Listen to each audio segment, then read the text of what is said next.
Additional capital, I said, is the reserves. The way when we compute it, we do it this way.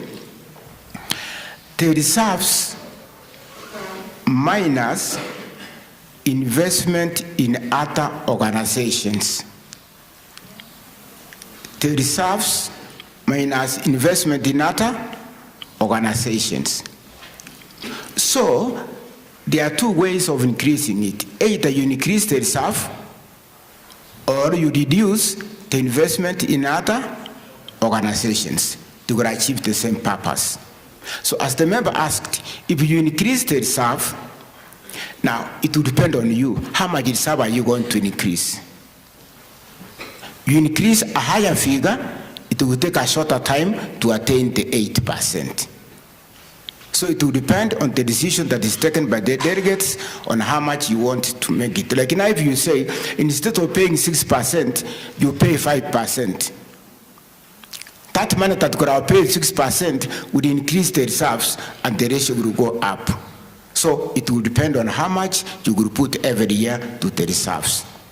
Number two, if you want to reduce the investment in cooperative bank, because that's the biggest, as I said, the ratio we calculate, the reserves minus the investment, what we get, then we put it over the assets and we get the ratio. So if you reduce that investment, again, it would increase your reserve. So it will depend on what route the Sacco would take. Number two, on inventory. The member asked that inventory increased from 60,000 to 60 million to 51 million, and I can explain why it increased. When we are doing in the audit, we realized that there was stationery of office stationery inventory that was in the books, and then we asked for what we call the fiscal county. The fiscal county of the office stationery in the store. And then we were given a schedule. And the schedule was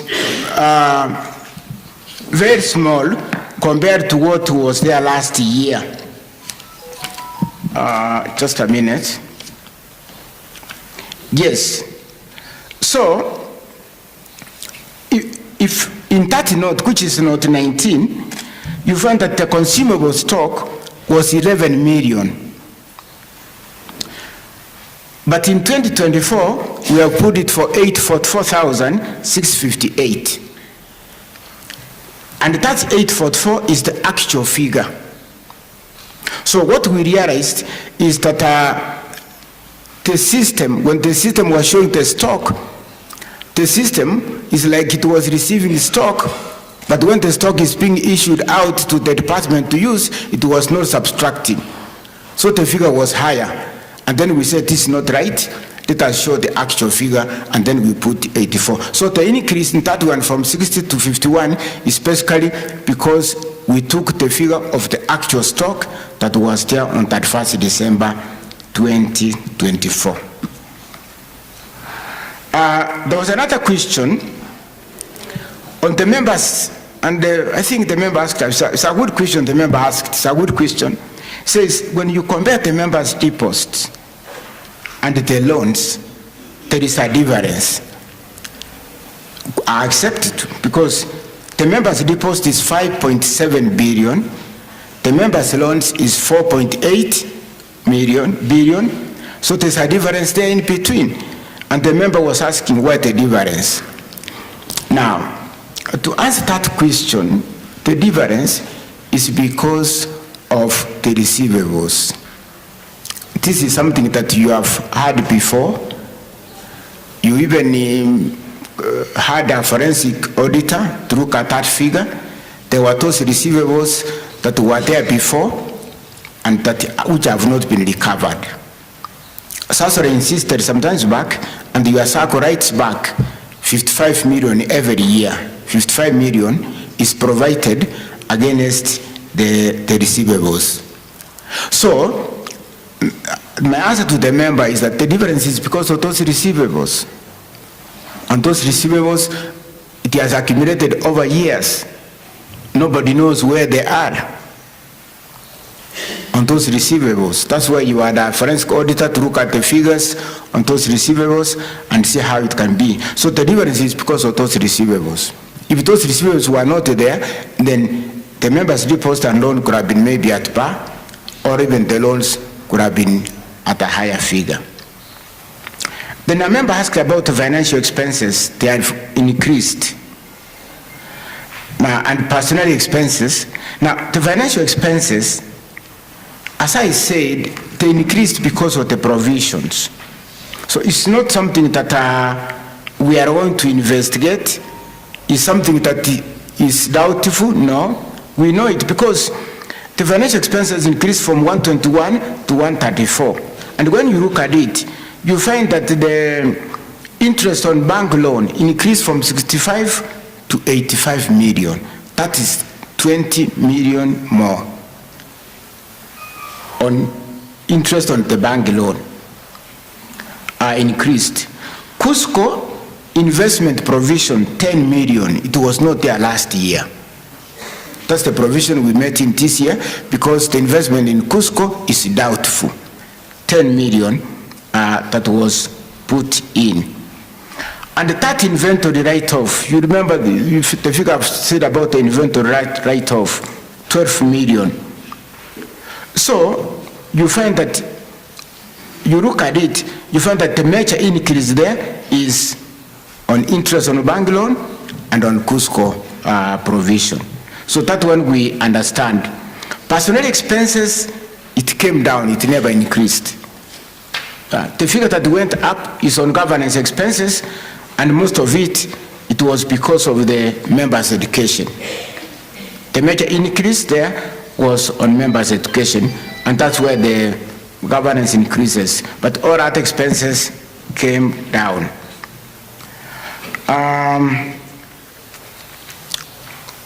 Then the other question was on the dormant members. That one the CEO can answer it. And somebody was asking, when you look at the members' deposits, is the Sacco in good financial position? I can say yes. Apart from those receivables, and according to me, those receivables are historical. Even for us as auditors, when we came in, we find those figures of receivables are there. And the 3 years we have audited, that figure of receivables has not increased.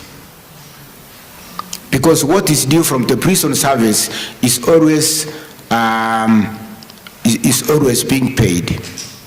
And some of those receivables, you remember when I presented the account the first time, I said it was because previously sometimes dividends were being issued and there was no money for it. And it was being shown as receivables. So apart from those receivables, I would say that your Sacco is in good financial position. Because you saw the cash and equivalent was nearly 700 million. Not many Saccos can have that kind of money available at the end of the year. So, and when you look at your Sacco, there are a few things that are there. A few things that I can say. One is that receivables. Number two is about the senior land. Can you get somebody to buy it and get the money into the Sacco? Number three is about the western plot. What are you going to do about it? You know there are options. You wanted to develop. If you cannot develop, can you renovate those houses and rent and get a rent per month? That's number one. Number two, do you want to sell the plot and get money? Number three, do you want to look for somebody you partner and you develop the plot? Because you can partner with somebody, you develop the plot, put up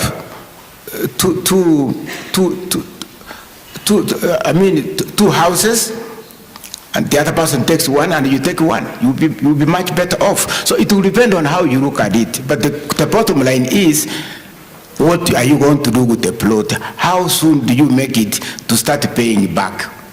to start making a return. But that one is up to your board and you to decide on what to do. It is a prime land.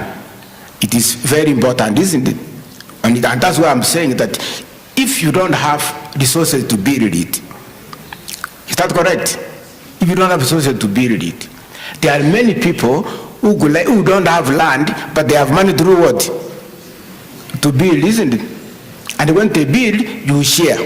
Like that plot is big enough, you share, you put 2 buildings there, and the person who has money can take one, and the Sacco will remain one, and you have a building, and you be able to rent it. So it will depend on how you get it. But I will assure you, the Sacco as it is in very good financial position, unless anything else happens. The way it is in good financial position. So let me see whether the same question I've not answered. Somebody asked about the Exum branch, where it has not been accounted for. I can say it has been accounted for. If you go to page 33 is a note which is note number 16. It's talking about property and equipment, and you see that property and equipment, land and buildings. You can see the opening figure there.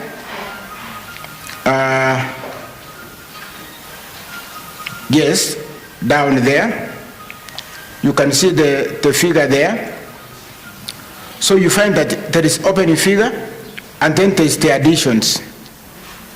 So the additions in 2024 is 2,136,000. That's the additions on that land and buildings.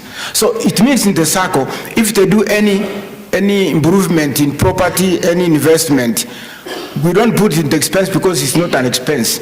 We put it in this note 16, and it is additions. So the additions there, you can see in 2024 is 2,136,000, and that's where the figure is accounted for. You can see in 2023, the additions was 20 million. It was higher because of the ongoing properties. So that's where the figure is put in.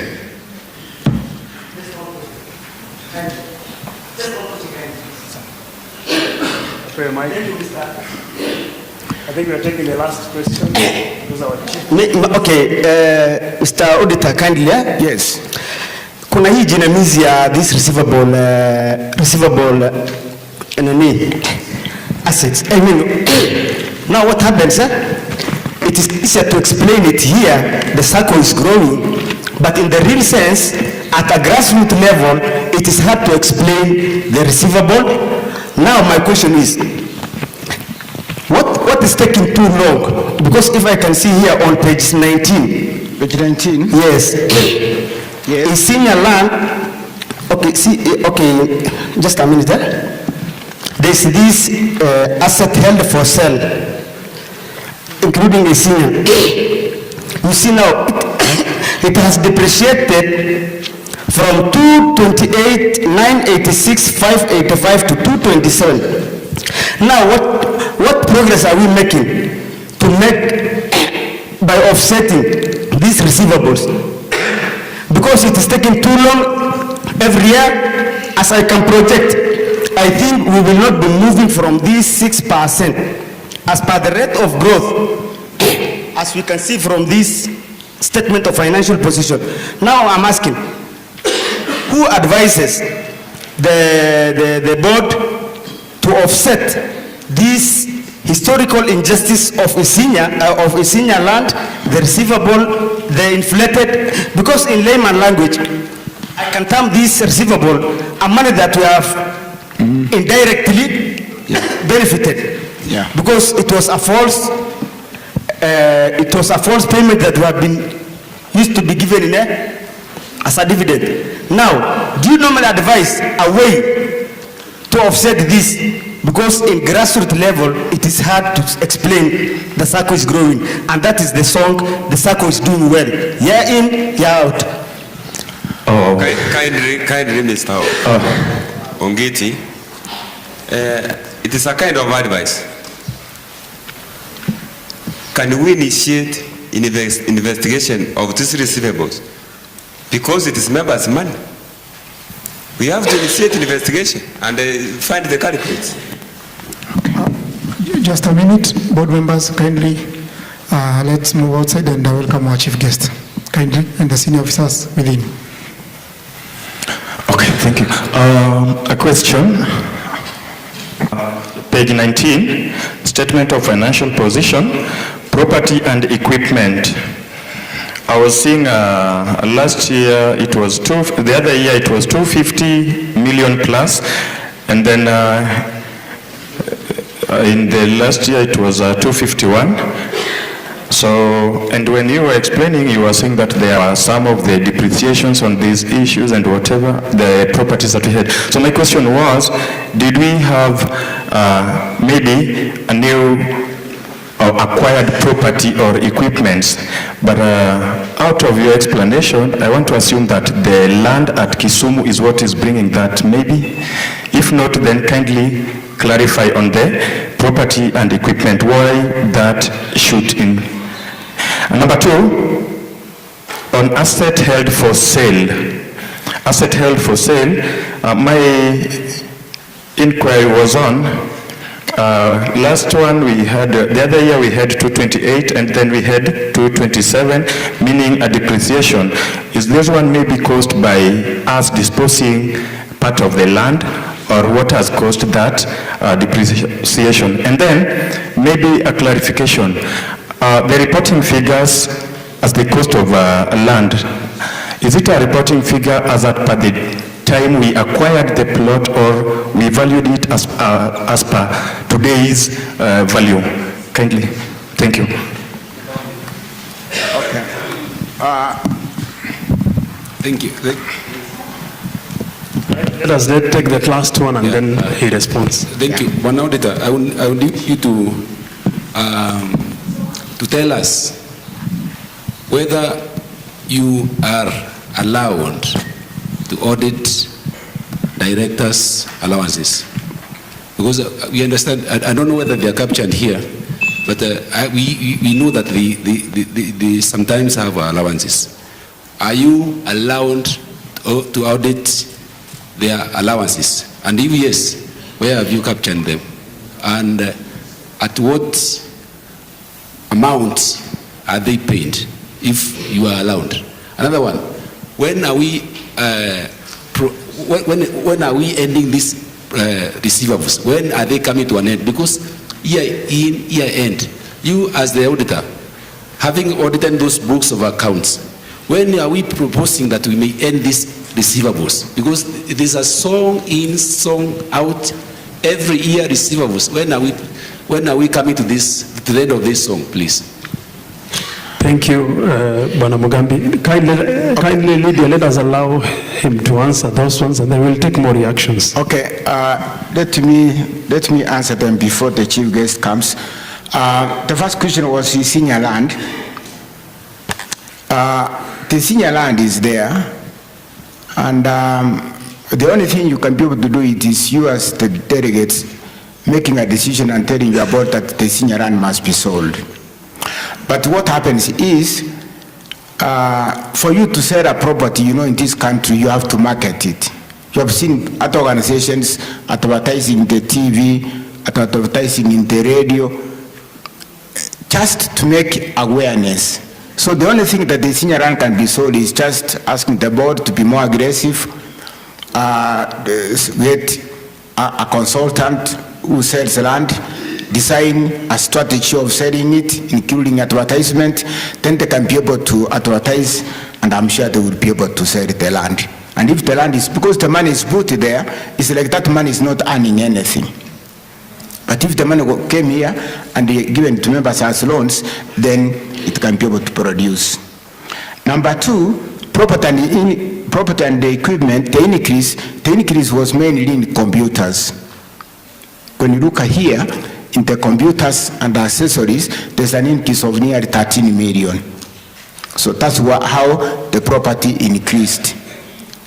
Because of the increase, and the increase in buildings was very small, 2 million. But the bigger increase was on computers in the office, which was 13 million.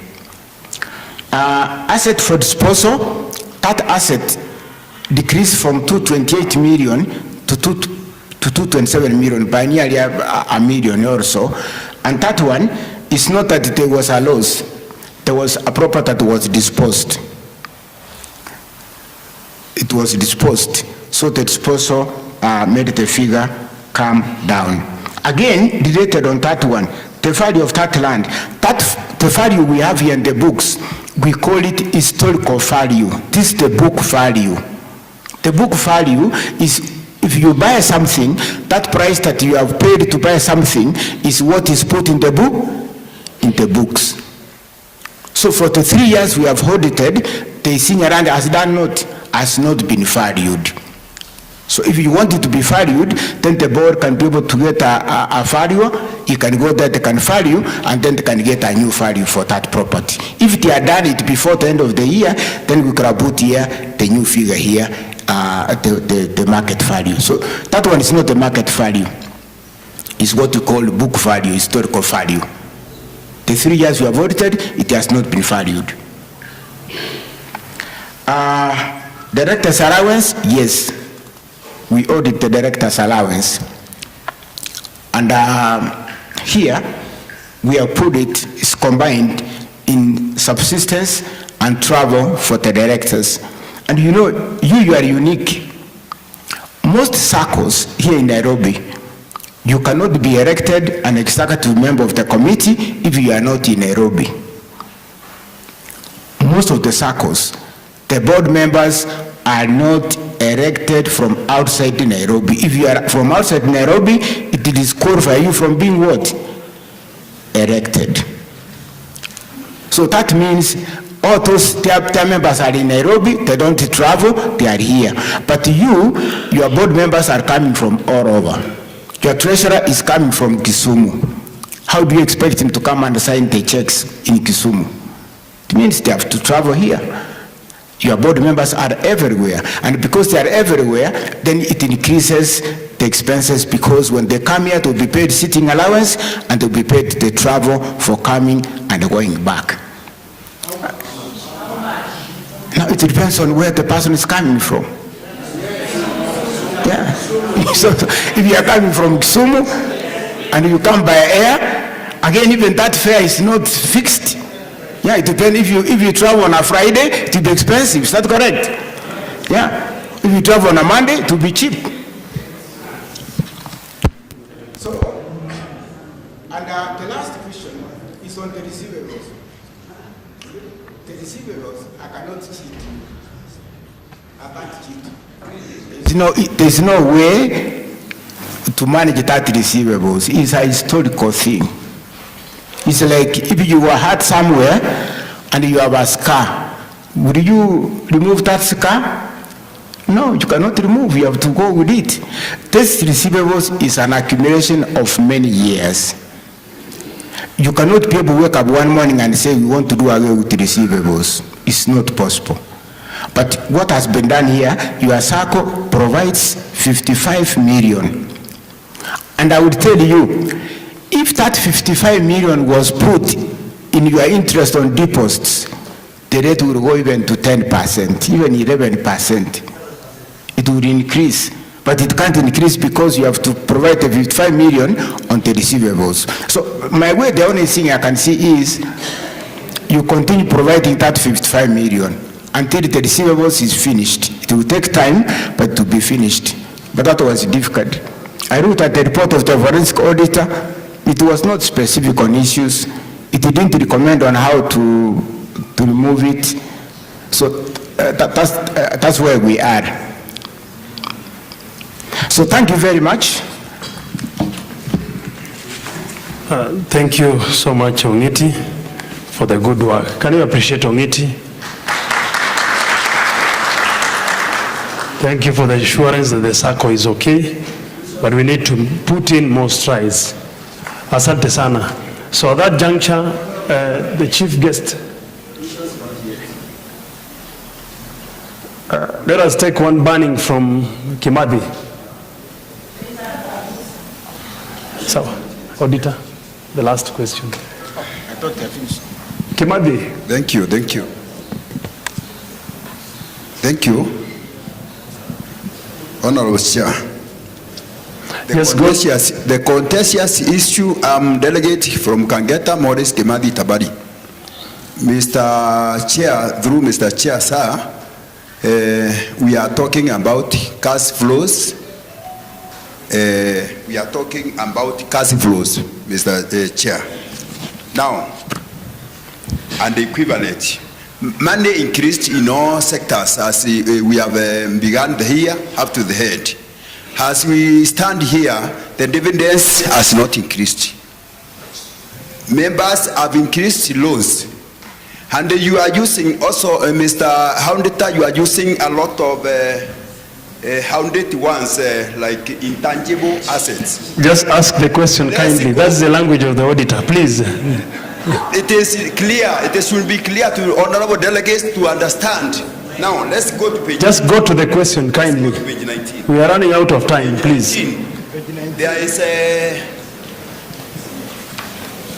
the issue of intangible assets on page 19, number 15. It has decreased from almost 2 million. And according to the point of view, what I understand by intangible assets, they are something having no material form or physical substance. Now, can you elaborate it to us how it has decreased by 2 million? Something that has no substance. Number two. Thank you. Question number 2.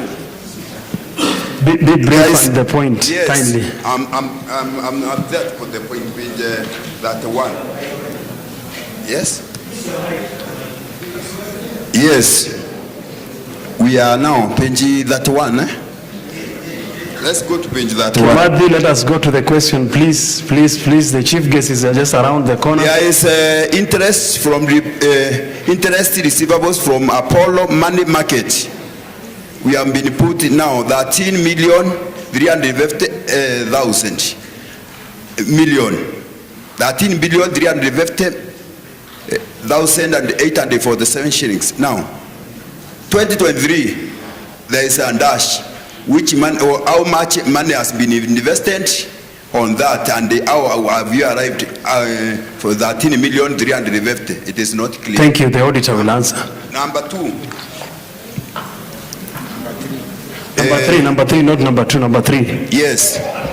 Our assets and as depreciated all through, and on page 19 on the same note, we have receivable deposit and the repayments. Now, the expenses. The expense, we have made a lot of money, but on Mr. Kimadi, I think your question on receivables has been tackled. It has not been tackled. Am I right, delegates? I think it has been tackled. Kindly. It has not been tackled, Mr. Receivable on repayments. It has decreased. Honorable Kimandi, the mood of the floor is not allowing you. Kindly let the auditor answer the 2 questions, and then he'll touch on the receivable, please. Thank you. It's okay. Thank you for the opportunity. Okay, let me answer. The first question was on intangibles, and the member is asking that it reduced on it. Now, intangible is, of course, is something that is not touchable, but basically it is a software. The software you have learning in the office is not something you can go to the Sacco and say, can you show me where the software is? They can't show you. It's intangible. Some of the softwares these days are digital. Are digital. So that software in the office is the one that has reduced. And what happens for softwares, we apply a higher rate of depreciation, it is 33.3%.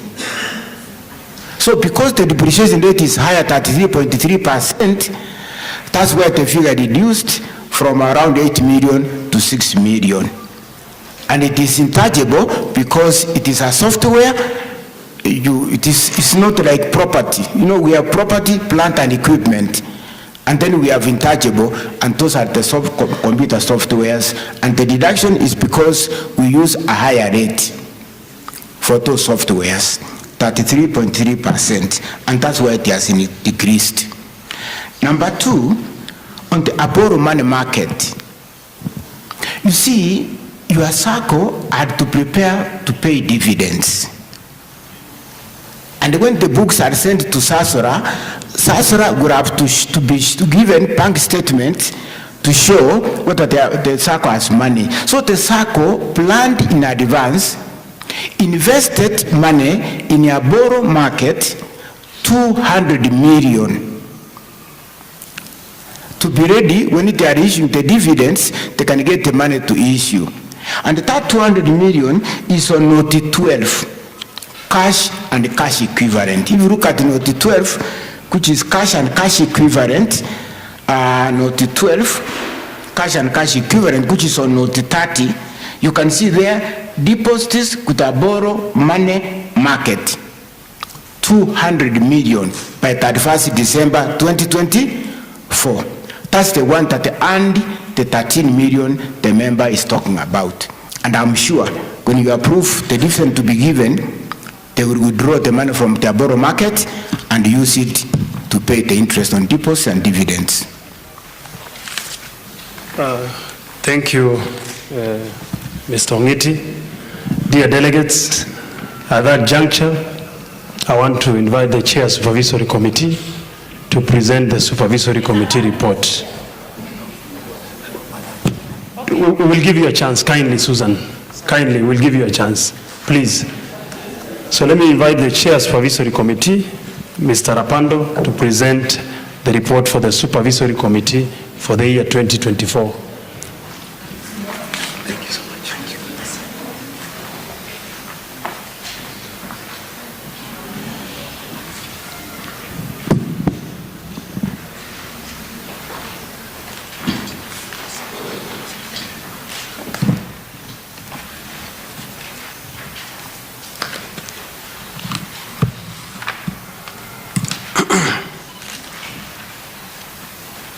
The Board of Directors, the Supervisory Committee, delegates, invited guests, ladies and gentlemen.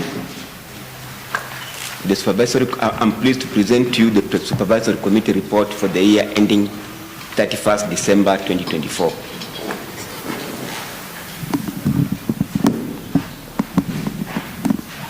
In its oversight role of ensuring good governance and transparency and accountability in the management of Sacco affairs, in the management of Sacco, verified transactions of the society and came up with the following report. Number one, human resource. In the year 2024, the society had a staff strength as follows. As at January 2024, 55 members of staff. Exits, 3. As at December 2024, 52. Society performance. The table below illustrates performance of the society in various aspects as at 31st December 2024. Number one, active membership. As at 2023, active membership were 22,225. 2024, 21,647. Number two, share capital. As at 2023, share capital was 740,33,723. 2024, 812,749,98. Deposits as at 2023, 5,510,174,724. As at 2024, 5,737,203,000 287. Loan portfolio. As at 2023, 4,527,283,517. As at 2024, 4,897,827,746. This committee noted that active membership reduced by 578 members, translating to 2.6% decrease. This was occasioned by voluntary withdrawals, retirements, natural attrition as shown in the table below. Withdrawal type, number 1, normal withdrawal. The amount involved was 122,835,455, representing 609 members. Retirement, 107,847,604, representing 197 members. Deceased, 18,682,238, representing 56 members. Total, 249,365,297, representing 862 members. The society experienced a high number of normal withdrawals during the year. This was as a result of reduction of new statutory deductions on members' payslips, which occasioned stoppage of monthly deductions, rendering them inactive. The society's liquidity. During the year under review, the society effectively dispersed loans amounting to, we'll stand up to acknowledge the guest of honor.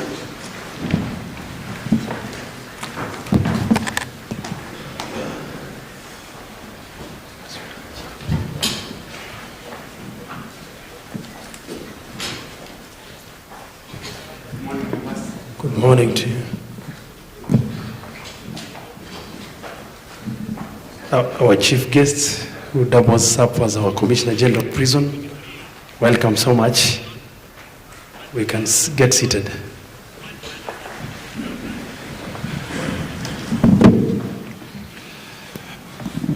Welcome, sir, to our 51st annual delegates meeting. We began a bit earlier with other agendas, but at that juncture, we want to welcome you with your team. And at that juncture, I want to welcome the National Chair to take up the program from Agenda 4, from where we had left. Thank you, sir. Karibu, Chairman.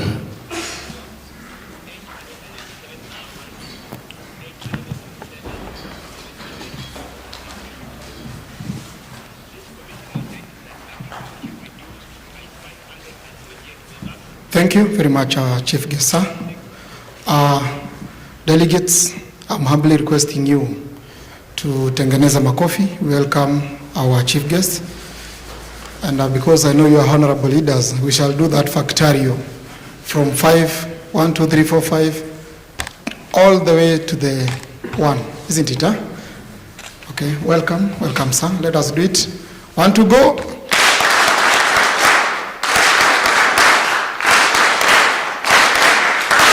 Thank you very much, sir.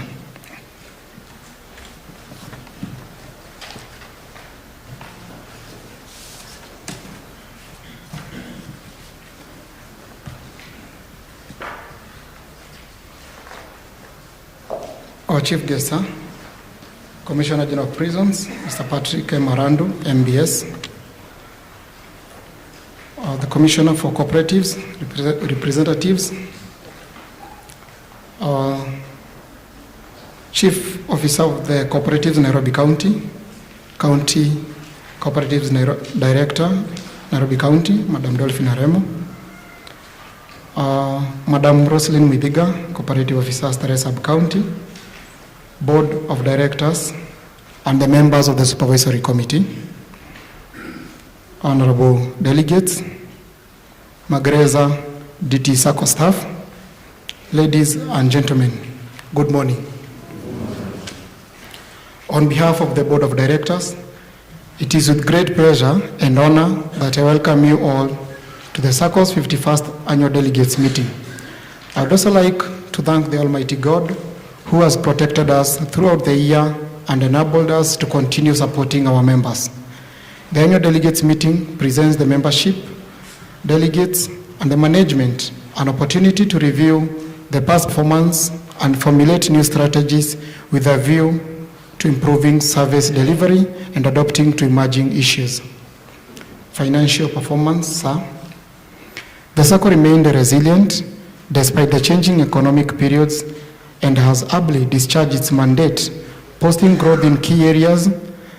Allow me to share performance highlights for the year ended 31st December 2024. Membership. During the year, membership stood at 25,142. Of the members, only 6,277 processed their salaries with the Sacco. It is important to note that a proportionate number of the members left the Sacco through voluntary exits, retirement, and death. We urge retiring members to remain with the Sacco and continue enjoying the benefits of being a member. Deposits. Members' deposits increased from 5,510,174,724 Kenyan shillings in the year 2023 to 5,737,203,287 Kenyan shillings in the year 2024. A percentage growth of 4%, sir. Deposits form a cheaper source of capital for financing the Sacco business compared to external borrowing. We encourage all of us to voluntarily increase deposit contribution to provide the much needed capital stroke liquidity for better services. We wish to recognize the following highest savers in the Sacco. I don't know whether they've already arrived. We have the highest deposits contributor, one, Mr. Laban Moilengo. So I don't know whether he is present or represented. Thank you. Thank you very much. The Deputy Officer in Charge, Rural Prison, representing the Officer in Charge, Laban Moilengo, who happens to be our super saver. The second highest in deposits, the second, we have one, Mr. Stephen Wanjao Kaigi. I don't know, I can see her delegate. Thank you. Thank you very much. Highest share capital, we have Michael Nyongesa. I don't know whether he's in our midst. The second highest share capital, we have Daniel Motuma. The highest in fixed deposits, we have one, Mr. Ernest Muga. Our second one is Mr. Samson Rukunga. Really appreciate them. So, our revenue, in the year under review, revenue from interest on loans to members increased from shillings 750 million in the year 2023 to shillings to 808 million in the year 2024. At the same time, the total assets grew from 7.9 billion Kenyan shillings in 2023 to 8.2 billion Kenyan shillings in the year under review 2024. So, this was a slight growth. The Sacco has a high potential of achieving a higher growth through improved patronage, borrowing by members, and leveraging on technological innovation for efficient service delivery. If all members remain loyal, then this dream will be achievable. Our loans to members. In empowering members to meet their economic and social needs, the Sacco continued to discharge its core mandate of disbursing loans to members. In the concluded year, the loan book grew from 4,527,283,517 shillings in the year 2023 compared to 4,897,827,476 shillings in the year 2024. The management will continue being more innovative by designing products that meet the ever-changing needs of our members. The Sacco is encouraging members who have external borrowing to buy off the loans with the Sacco to avoid exploitative charges. The regulatory framework, as we all know, the Sacco operates in a regulated environment, and compliance with the regulatory guidelines is paramount important. I urge members to take note of the following guidelines, which were recently given out by the Ministry of Cooperatives. 1. Guidelines on payment of dividends and interest on deposits by the Ministry of Cooperatives and MSMEs Development through the Office of the Commissioner for Cooperative Development. 2. Guidelines on corporate governance for regulated Sacco societies in Kenya, revised the year 2023 by the Sacco Society Regulatory Authority, SASRA. I encourage all the delegates to familiarize themselves with the guidelines and consider the proposals by the management to amend the society bylaws to align to the guidelines. Further, the management will strive towards achieving full compliance with the guidelines. The Sacco's investments. The Sacco has diversified its investment to properties, stocks, and money market as a way of earning more revenue. These investments generated returns in the year, which is part of the reported revenue. Below are investments held in the year 2024. We have shares in Cooperative Bank. The value is 29,092,417 shillings. The return on investment was 2,520,166 shillings. Magereza Chambers and Courts. The value is estimated to be 216,066,892 shillings. And the return on investment was 12,124,712 shillings. We also have shares in COP Holdings, that is a Cooperative Bank Holdings. 371, the value is 371,544,180 shillings. The return on investment was 55,666,060 Kenyan shillings. Shares in Safaricom PLC, the value is 724,625. The return was 22,206 Kenyan shillings. We also have shares in CIC, worth the value is 19,479,172, which give a return on investment of 697,367.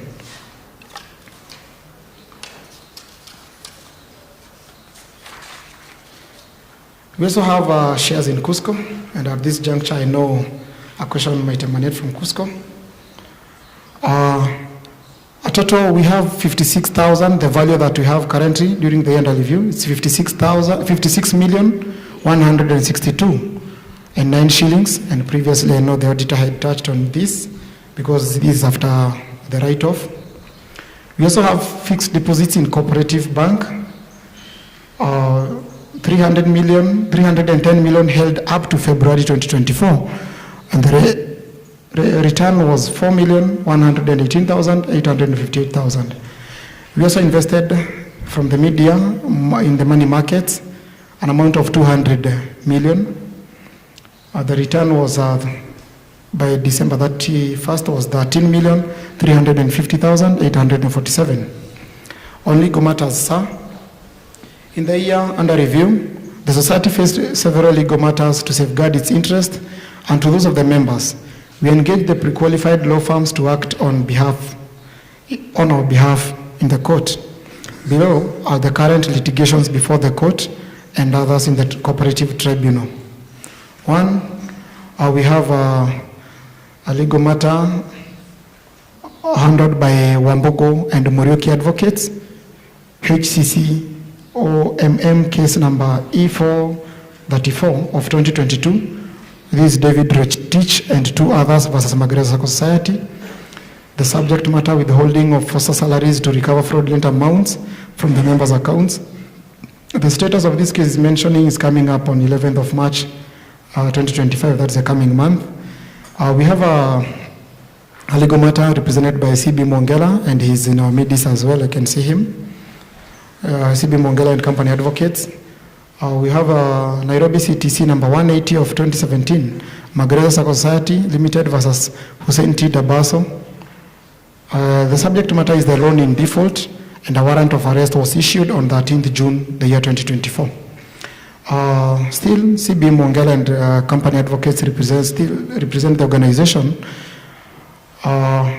with a legal matter, Nairobi CTC number 440 of 2013, Magereza Sacco Society Limited versus Ambrose Ongare. The subject matter is also on loan default, and a warrant of arrest was issued on 23rd January 2025. Also, there's a case of Nairobi CTC number 556 of 2011, Magereza Sacco Society Limited versus Johnston K. Wainoti. Subject matter loan in default, matter mentioned on 17th July 2024. Another case represented by CB Mongela, Nairobi CTC number 557 of 2011, Magereza Sacco Society Limited versus Paul K. Kones, also loan in default. We have Nairobi BRPT number E131 of 2024, Doreen Munywa, T/A, Doreen Munya, Wayaki and Company Advocates versus Magereza Sacco Society. Subject matter, tenant seeking restraining orders against the landlord from eviction from Magereza Chambers. The ruling will be delivered on 17th March 2025. We have other matters, another matter represented by Oraro and Company Advocates, Samuel Gashini Wahio and others versus Magereza Sacco Society. This is regarding, the subject matter is ownership of Magereza Chambers and Magereza Courts. The judgment will be on 27th April 2025. Another matter represented by Advocate K. Mberia and partners, Nairobi CTC number E329 of 2024, Gladys Lusichem Masi versus Magereza Sacco. Subject matter, complaint of a delegate election at Jamhuri SS Prison. Hearing will be on 17th April, the year 2025.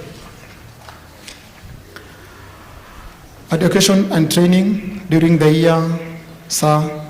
The management undertook education drive to delegates and a section of the membership in Kisumu and Mombasa counties. The forums provided members with an opportunity to gain valuable insights of Sacco products and services.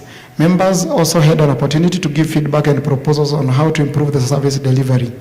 The management will ensure the membership is enlightened for informed decision making, while at the same time embracing the cooperative principle of education, training, and information. Equally, the board of directors and the staff of Magereza Dt Sacco will be trained to keep them abreast with the ever-changing business landscape and emerging issues. Corporate social responsibility. The Sacco has continued to support various penal and government institutions in line with the cooperative principle of concern to the community. During the year under review, the Sacco undertook the following activities under its corporate social responsibility mandate. Under Kenya Prison Service Sports Team, Taekwondo team was issued with uniforms and training equipment. Also the Kenya Prisons Rugby team with uniforms to various stations across the country, just to mention a few: Taveta, Mwingi, Shimolatewa, amongst others. We also did construct a visitor shed at Maranjao Prison. We've supported officers affected by fire incidences. Also, the support toward the 6th annual commemorative service in honor of the fallen Kenya police and prison officers who paid the ultimate price in execution of their duties. Also, we have done some charity donations toward the National Thanksgiving services for uniformed officers and their families, amongst others, including Children's Home at Dagureti. We shall endeavor to extend support to worthy cases within the budget provisions. Achievements. In the year under review, our Sacco achieved several milestones. Some notable achievements include loan processing. Recognizing the importance of timely financial assistance, we have made substantial improvements in our loan processing. Through embracing technology in our processes, we have significantly reduced the lead time on loan processing to a maximum of 2 days, enabling members to plan appropriately for application of their loans. The new Kisumu branch, as promised, in the previous ADM, the Kisumu branch was constructed and relocated. Relocation went on successfully. Both BOSA and FOSA services are now accessible to members at the Kisumu Magereza Dt branch. The challenges are still, we face the challenge of inadequate savings from the membership, liquidity constraints within the organization. The member education and awareness remains a challenge. The low patronage of Sacco services, cutting across all the membership. And we have our future plans.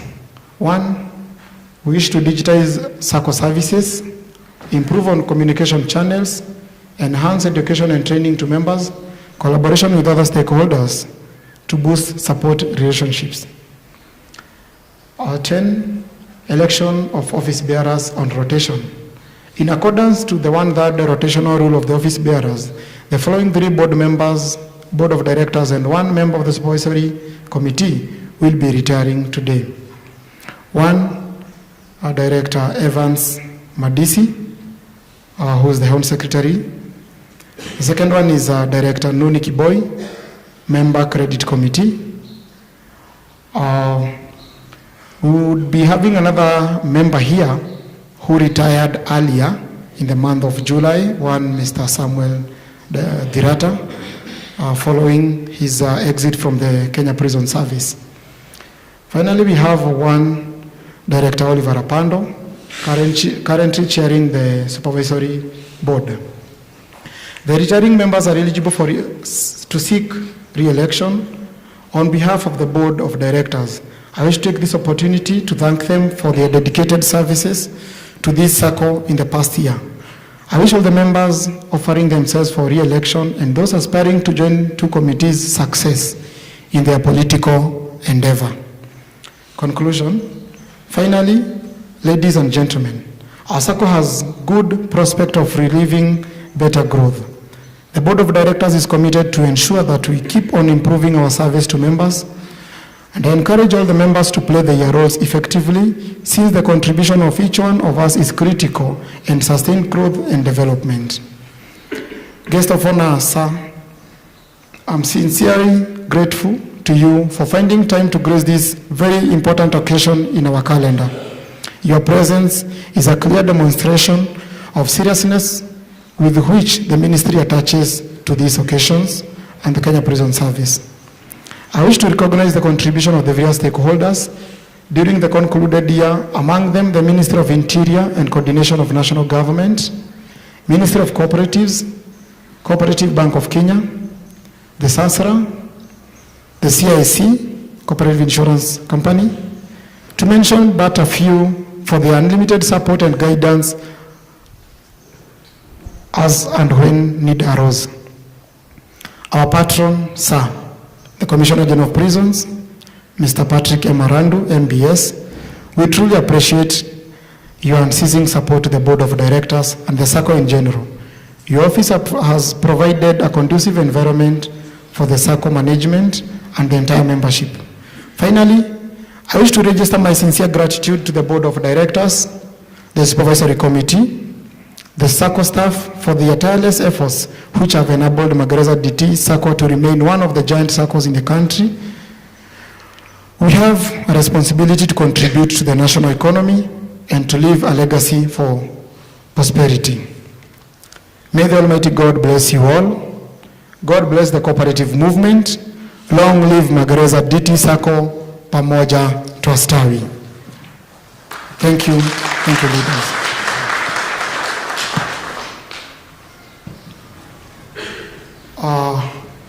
Before we head to the next agenda, and also welcoming our, we can be having some concerns regarding this. But before then, I'll give the secretary a chance for the adoption of the chairman's speech. Then again, we can have 2 or 3 concerns before we head on with the program. Thank you very much. Thank you, leaders.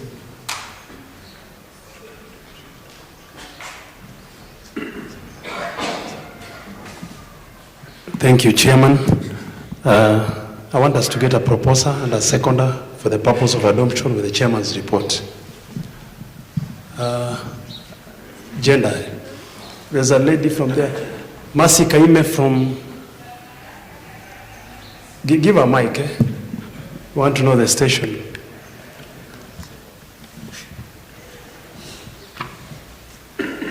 Mike, itembea haraka haraka tafadhali. Delegate Speaker, I propose Mercy Kaime. Mercy Kaime from Thika Main Prison, and I propose we get from this end. Waja tuchukue ule wa mwisho huko. Delegate Maxwell Kalama from Kitengela, I second. Maxwell Kalama and a second from Kitengela Prison. I want to take this opportunity to also welcome back the chairman so that we will get the reactions after tea break. Is it in order, leaders? Thank you so much. Karibu, chairman.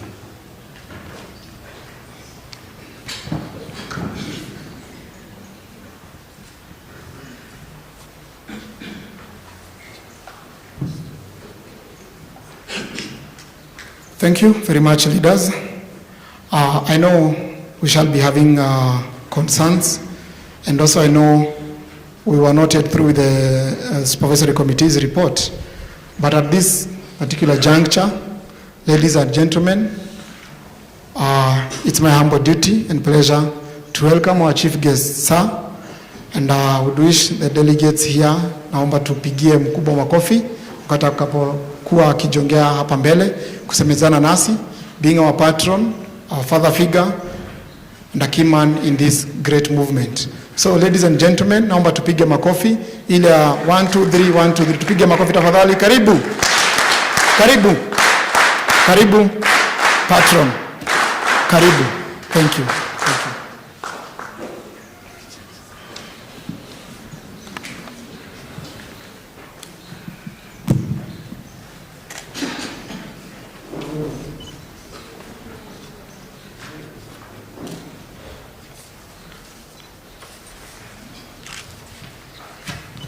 The chairman, Magereza Sacco Society, board of directors, supervisory committee members, chief officer for the cooperatives, Nairobi County, Mr. George Mutiso, director of cooperatives, Nairobi, Madam Dauphine Aremo, all the invited guests, our legal officers, auditors, delegates, fellow members, good morning. God is good, and all the time. It's not too late to say Happy New Year. Happy New Year. Because after all, we have not met for quite some time. I'm happy to be in your midst today. Mr. Chairman, it is a great honor to join you today for the 51st Annual Delegates Magereza meeting. This gathering is a testament to our collective commitment to financial empowerment, growth, and welfare of our members. As a fraternity and Kenya Prison Service to this matter, we take immense pride in Magereza Sacco, considering it is an integral part of our family. This Sacco has grown alongside us and remains a crucial financial pillar, offering essential support and empowerment to its members. I commend the leadership of Magereza Sacco Society for its unwavering commitment to enhancing the financial well-being of its members. The Sacco has played a key role in empowering its members through financial solutions that promote economic stability and growth. Notably, we celebrate the recent launch of a branch and a banking hall in Kisumu Command. This milestone is a testament to the Sacco's dedication to expanding accessibility and improving service delivery and ensuring members receive quality services closer to them. It is a commendable step towards financial inclusivity.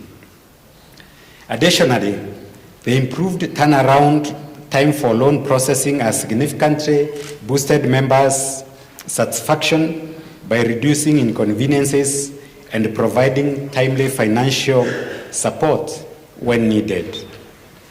It has also improved members' experience by minimizing delays, hence promoting financial access when most needed. This efficiency is commendable and should be sustained to enhance member confidence and trust in the institution.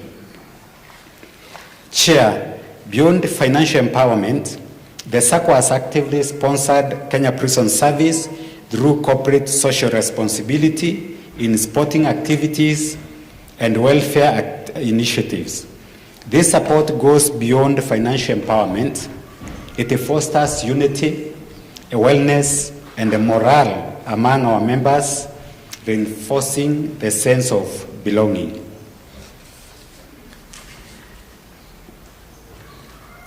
Key notable areas of growth. I take cognizance of some of the key notable areas of growth in Magereza Sacco in the year under review, which you have enumerated. Increase in member deposits, growth in loans to members, increase in share capital, increase in total assets and investments, among other things. The steady rise in total assets from 7.9 to 8.2 billion is also a testament to the Sacco's financial strength and resilience. A growing asset base means greater financial security for members and expanded opportunities for the future investment.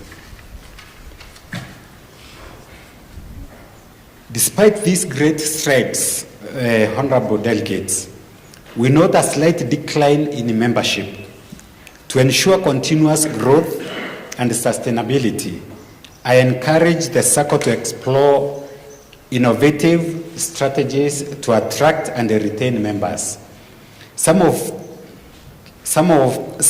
key areas to focus on include: 1, offering competitive interest rates. Many individuals join SACCOs primarily to grow their savings and benefit from dividends. By offering attractive interest on savings and competitive loan rates, SACCO can enhance its appeal, encourage new members to join while maintaining its loyal clientele. 2, providing loans with better terms. This can be achieved, for instance, by introducing flexible loans, repayment options, including extended repayment periods and customized payment schedules. Offering lower interest rates to ease the financial burden on our members, and simplifying and expediting the loan application process to enhance accessibility. Number 3, enhancing service delivery. I want to urge the Sacco leadership to prioritize excellent customer service by ensuring that all members receive timely support and that their concerns are resolved efficiently. The Sacco can further explore to leverage on the technology to improve member experiences and enhance convenience. Transformational leadership and good governance. Mr. Chairman, today I have come to have a candid conversation as a member, a former Sacco leader, an observer, and the patron of this society. History is scripted for reference. We need to reflect on a few things. Magereza Sacco used to be a Sacco of excellence where many Saccos came to benchmark. What happened? At Ushirika Day celebrations in the past, Magereza Sacco Society used to scoop the best awards for evaluated performance across the spectrum.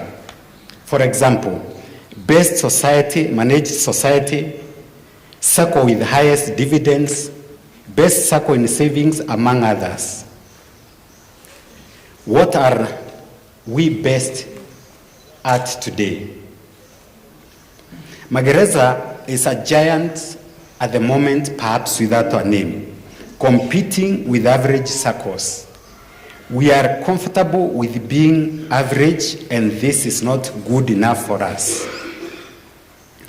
In this era of rapid changing business environment, the leadership must reimagine themselves, pause, reflect, and chart a path of transformation. The leadership must be intentional and purposeful. The board, the management, the delegates, we all must accept that we are not doing so very well. We must accept to change. Have a blended leadership for growth. I want to perhaps point out that in the past leadership before bylaws were changed, there were times when we used to have, for instance, automatic delegates who are regional commanders, branch chairmen, etc. We kept on changing laws again and again and again. The thought of leadership those years then is that they needed also to bring some quality even amongst the delegates, even as we remain a democratic Sacco society. Seniority and age brings experience. Youth brings skills and vibrancy. We need to blend this kind of leadership. As we conduct our elections today and going forward, it's important for the board, this meeting and the delegates to consider giving priorities and positions to leaders who are visionary with prudent financial management and also have a robust succession planning. As we amend bylaws and rules that govern us, it is important to make laws for posterity, not those that suit that or those who are in the leadership at the moment. Another area, Mr. Chairman, is an area of concern across the country, not only in Magereza, but we are bedeviled by issues to do with integrity. And I would like to draw your attention to an issue that poses a serious threat to the integrity, growth, sustainability of any financial institution in the country. While the Sacco has made commendable strides in empowering its members, we must acknowledge that any form of corruption, mismanagement, or unethical practices can erode trust, destabilize financial stability, and hinder progress. Corruption, whether in form of misappropriation of funds, favoritism, fraudulent procurement deals, or lack of transparency in leadership, has severe consequences. To curb corruption, the leadership should consider establishing a corruption prevention committee and have integrity assurance officers within its ranks. Mr. Chairman, leadership is the backbone of any successful organization. As financial institutions grow, they must adapt to emerging challenges and embrace a governance model that ensures transparency, accountability, integrity, and efficiency. For Magereza Sacco to thrive and remain a trusted financial institution, we must embrace a leadership style that, one, inspires and motivates members towards a shared vision between board of directors, management staff, and the delegates. Members through the delegates should exercise participation in Sacco decision making. The board of directors to implement a progressive strategic plan that charts the roadmap for the Sacco's financial growth. Additionally, there is need to foster accountability and ethical leadership, ensuring adherence to the Code of Regulations and bylaws. Delegates to embrace oversight roles and avoid unhealthy competition. Additionally, there is need to empower employees and Sacco leaders to be proactive, resource-driven, and member-focused. This I want to tell the delegates. Sometimes every time we keep on criticizing the leadership, every time we want to pull down those who are in positions of leadership, you do not allow them time to think through issues, to come up with strategies, for instance, to come up with policies that will drive the society to greater heights. There is need, once we conduct our elections, and this is a free and fair election of board of directors and supervisory, let us have a positive criticism, but not a negative criticism. Let us allow the leaders to sit and have a creative and critical kind of thinking that will be able to drive this society. We as delegates, for instance, we as members must accept to be led. And then the leaders must have the humility to know that they are leading on behalf of the members who have given them that responsibility. Let us empower members with financial literacy to enable them have proper informed decision making.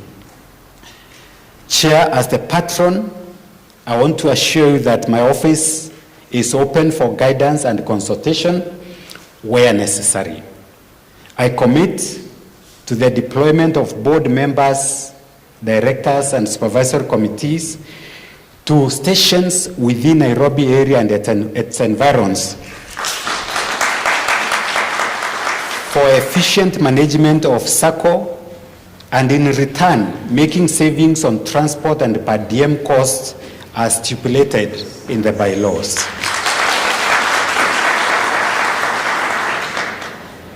As we chart the way forward, I encourage Magereza Sacco to embrace innovation and adapt to the changing financial landscape. The Sacco's sustainability depends on its ability to remain relevant, competitive, and member-focused. I urge the management to aim higher, as the Sacco has previously provided members with the interest on deposits exceeding 10%. Let us work towards reaching and surpassing that benchmark. As I conclude, Mr. Chairman, let us work together to protect this Sacco by ensuring that it remains a beacon of financial empowerment and stability for generations to come. Together, we can eradicate corruption and build a Sacco that truly serves its members. I wish to extend my heartfelt congratulations to Magereza Sacco board, employees, delegates, and all members for yet another successful year. Let us continue working together to build a stronger, more inclusive, and prosperous Sacco.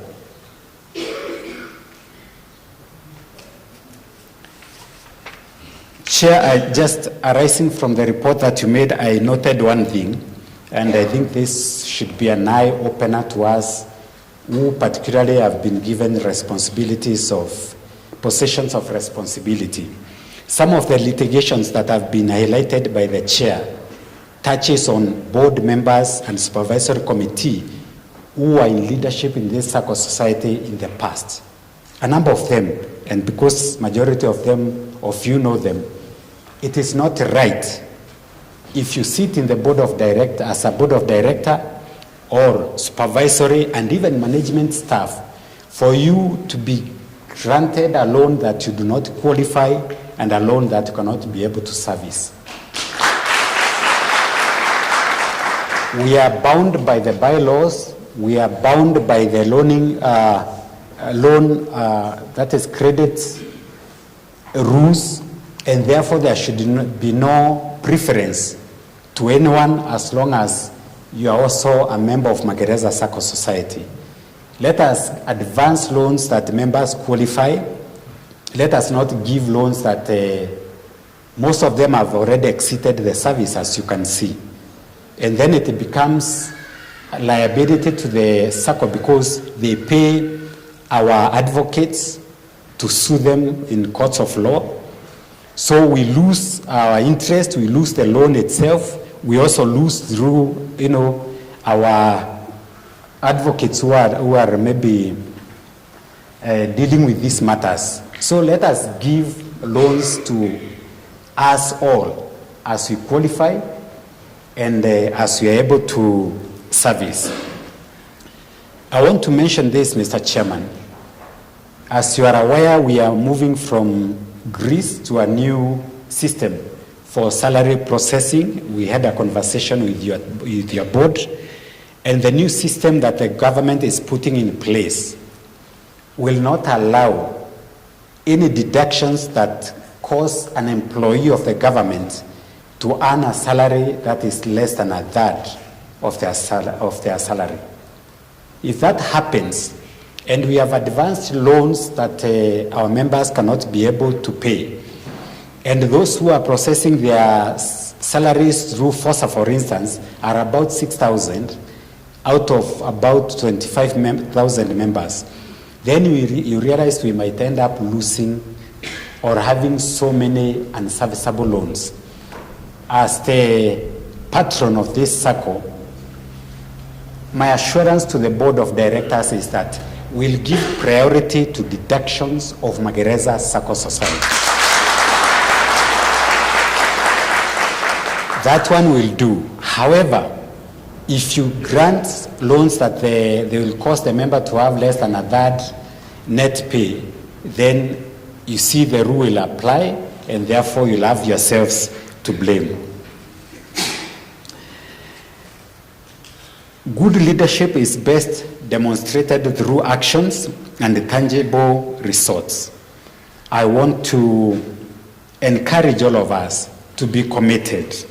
In the past, we have had situations where when we come to this delegates meeting, annual general meeting, there are those delegates, because they want to be elected, for instance, they want to monopolize questions throughout the day.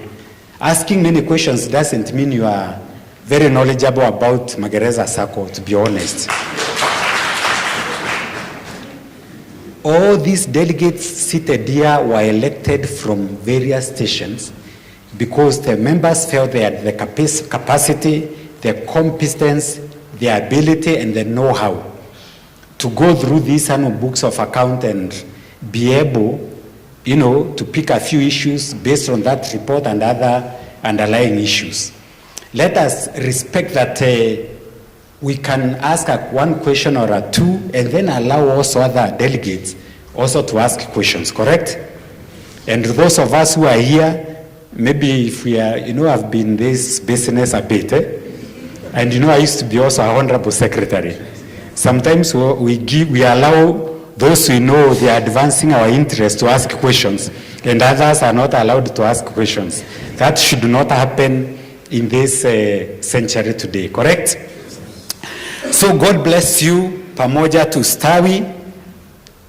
Long live Magereza Sacco.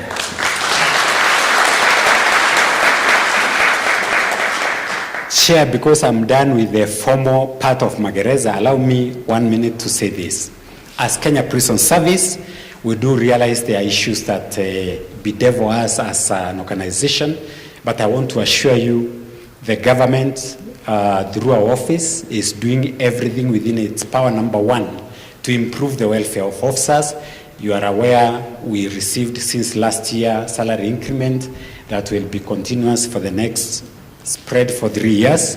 That will be implemented as passed, and we are grateful. Issues to do the housing. We have engaged the State Department for Housing and Urban Development for construction of affordable housing under institutional houses. What that means is that the houses will be for the institution, but will be paying rent so that the government can recoup the monies that it put in place to construct those houses.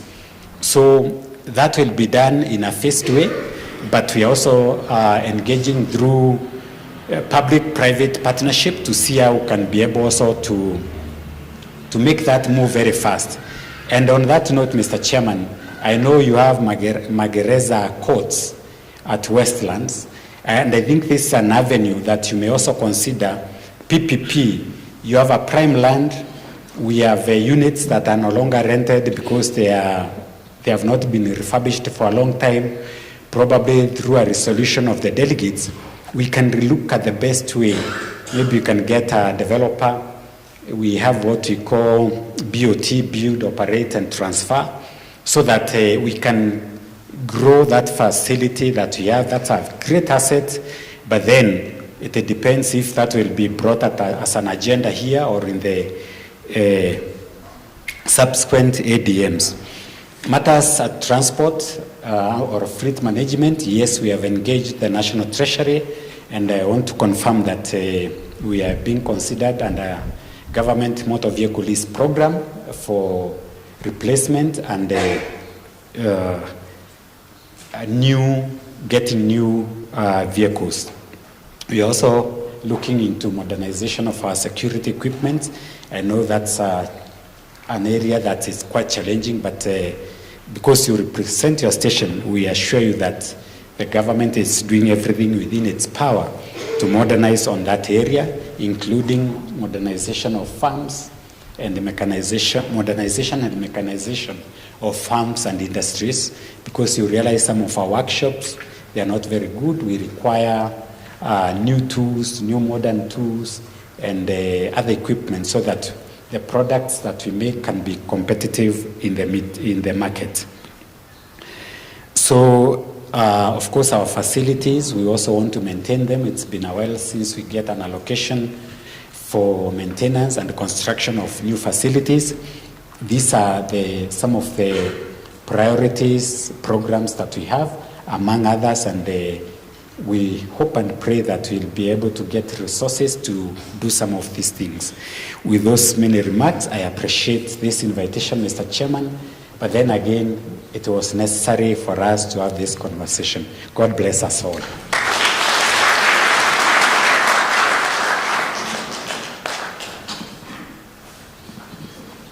Thank you, our patron, who doubles as our Commissioner General, for that speech. I want to, before we break for tea, I want to bring Delegate Nairobi, remand Timothy Chepkonga, to give a vote of thanks in a minute to the CGP. But before he comes, I want to bring Okia. I want us to give our Commissioner General that Karaba clap to our Commissioner General for that good speech. Just stand where you are and give us that as we give our Commissioner a token of appreciation.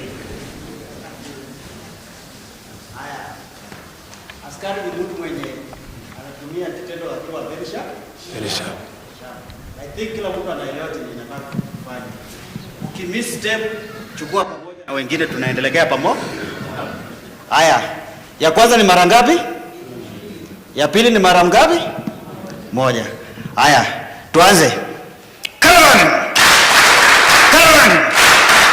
Theater. Thank you so much. Thank you so much, sir. Timothy Chepkonga, vote of thanks from where you are in a minute. Okay. Thank you, our patron. On behalf of the delegates and Magereza members, we really thank you for giving us that presentation. And really, for the first time, we are really feeling that we have a patron whom we have the vision of our Sacco ahead. So our very brief issues that try to advise our board members so that they can embrace technology. Let them even have virtual meetings. Not all meetings are always physical. By doing so also, we are able to reduce on the cost, and we shall advance in improving the service of our Sacco. Thank you very much, and may God bless you. Thank you so much. Delegate Chepkonga, thank you so much. Our Commissioner General, sir, thank you for gracing this occasion. before he leaves, I know he has a tight schedule, busy matters pertaining to the department. I want our team to bring a token, our gifts, a small token, to present to our chief guest, to present a gift to our patron, who is also a commissioner general. Our patron has 3, competition from other financial institutions, and 4, delay in recovery of loans and variations. Future outlook. In order for the society to have an edge over other financial institutions in a highly competitive business environment, there is need for the society to be guided by good corporate governance, good corporate governance practices which nurture openness, transparency, accountability for efficient service delivery. Equally, the society should endeavor to pay critical attention to members' retention and customer experience with a view to encouraging increase in share capital and monthly contributions that will enhance the society's liquidity, which has remained a major challenge facing the society in the recent past. Conclusion, on behalf of the Supervisory Committee, we wish to register our appreciation to the Chairman, Board of Directors, staff, delegates, cooperators, and all the stakeholders for the support extended in ensuring the success of this event. Thank you all. Any questions, comments, and compliments may be directed to and through the chair. Asanteni sana.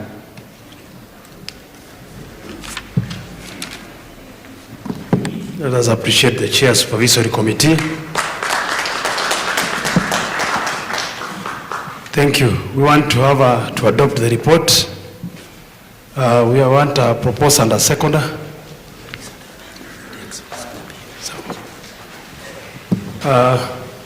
Let us get that gentleman from Ranga. Ape mic. Alafu mkono ingine ilikuwa wapi? We want to balance, eh? I'm Kennedy Ireri from Muranga Main. I propose. Kennedy Mukundi Ireri from Muranga, and I propose. Violet Amimo from Migori Women, I second. Sawa. Violet Amimo amenyakuwa mic, lakini Violet Amimo from Migori Women, and a second. Thank you. We want to combine the two reports. We want to take the reactions from the chairman's report and reactions from the supervisory report. So if you are bringing a reaction from the chairman's report that is in line with the supervisory report, let us not repeat ourselves. So just kindly mention from the chairman's report, this is my reaction. So we want to take reactions, and then we will heed. Binda, just tell us your name and your station for the purpose of recording. Thank you. I'm Samuel Mbinda Mutunga from Makueni, Maine. My concern is on supervisory report on legal matters. You have listed almost how many legal matters? 5. But you have not given your opinion or suggestion to the board. What is your opinion or suggestion to the board as far as these matters are concerned? Another issue about these legal matters, there is the issue matter of Gladys and the Magereza Sacco. What is the alternative you can get apart from the court issue? Because I think this is a delegate who vied, and you can take it from the court. What was the advice of the supervisory committee about this matter? Another thing, society asset and investment. You have listed the society asset kindly, investment. Bwana Mbinda, tukusikii mzuri, shika mic vizuri. Thank you. Society asset and investment. As supervisory committee, you have listed the society asset and investments, all of them. There is no opinion, no suggestion. What was the purpose of listing them if you are not giving opinion to the board of directors? Cooperative social responsibility. You have also listed, you have not given opinion, suggestion of anything, you have just listed. Challenges. You have given us challenges of liquidity, poor saving culture. What is your opinion as board of supervisory to the board of directors and to the delegates, what we can do about this. Not just list and leave it to read for us. Give us an opinion and way forward as board of supervisory committee. Thank you. Thank you, Mbinda. Any other reactions? Any other reactions? Let us go back there. Mr. Charo. We'll come to all your reactions, please. Patrick Charo, Makueni Remand. Kwangu ni upande wa Chairman's Report. Legal Matters. Roman 4. Nairobi CTC, number 557 of 2011. Magereza Sacco Society Limited versus Paul Cones. Subject, loan default. Position of the loan default. Position. Sawa, the lawyer is here, he will answer. Thank you. Let me come to this and then we come to Mike. We are coming there, we are coming. Okari from Kericho. Tutasikiza zote. Joshua Okari, Delegate Kericho Main. My concern is about the chairman's report about the membership. If you look at the chairman's report in the year 2025, he's saying in the report that we are 25,000 members, 142. That's the members by that time. But when we came to the supervisory report, they are saying the members who were active by that time, they were 21,647. Now the number is not tallying with the same with the chairman. I don't know why. 21 and the other side we have 25. You will get an answer. Finally, legal matters concerning Ambrose Ngale. Last time when we were here, we were saying that there are some people who went to Ngale's place to auctioneer the blood, and then they were being chased away. I don't know whether it was by the police or what. What is the position at the moment since last year when we were here up to now? That's my concern. Our counsel is here, you will answer it. Let us go to Mike. Then mine is quick. It's okay. Quick response regarding to Chairman's speech. Chairman's speech, now I am seeing that you are encouraging members to buy off loans with Sacco. But the figure is too low. I remember the other time it was 300. We want board now to increase the figure at least 1 million. So that because our members are suffering outside there. Thank you. Give Mike and then we come to Archman. We are coming there. Thank you so much. And the Chair, Supervisory Committee and your team, I have two concerns. One is, one of your roles or among your roles is inspection of branches that we have across the country.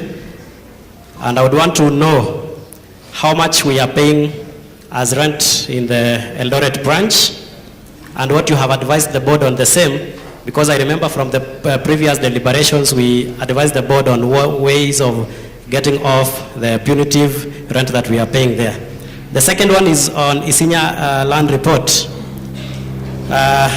Going through your report, I realized that you have just stated what was stated last year, that the land is situated in this place, and you also showing some doubt in value of the land. There's a statement that you are saying that there is need to establish the correct value of the land. Do you also doubt the value that was given as we do, or what do you say together with the board? And then lastly, among the challenges that you have highlighted there, I believe that it is not conclusive, because one of the challenges is about the rent that we are paying in the branches. So tell us the correct position. And also I had an issue that Okari has raised, and I raised my case. Thank you. Thank you so much. Obuya, and then we go to... I have two issues with the supervisory report. One is Cusco. Cusco, You have already written off 10 million. Where is your recommendation for us to approve? Where is your report? So that us we can approve. Another question is about Isinya Pros. Isinya Pros. I hope it's not the same as It's not the same. Sawa. Isinya Pros, according to forensic audit report, it says Isinya Pros was subdivided into 1,015 plots. The other report, which is 2023, you have told us that the plots are not subdivided. The only side which has been subdivided is 45 acres. What about 100 acres? Was it subdivided or not? If they were subdivided, subdivided and there's no report supporting the same, we want the culprits. Thank you. We want the culprits. You will get an answer. Take it to Shelmith there. She raised her hand. We are coming to you. Tunarudi huku.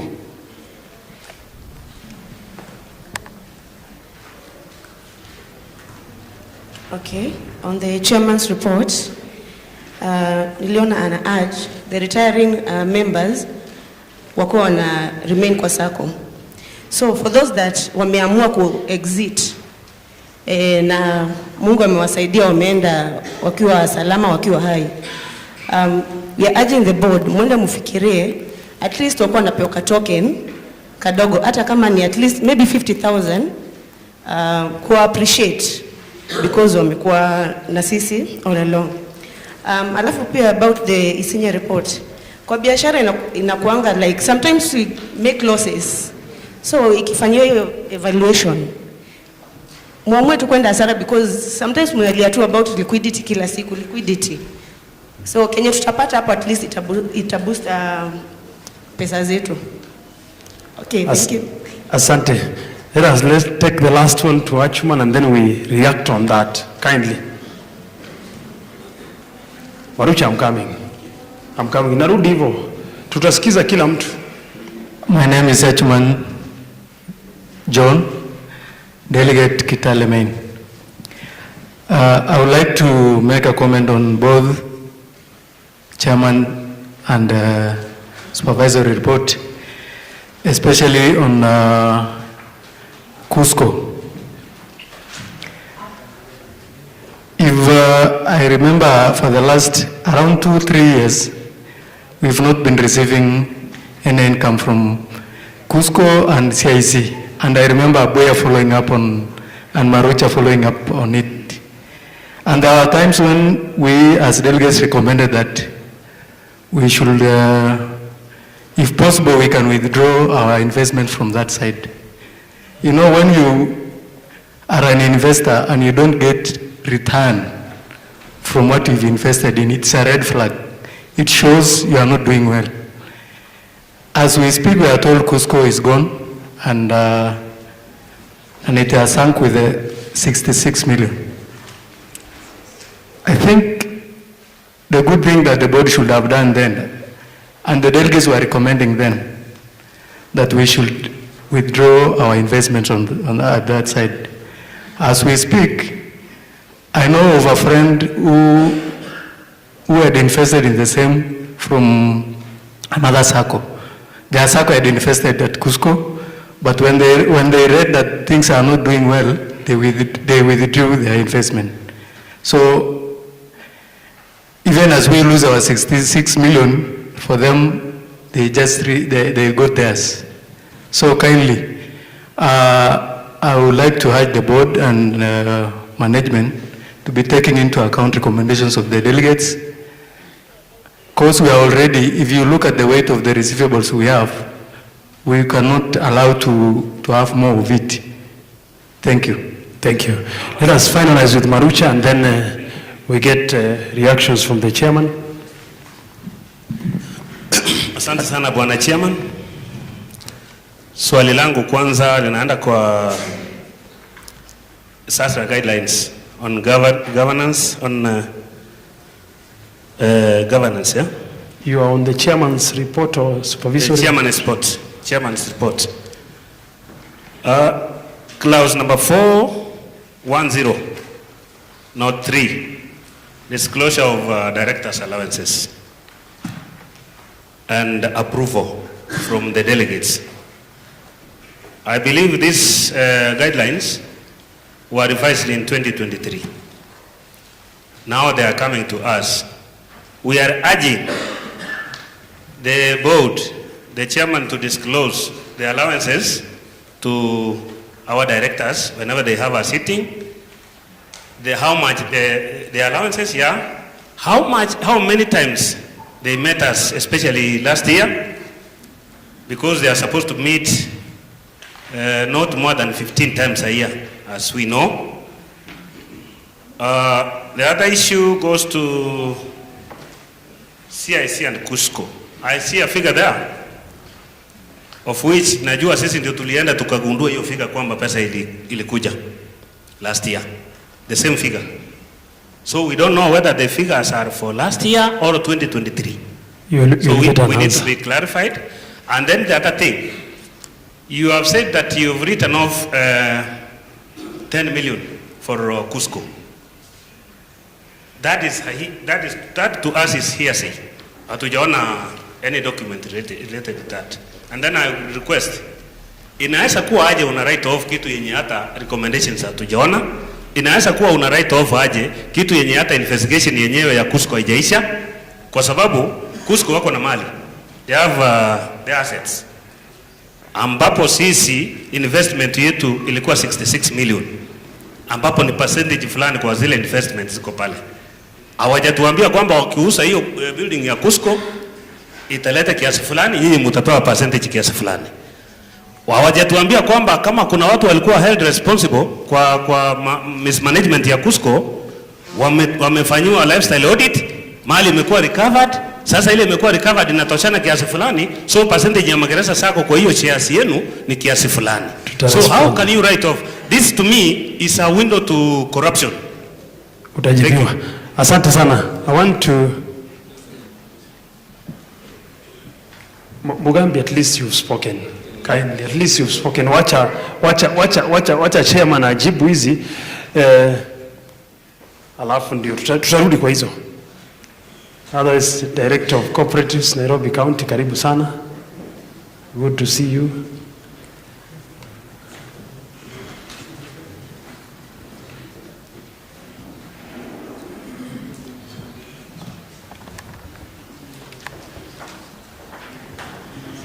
Can we appreciate them with a round of claps as they take up their seats?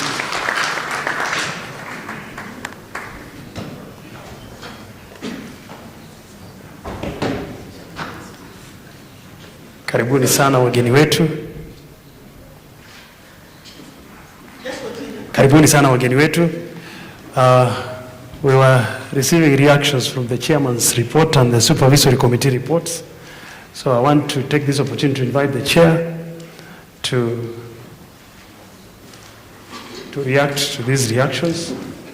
But I want to believe, leaders, that some of the issues that you raised, like the supervisory report, they make a report to the board for action.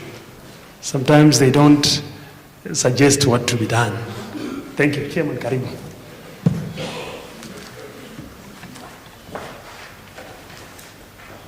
Thank you, Honseka. Our chief guest, welcome to 51st ADM of Magereza Dt Sacco. Karibu sana. Our director, Nairobi County, Director for Cooperatives, Madam Dolphin Aremo. Karibu sana, Mr. George as well. Naomba tukaribisha wageni wetu kuanza kwa makofi. Naomba tutengeneze makofi. Tuweze kuwapigia makofi factorial. 3, tunaanza na 3. 1, 2, 3, 1, 2, 1. 1, 2, 3, let's prepare our hands kindly. 1. Thank you. Karibuni sana. Feel very much welcomed. Our patron has just left a moment ago, the Commissioner Bureau of Prisons. Asante, karibuni sana. We were through with major part of the programs, and we are reacting on the Supervisory Committee report and the Chairman's report. So thank you, leaders, and we highly appreciate your concerns. And I still guarantee you that we shall respond to each and every concern for the betterment of the organization. I wish to respond to a few.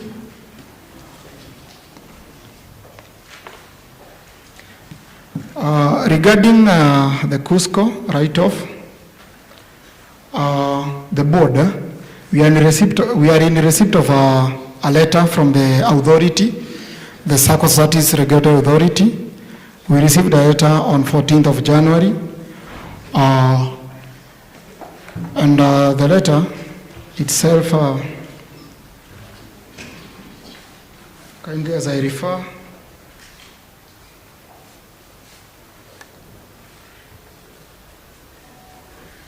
okay, just to summarize the letter, dated 14th February, the year 2025, we were informed that the Cusco is insolvent and the board and the management should make provisions for write-off. And following the guidelines from the authority, we've made those provisions. CEO will take you through the provisions and you'll see where they appear in the books of accounts. The letter emanated from the regulator. That is one. I don't want to disclose much or rather to talk much on Cusco insolvency or any other thing, bearing in mind the matter is in the courts. Also on the issue of the disclosures as well, the disclosure of the allowances, a very prudent question from a delegate from Migori, Bwana Rucha. Also we shall be having our budget and you shall be seeing where the governance kitty, where it is. And it is your sole duty to scrutinize it and also give your input as well. It is part of the disclosures that we table here and we shall be tabling them here as well. On the issue of the token to retirees, we really appreciate this concern from a delegate from Vika Women, Madam Shelmith Wango. Yes, we are trying, the board and the management are working on appreciation of tokens, or other tokens of appreciation to our retirees and also the general membership as well. And also, delegates and the board here and the management, we all have a responsibility of retaining these members. It is not a one-sided conversation. We all have that responsibility of also encouraging even the retirees to still be with the Magereza Society, because this doesn't mean that when you are out of the checkoff that you cannot be a member. But nevertheless, on the issue of the token, and even gone further to explain maybe a token of 50,000, we can't conclusively say what it's attainable as at now, but plans are underway, and we really appreciate for that. On the issue of the external loans clearance, though it is emanating from my report that we are really encouraging the members with the bank loans or other external loans to come to us for clearances. We've been doing this throughout the period, throughout the year under review, only that we were limited to an amount of 300,000 Kenyan shillings basing on our liquidity. If you were liquid enough, we would have offsetted all these external loans to any amount. Nevertheless, the board and the management are not rigid. And I'm so sure we have not rejected any, even of those members who have brought up maybe a request of maybe 500,000, 1 million clearances. We've already been doing that. And also, leaders, let us encourage our members to save. It is through these savings that we shall have a robust kitty and a kitty that can clear these loans promptly and timely as well. Before I bring the CEO, on the matters of the legal matters, we have the one for the Gladys Mercy, and amongst others, Mr. Paul Kones, Mr. Ambrose Ngare, and in our midst, we have our society's lawyers. I think it is appropriate time that we give them a minute that they can give us the progress of those cases. They are best suited because they are the ones handling those particular cases. And because they are within our midst, I can see CB Mongela. I saw Mberia. Yes. What's the other name of the other lawyer? Okay, we can begin with the CB Mongela and the cases that he's representing the organization with. Yes, for the case of Paul Kones and Ambrose Ngare. Thank you. Welcome, CB Mongela.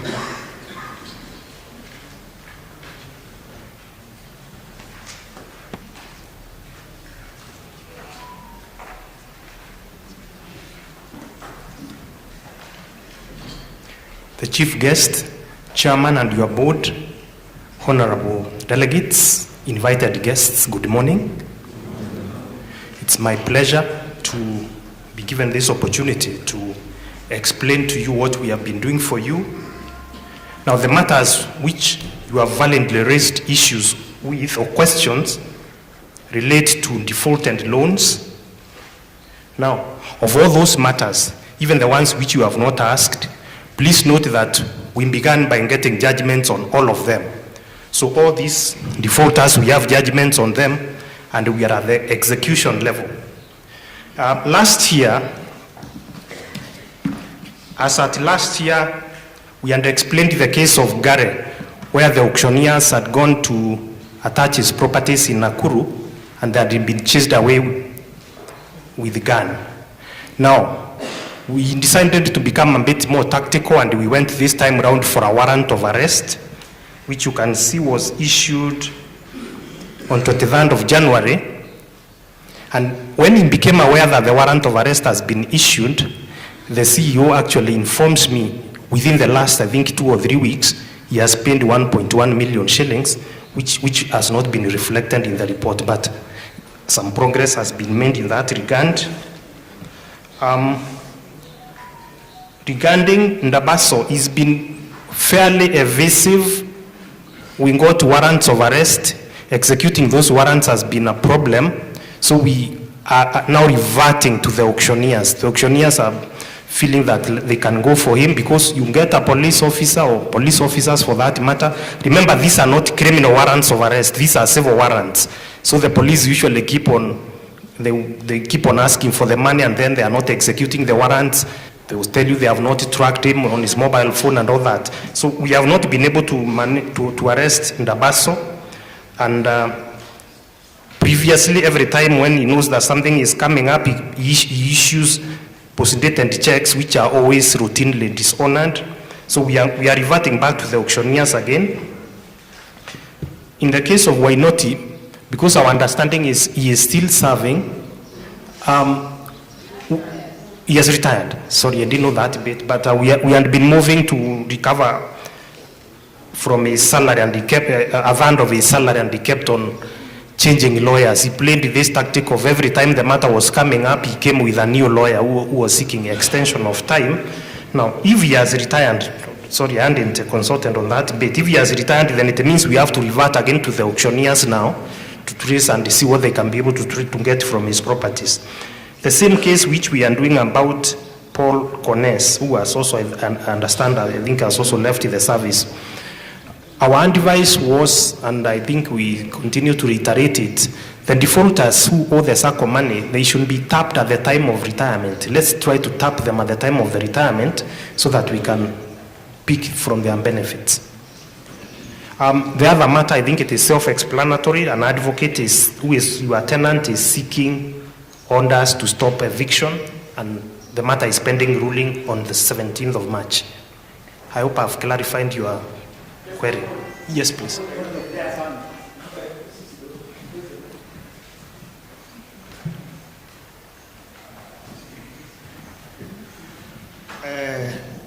There's that case, the last time while I was here, I had a warrant of arrest was still in force, and the same story I'm hearing now, that the police are not, the police are reluctant to arrest. And since I know we are also part of the security agent of this nation, does it mean we are not that up to task to follow up the case, or what is going on? Because up to date, and cases, most of these cases have timeline and time frame. Can you explain to me on that? Thank you. There's something that I forgot also to inform you, and also maybe we sent a letter to CB Mongera on the case of Mr. Ambrose Ngari. I want to confirm to you that he has cleared his outstanding principal loan amount entirely. Of the principal, get me well, he has cleared the principal as early as that last week, only last week. The board can confess to you here, last week. 1,151,000 CO. 1,152,000. That was the total principal for the loan. Thank you. I just wanted to inform you that. Chair, kindly.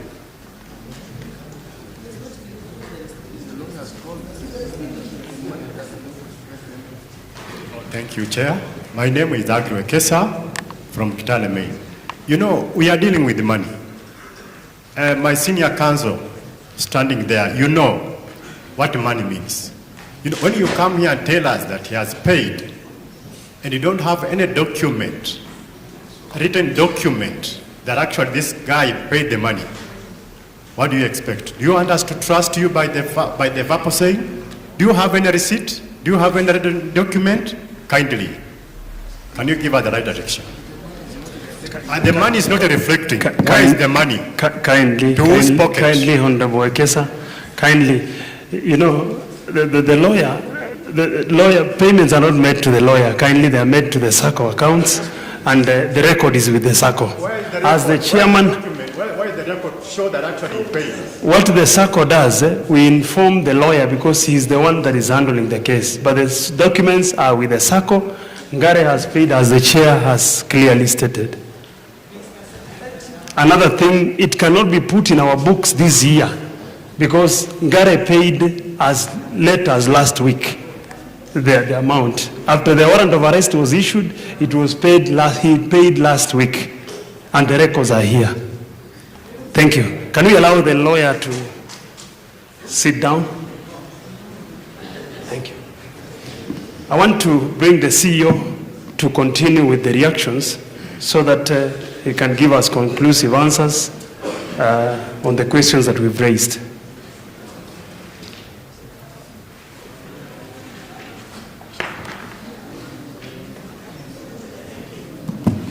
So, thank you. Of the questions raised, I think only 3 are remaining. And the first one was on rent paid at the branch, that is the Eldoret branch. So, if you look at in the books, as at 2023, the Sacco paid rent for the branches of 950,751. Then in 2024, 367,966. I think the difference is because the Sacco moved the Kisumu branch from a rented premises to the new Kisumu branch. So the 367,000 is entirely the rent paid in the year for the Eldoret branch.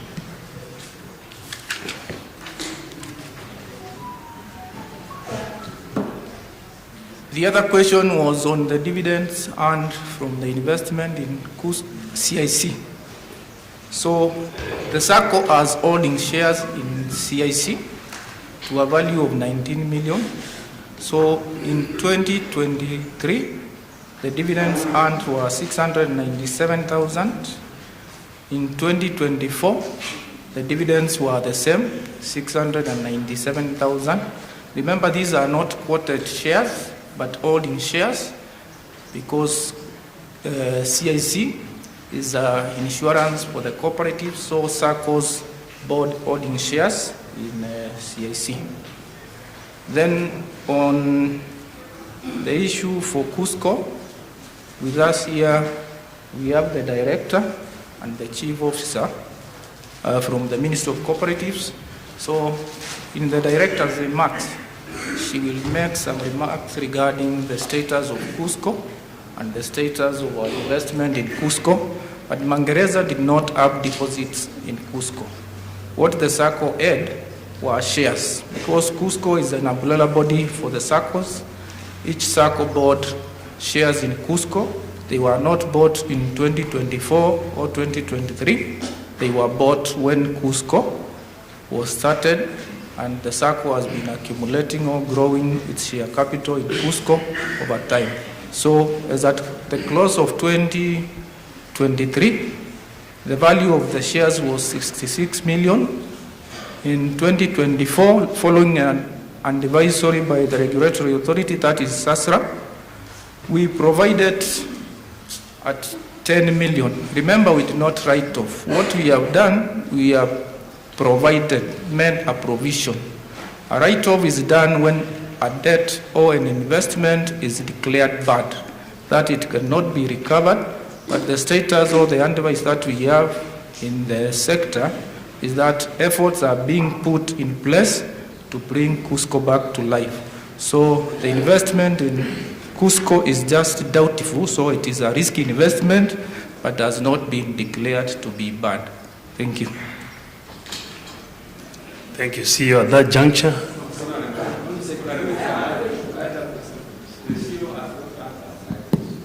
Which one, Mr. Abuya? I asked a simple question. Did the SASRA provide any written approval before the Kenya City for 7 million was spent? Another question was, what is the total amount of reserves required by SASRA for this project? Why did the board proceed with spending without first establishing these reserves? He has not answered those questions. CEO, can you take note, and then I bring the chair so that he can bring to us the chief guest, and then we will begin from where Mr. Abuya has left. CEO, I hope you've noted the questions, the concerns of Mr. Abuya. Kindly. I'm requesting, we will continue with that reactions. Let us allow the chairman to bring the chief guest that has just arrived, the chief of SAR, Nairobi County, and then for cooperatives, and then we will continue. Chair, welcome. Thank you very much, our Home Secretary, and so far so good. Mr. Innocent Abuya, be assured that the CEO will still respond to that. At this particular juncture, we are pleased in our midst to have one of our key guests with us here. And kindly, ladies and gentlemen, allow me to welcome the Nairobi County Director for Cooperatives, one and only, who has walked the journey with Magereza Sacco for a very long period, Madam Dolphin Aremo, whom I will request also to welcome the Chief Officer after her remarks. Thank you, Makofi. Asante, karibu sana, Madam. Welcome.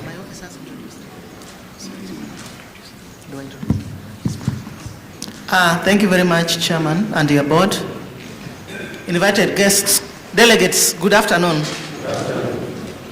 Let me start by apologizing. We are not able to be here early in the morning as we had anticipated because we had other series of activities.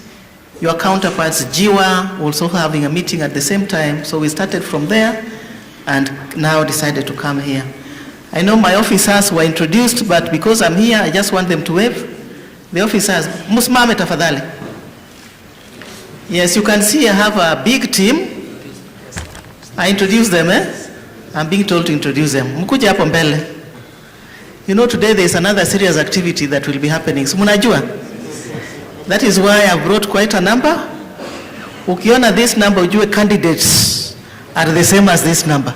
Kila mtu anakuwa na wake. Is there a roaming microphone? Because I want, unajua niko na Gen Zs. Na mimi I'm handing over leadership pole pole. Nataka musikie sauti yao. The Gen Zs are very many. Yes. Starting from you. Good afternoon. My name is Davis Kadurima. Thank you. Good afternoon. I am Dorothy Ouma. Good afternoon. My name is Deuri. Good afternoon, leaders. My name is Mary Wainaina. Good afternoon. My name is Stacy Abala. Good afternoon. I'm Maura Faith. Good afternoon. I'm Anzuki. Good afternoon. I'm James Ngaruya. Very good. They are all from Starehe sub-county, which is one of the sub-counties in Nairobi. Mr. Chairman, I know you had a chief guest who had talked, but allow us to make a few comments. I bring the greetings of the Commissioner for Cooperatives, who was supposed to have been here, but there's another very serious activity happening in Cooperative University where he has been invited to attend. Mumepokea salamu za Commissioner? Thank you. I know you are busy having your discussions, accounts have been presented. I just want to say that you have done well, but there's always room for improvement. Again, I know you have been discussing matters of Cusco. I felt I needed to come here and clarify what is going on in Cusco, as leaders, members must be asking you, because you had also invested shares capital, isn't it? We all know Cusco is the umbrella body for savings and credit, a union that has been in existence for 52 years. It has been performing very well. 2 years ago, we celebrated 50 years. Unfortunately, Cusco has been undergoing losses, and no one had seen this for the last 7 years. But societies have been receiving dividends. Ideally, you have been receiving a refund of your deposits slowly by slowly. So sometime last year, the CS then, Hon Simon Chelugui, directed that the board that was in existence be removed and an interim board put in place. That is how the chairman of the interim board, Mr. Mategwa, came into place, and other 11 board of directors. In Nairobi County, I was privileged to have 4 board members in that interim board. Police Sacco, Stima Sacco, Muhasibu Sacco, and Mwalimu Sacco. There is also an interim technical committee drawn from the CEOs of the cooperatives in Kenya. Nairobi, we denoted Dr. Onchiri from Harambee, Dr. Nyaanga from Ukulima, Dr. Hassan from Stima, and the CEO of Unitas. But there are others drawn from outside Nairobi. When the interim board came into place, they engaged PwC, one of the key audit firms in this country, to do a forensic audit. That was done successfully, and a presentation of the report was done to the stakeholders in Nairobi at All Saints Cathedral. What were the findings? You may have seen this in the social media. The findings were that 12.5 billion could not be traced. Further findings were that some people had taken loans. You remember there was a Cusco Housing Fund, and they had defaulted. Some cooperatives had also taken loans. You remember there was the Central Finance Fund, and they had defaulted. When the report was out, the report Muteso was appointed sometime last year, and I felt it was important that he also comes and meets you, gives you his words of wisdom before we could proceed with your other agendas. Thank you very much for listening to me. Chief Officer, karibu sana. This is a society you have not met, but you can see they are discussing their issues with a lot of calmness. Karibu sa, give your address to them. Thank you.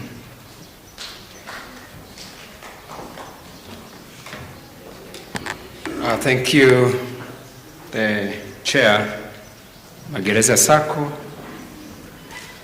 the board, the CEO,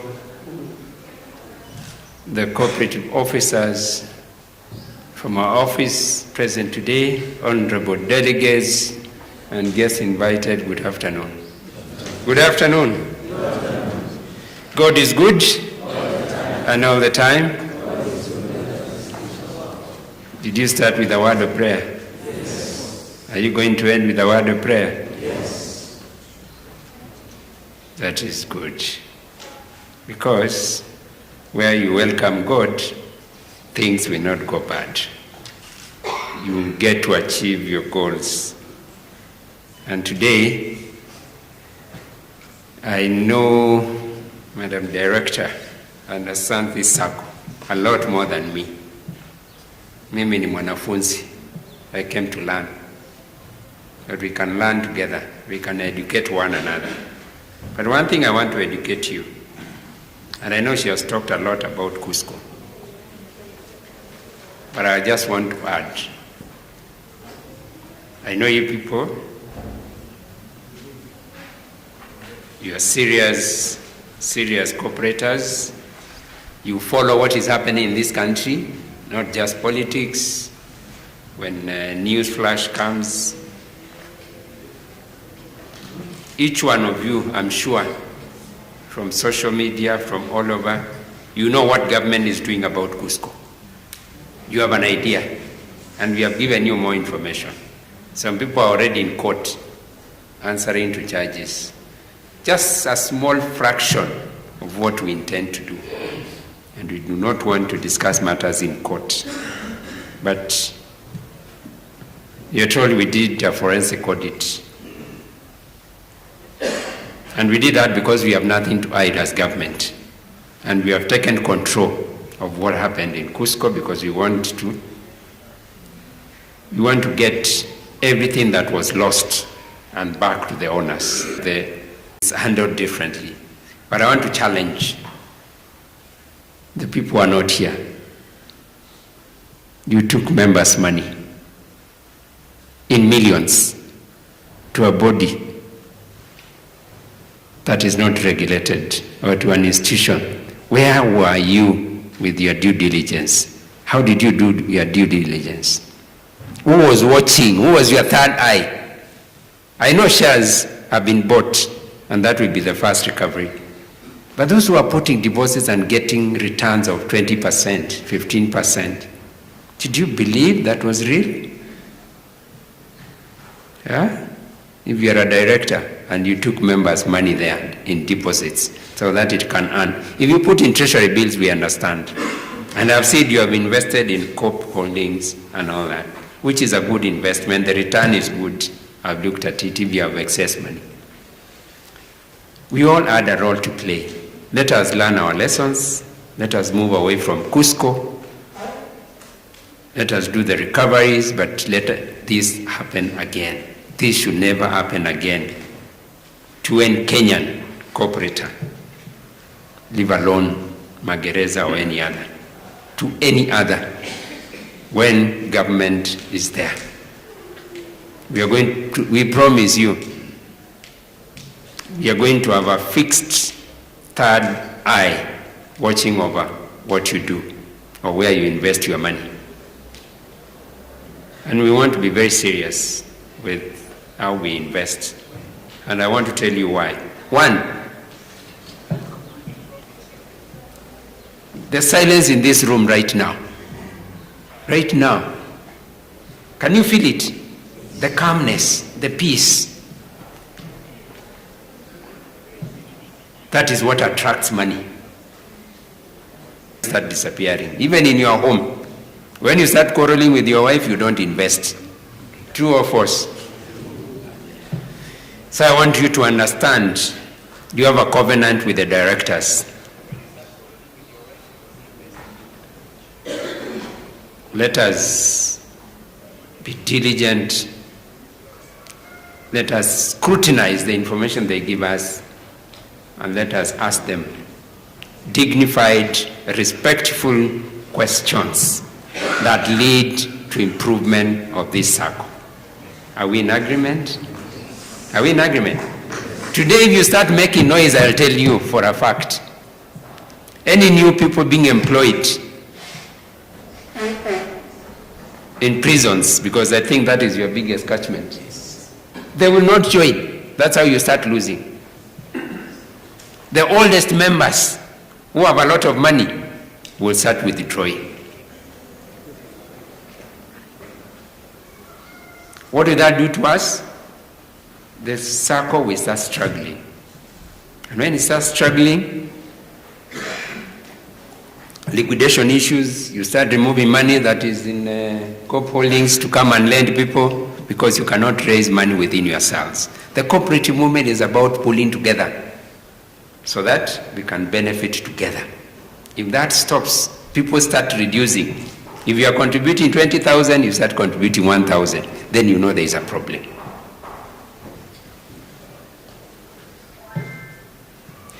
Now, I know there is a cooperative bill that is coming to address a lot of loopholes that were there in Cusco.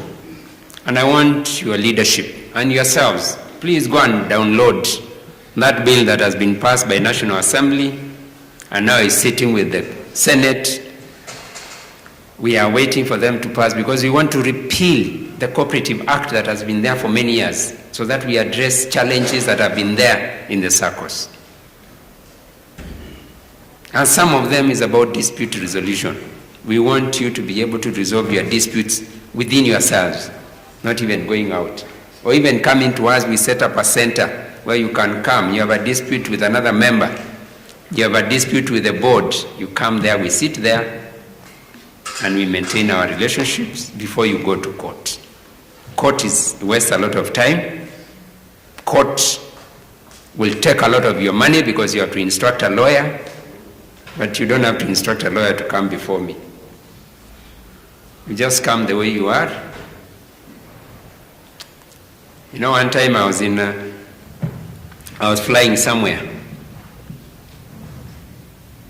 And you know, sometimes you get turbulence in the air. And people start saying, oh my God. And the pilot comes and says, we will get out successfully. It's just a small thing. But you, because you're not a pilot, what do you feel? And people start praying. And one man stood and said and lifted his hands and said, please accept me the way I am. I'm ready to come to you. Don't give up. Don't give up. This Sacco is very strong. So the cooperative bill is there. Let us download. Let's look at the good things that are there. We are talking about Saccos are going to cooperate and collaborate together so that they can lend money to each other. You don't have to go to banks at cheaper rates. That you can do more business that you're not able to do. But today, Sacco, and in Nairobi, who knows? Not my. And that is the biggest Sacco in Africa. Are we not Situkombele? Today, as we speak, we are the biggest movement in Africa. We are number one. We are number one. We should be proud of that. And it is because of that 8 billion in assets that you have. You are part of our most successful Saccos. You should be proud of yourself. You are one of the Saccos that is able to declare dividends. 2 digits percentage. Not many. Where they have been able to provide for Cusco shares.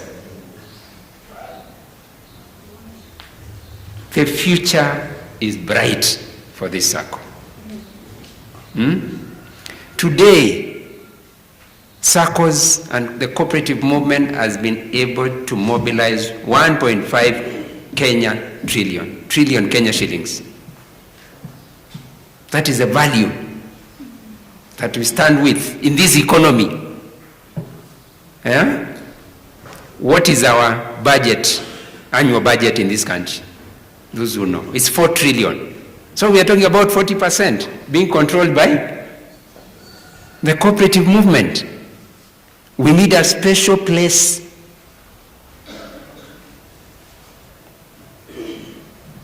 in decision making in this economy. And we can only be recognized if we have a strong voice to speak for us.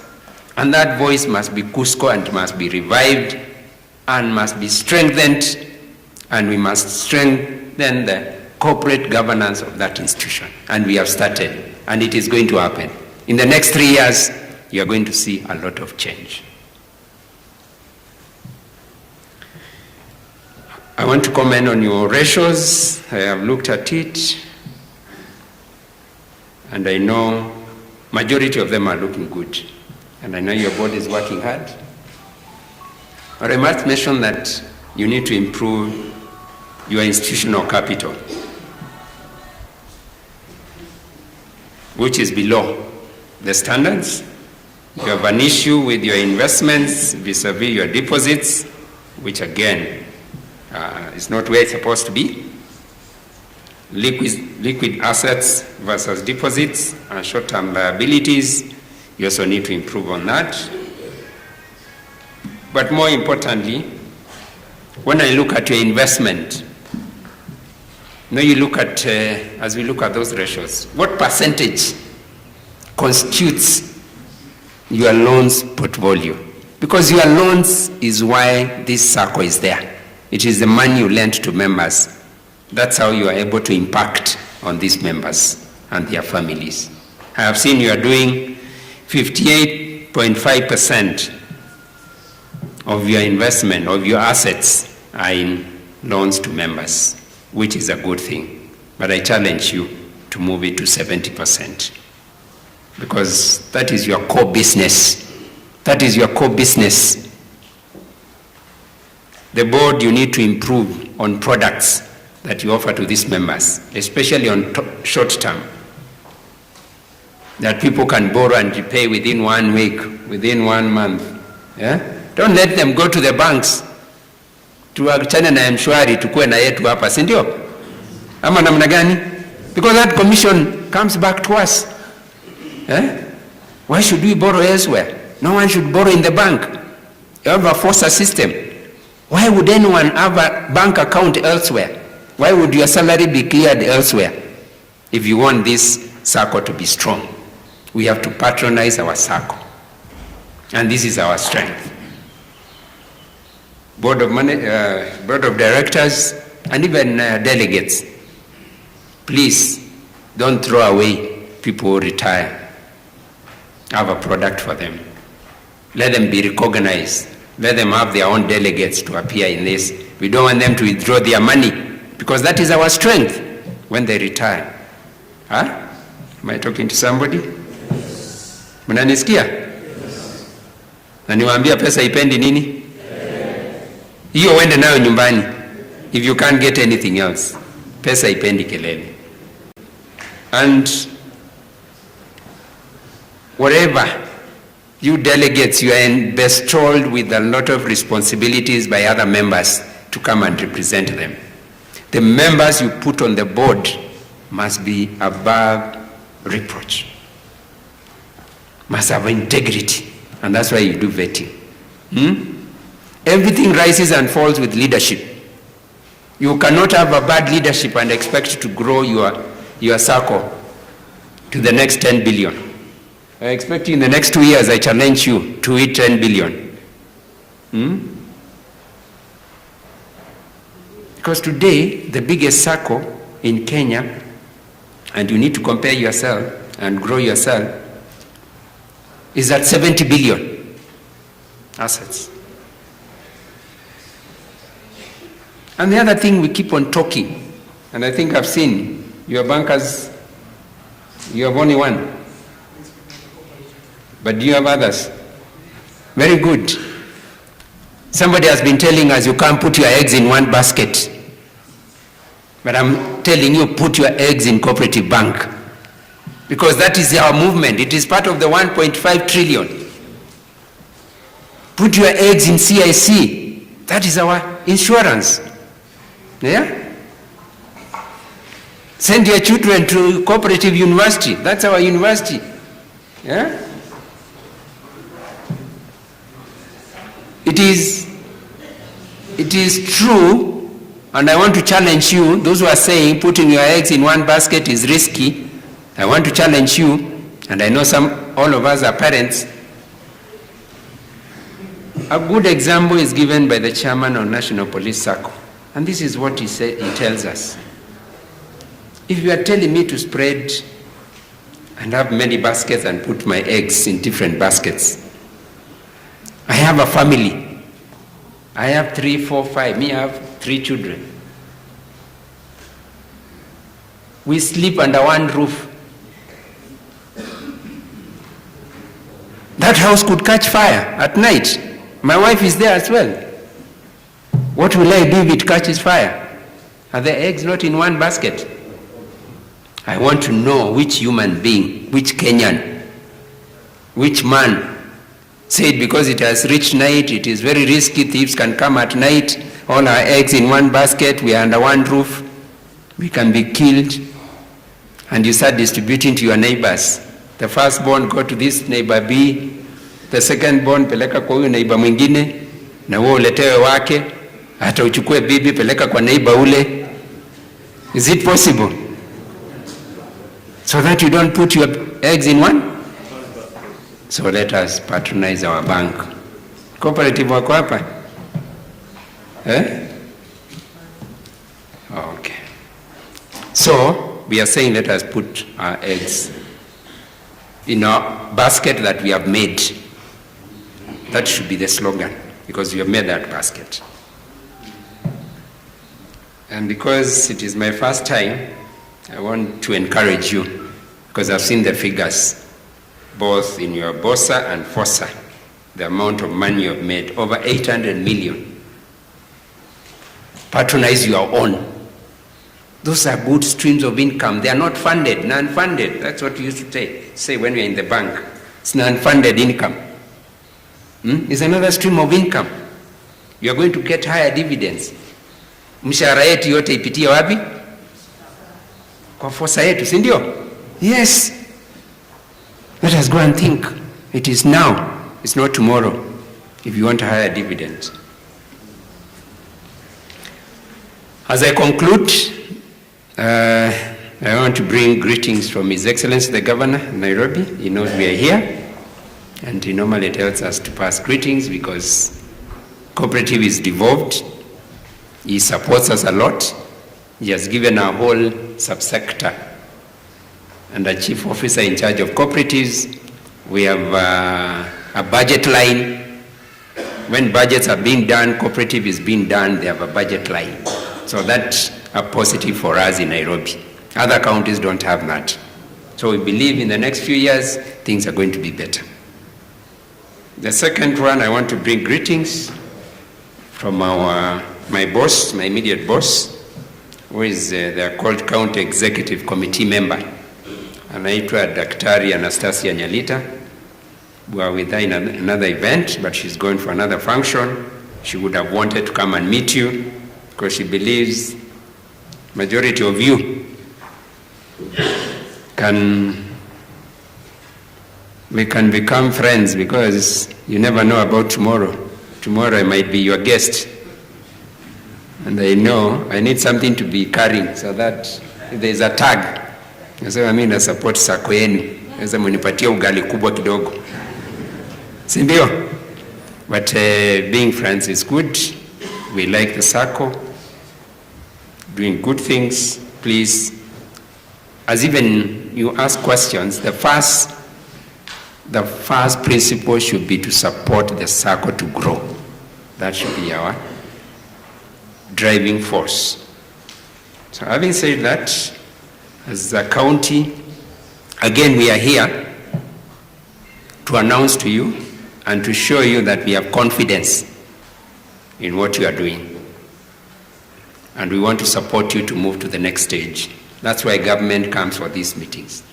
If today you sent your notice and my officers don't come, will you proceed? Will there be a meeting? But you will have spent, lazima ulipe watu nini? Kama kuna allowance, kama kuna fare, lazima uwapatie. But money will have been wasted. We come here because we want order and we believe you are doing the right thing. With those few remarks, I want to wish you well for the remaining part of business. Please do it with sober minds and don't chase away money. Do it in peace. Thank you. God bless you. Can you appreciate the Chief of Nairobi County with a good clap?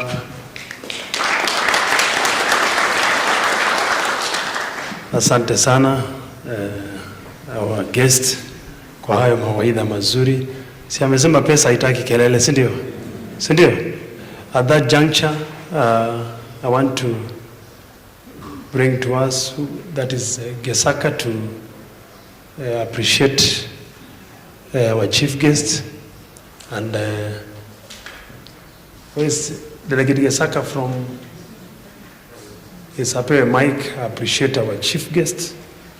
Alafu tutaendelea. Okay, thanks a lot for the opportunity. All protocols observed. Delegates, habari zenyu. Thanks a lot for the incentives that you've given us. My appeal to you, sir, plus your team, kindly hold our hands and also don't fear to point out whenever we are going wrong, including the board of directors. Tell them, here you are not going well. So that in some few years to come, we shall at least celebrate together with you. Thanks a lot. May God bless you. Asante sana, Sacco. At that juncture, we want to really appreciate our guests plus our director Nairobi County. Thank you sana kwa kuja na kufanya nini. We want to go to direct to agenda number 8, presentation of the proposed financial budget. Those questions, Mr. Abuya, the CEO will handle it. He will handle it kindly. Mugambi, we will come to you. Don't mind. Let us get our chief guest want to be a preview of the budget. Kindly.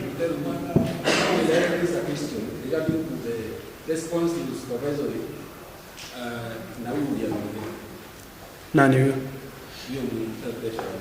The chair supervisory said clearly, all questions are directed to the chair. They write a report to the board. They cannot answer what they wrote. They write the report to the board for implementation. Thank you. So let me welcome the treasurer to present us with the proposed financial budget for 2026. Thank you, treasurer.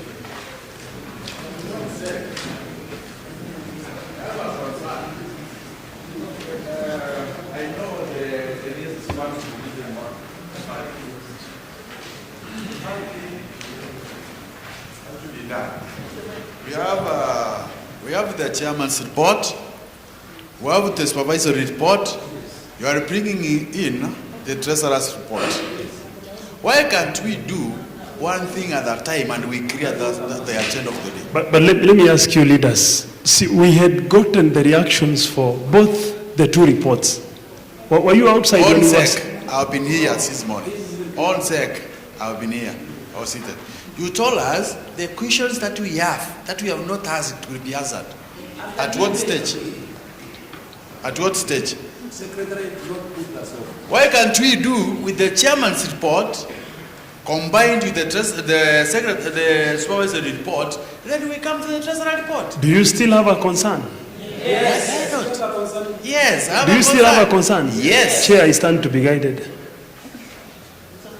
So treasurer, you can sit. Let us get the concerns. I think if it's a concern, it's you and Mugambi only. Sit here.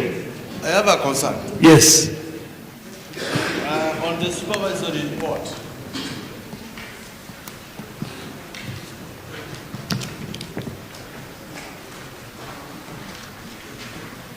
Go on kindly.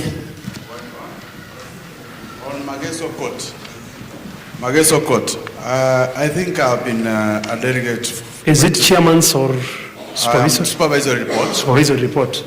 I've been a delegate quite enough time, so I know the figures that are attached to Magereza Court. The Sacco, in its own wisdom, the Magereza Court, which is in Westland, did not realize an income this year. This is the first year, I think. And the previous years, those who have been delegates enough, we know the income that comes from that place. 9 million, 9.3. So the Sacco, in its own wisdom, decided to do nothing about it. I know the case is in court. I know we have a case in court, that property. But I think, through the wisdom of the Sacco, you need to do something on that property. You can do a renovation because we want money, isn't it? If we want an income to the Sacco, how much do you need to renovate those houses? And then we get the income about it. You know, the same property, that is where 47 million have been spent, isn't it? 47 million spent, no income, 9 million that we used to get, zero there. I'm asking the board to look at that issue so that when we come here next time, at least you will have something to tell us. Then, when I come to the Isija land, I think I know, for those who have been delegates for the last 10, 13 years, 12 years, where I belong, and all the board members where they are, this thing of Isinya land has been a thorny issue. Every director who comes on board, they try to avoid. There are so many Kiswahili tu, tunatafuta mnunuzi. Mimi inakaa pande hiyo. And I know how it is hard to sell that land. So ile kitu body inaweza fanya, you can decide, even if that land has been there for the last 13 years, you can sell it at cost so that we have money back to the Sacco. Another thing, the challenges that the Sacco is facing, competition from other financial institutions. What are we doing? We have a board of 9 members. We have the staff who are competent. We have the CEO who is competent enough. What are you doing? Because most people, most Saccos, advertisement, education to members. Education to members itself, to us, is enough. What are you doing? Thank you. Munataka pesa, lakini you are not looking for that money. The last part of it, delay in recovery of loans and variations. I think these things to our Sacco is not supposed to arise. Nauliza swali. Every morning, Mr. Makoa anakujanga headquarter. Reform zimejaa. Every afternoon anakuja headquarter. Reform zimejaa. Why are you bringing loan forms to Magereza Sacco for credit report verification and you are not going to recover the loans? Can we find a mechanism? Can we find a way? Can we have a way? Before you advance a loan, like banks, I normally see at the headquarters, if it's a loan from cooperative bank, a member will not get a loan until if it has not been adopted into the system.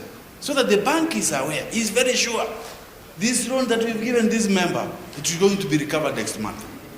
We are advancing loans to members which we are not able to recover. Hiyo diridadi inatoka wapi? Thank you. The point is at Finally, home.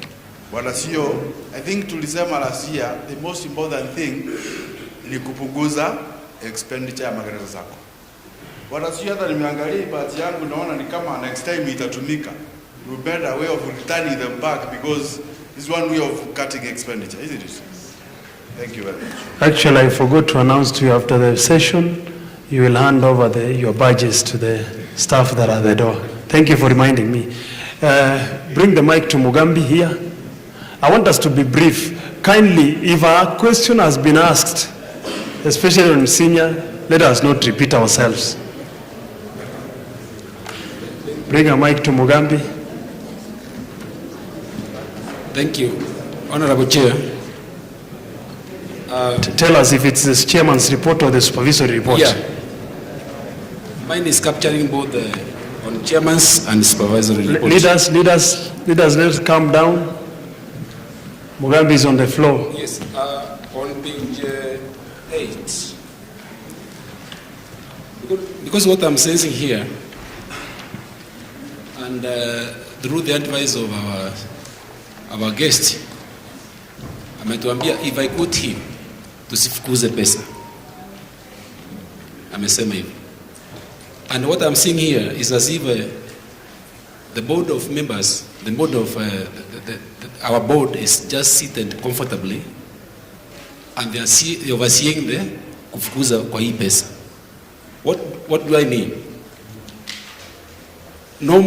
From the normal withdrawals, if you look from the normal withdrawals, 609 members withdrawing from Sacco. That is an equivalent of 50 plus members per month.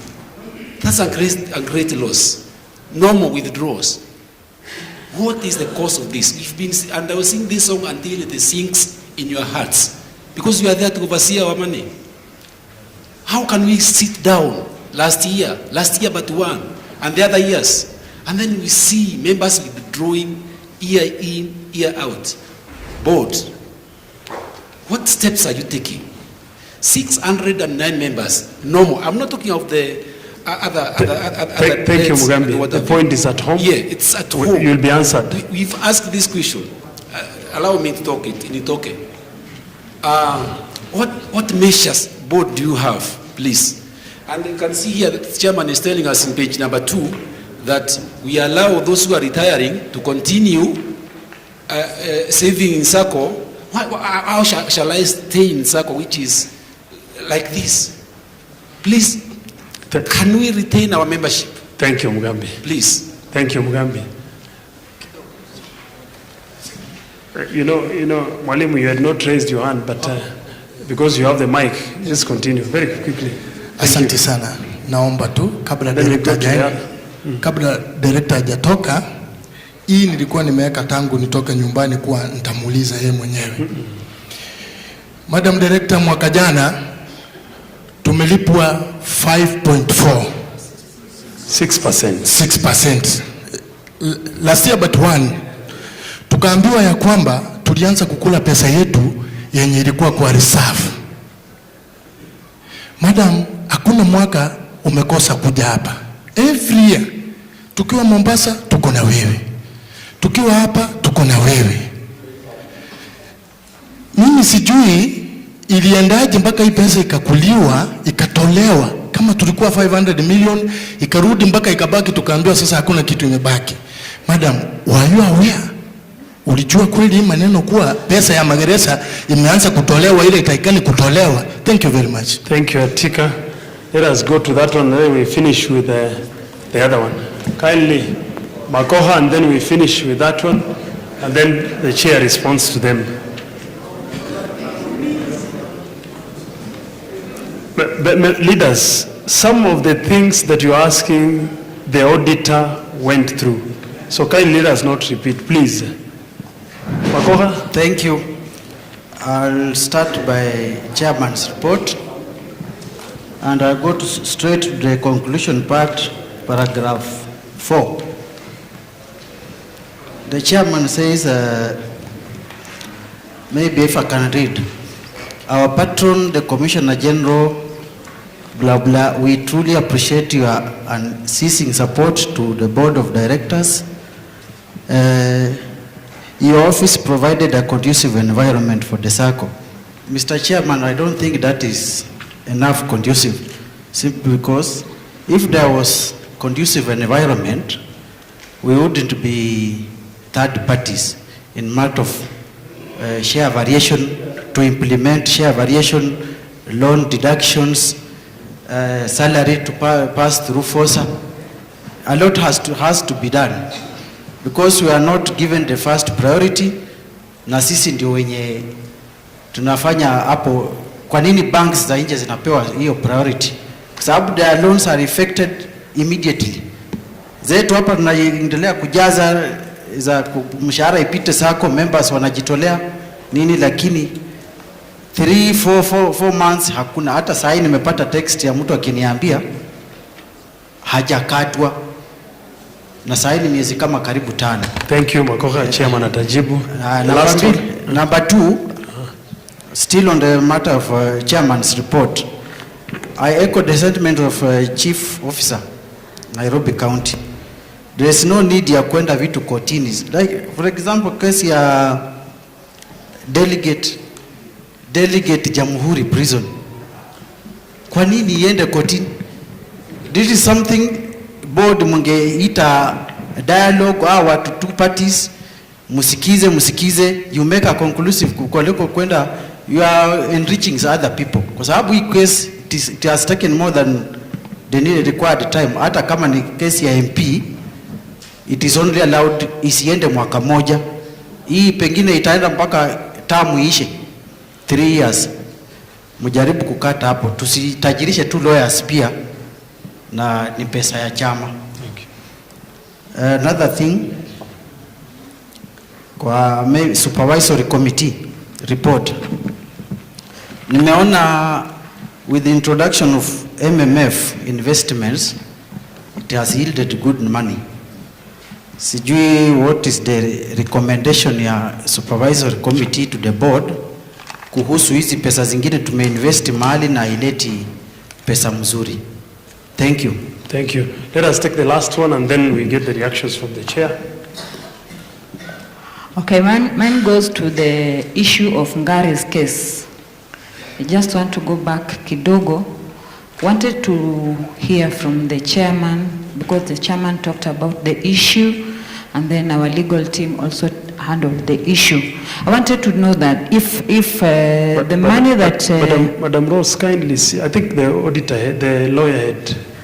No, there's a question I just want to ask. It's just It's okay. Yeah. I just want to know if after...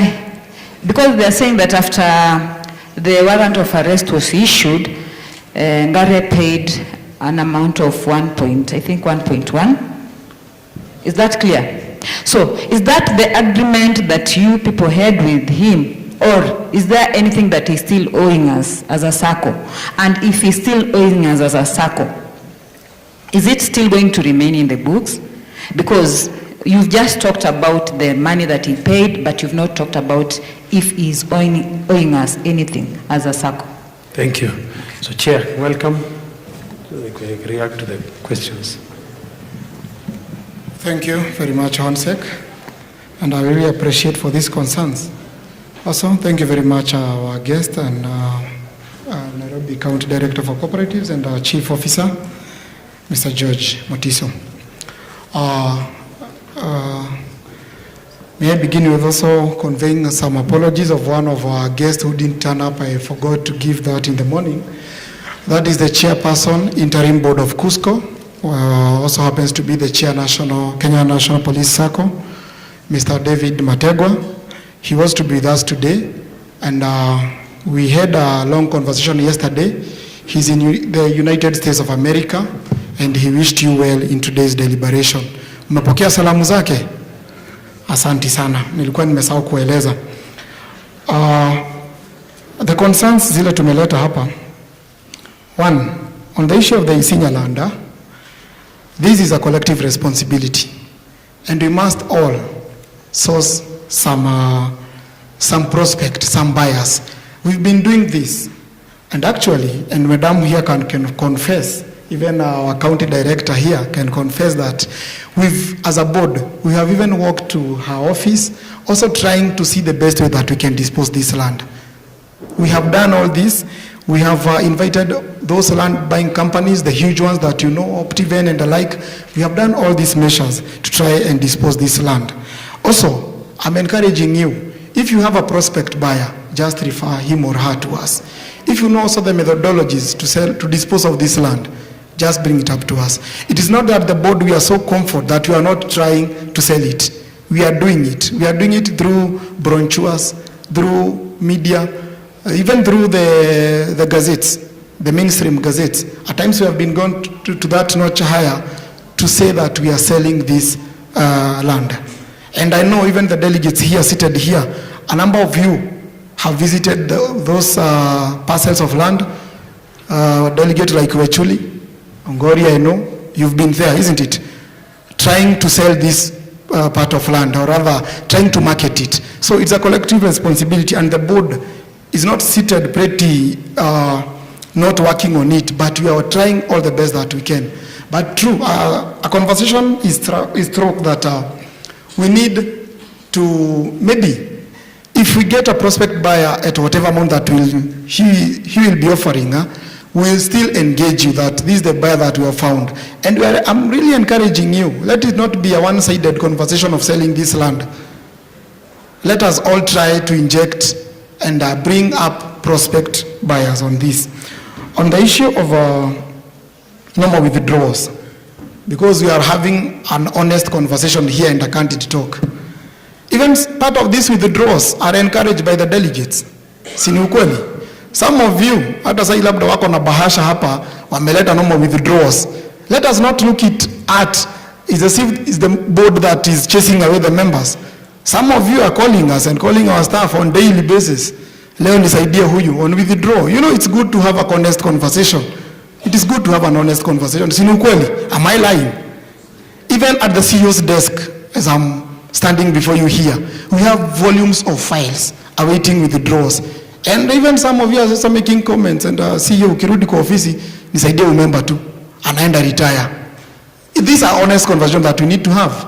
So it is not one-sided issue here. On the retention of the members, we understand we need to retain them. It is true we need to retain them. But even as we work on the retention, also the information that you are disseminating at the grassroots, and I echo the sentiments of our chief officer and our guest, Mr. George Mutiso, is a conversation that needs calmness. Members will be approaching you at this the prime time before the exit from the service, those who are retiring in the month of June. They are approaching you already. Kindly assist us to get our dues. Bring up that conversation that it is not mandatory as you exit the service that you must exit the Sacco. Hello? Try to engage them also on the same. But let us have honest conversations here.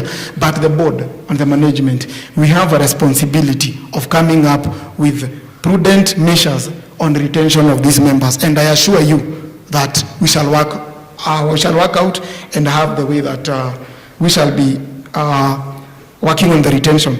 And actually, even the chair of the Kenya Prisons Retiree Officers would have been with us here, Mr. former board member, also chairing that team of the Kenya Prisons Retired Officers, Keproa. It's Keproa. He was to be with us here. We have invited him in series of meetings on the retention of the members. We are ready to walk the journey with those retirees. So we are working on issues on the retention of the same. On the issue of the erroneous share variations and deducted loans, leaders, because this is a healthy conversation here, and our patron was here, and he also struck those conversations that we have been having system hiccups. And by good chance, any employee here employed by the government, including our director for Nairobi County, and also our chief guest, also the cooperative officers, anyone here who is employed by the government of Kenya currently, you all know that we are being brought up to one system. The government is working on efficiency. We are migrating from IPPD to UHR. And the patron mentioned it here. And we have been facing tethering issues. It has been a journey across all the ministries. I know it has been a journey. I have not engaged our guest here, but I know we have been having hiccups. And the larger the workforce, like for the prison service, you know, we have over 30,000 members of staff. The larger the workforce, the larger, or rather, the voluminous the tethering issues will be. And he promised here, I am just echoing the sentiments of our patron and the Commissioner General of Prisons, that his administration is really working on the issue of efficiency of the service and bringing up all these issues that have been hanging. So it is also not that we are deliberately not deducting these loans. And still, I want to encourage you. When a member is not deducted alone, for instance, or when a member places a monthly contribution, a variation, maybe you are being deducted 2,000 Kenyan shillings and you made a variation of 3,000, which didn't take effect. Or even a loan, you are supposed to be deducted a loan of maybe 20,000 and it was not deducted. And you received that salary. Let us have healthy conversations. Let us not shy off. As a leader, as a member, we have that responsibility of paying off that loan. Since you receive this money, it does not cause you any harm to just pay it directly. We have a pay bill. You can still do it. So it does not mean that if your loan hangs for 6 months, you shall never pay.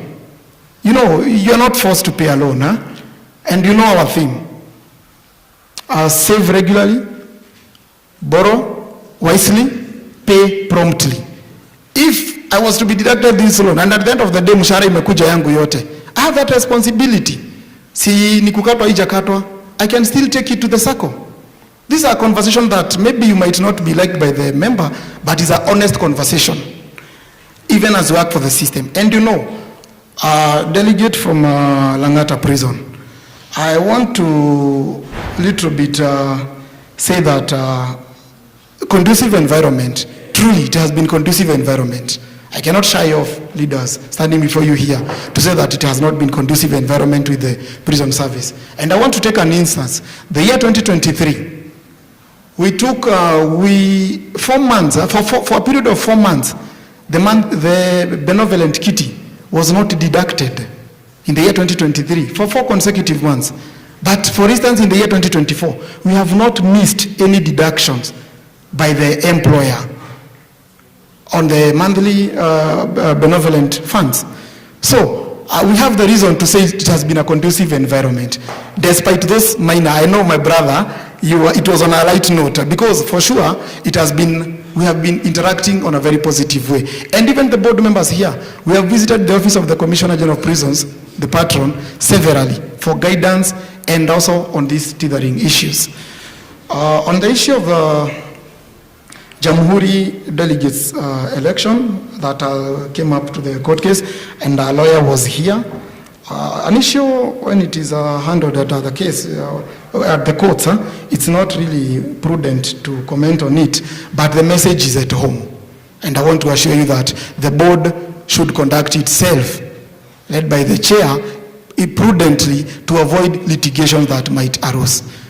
It's so unfortunate for such an issue, and going forward, given an opportunity on ADRs, we shall employ ADRs where necessary to avoid these legal tussles. And just to emphasize, I even told you here that one of the court cases that we've been having here from my ages, it's no longer there. That is the case of the former CEO. And board members, leaders seated here, when we might not quantify as at now or have a document right now, maybe to show some figure, but when we are people of integrity, when I tell you that Mr. Ambrose Gary has paid off an amount of money as late as last week, that is a developing story, because whatever that we are discussing here, it is for the year under review, the year 2024. That matter, we only, during our preparations on ADM, we were informed by the finance manager. Who is the finance manager? She's here with us. Did we receive that money? Is it in our accounts? So if we tell you the money is in our account, don't doubt us, because it's true, it's there. It is there. He paid an amount of money. But now clarification that Madam Rose Molero from RC's Nairobi is asking is very valid. Yes, what is the balance? Kind of, was it the entire sum? The amount that was paid, I want to clarify, it was an amount of 1,152,000 of the total principal loan. This loan is a loan that has been provisioned for loss, you know that as per the criteria set by the International Financial Reporting Standards 9. But even as we write off, we have the responsibility to follow through this money. So from the year 2011, there's some accrued interest, which he has not paid, accrued interest. And also, still on the International Financial Reporting Standards, there's a maximum of accruals. There's a maximum period, maximum parameter of accruing the interest. But as at now, and you were informed here, that case, it is a civil case. It is under civil case. So whatever that has been paid to our accounts, and I can confirm to you, it is the total loan principal as at now. And the board will see the way forward still to pursue on the areas or because we are in an ADR, it's like an ADR process, because it's a civil case. Thank you very much. CEO, Madam, you had one. Thank you. Asante.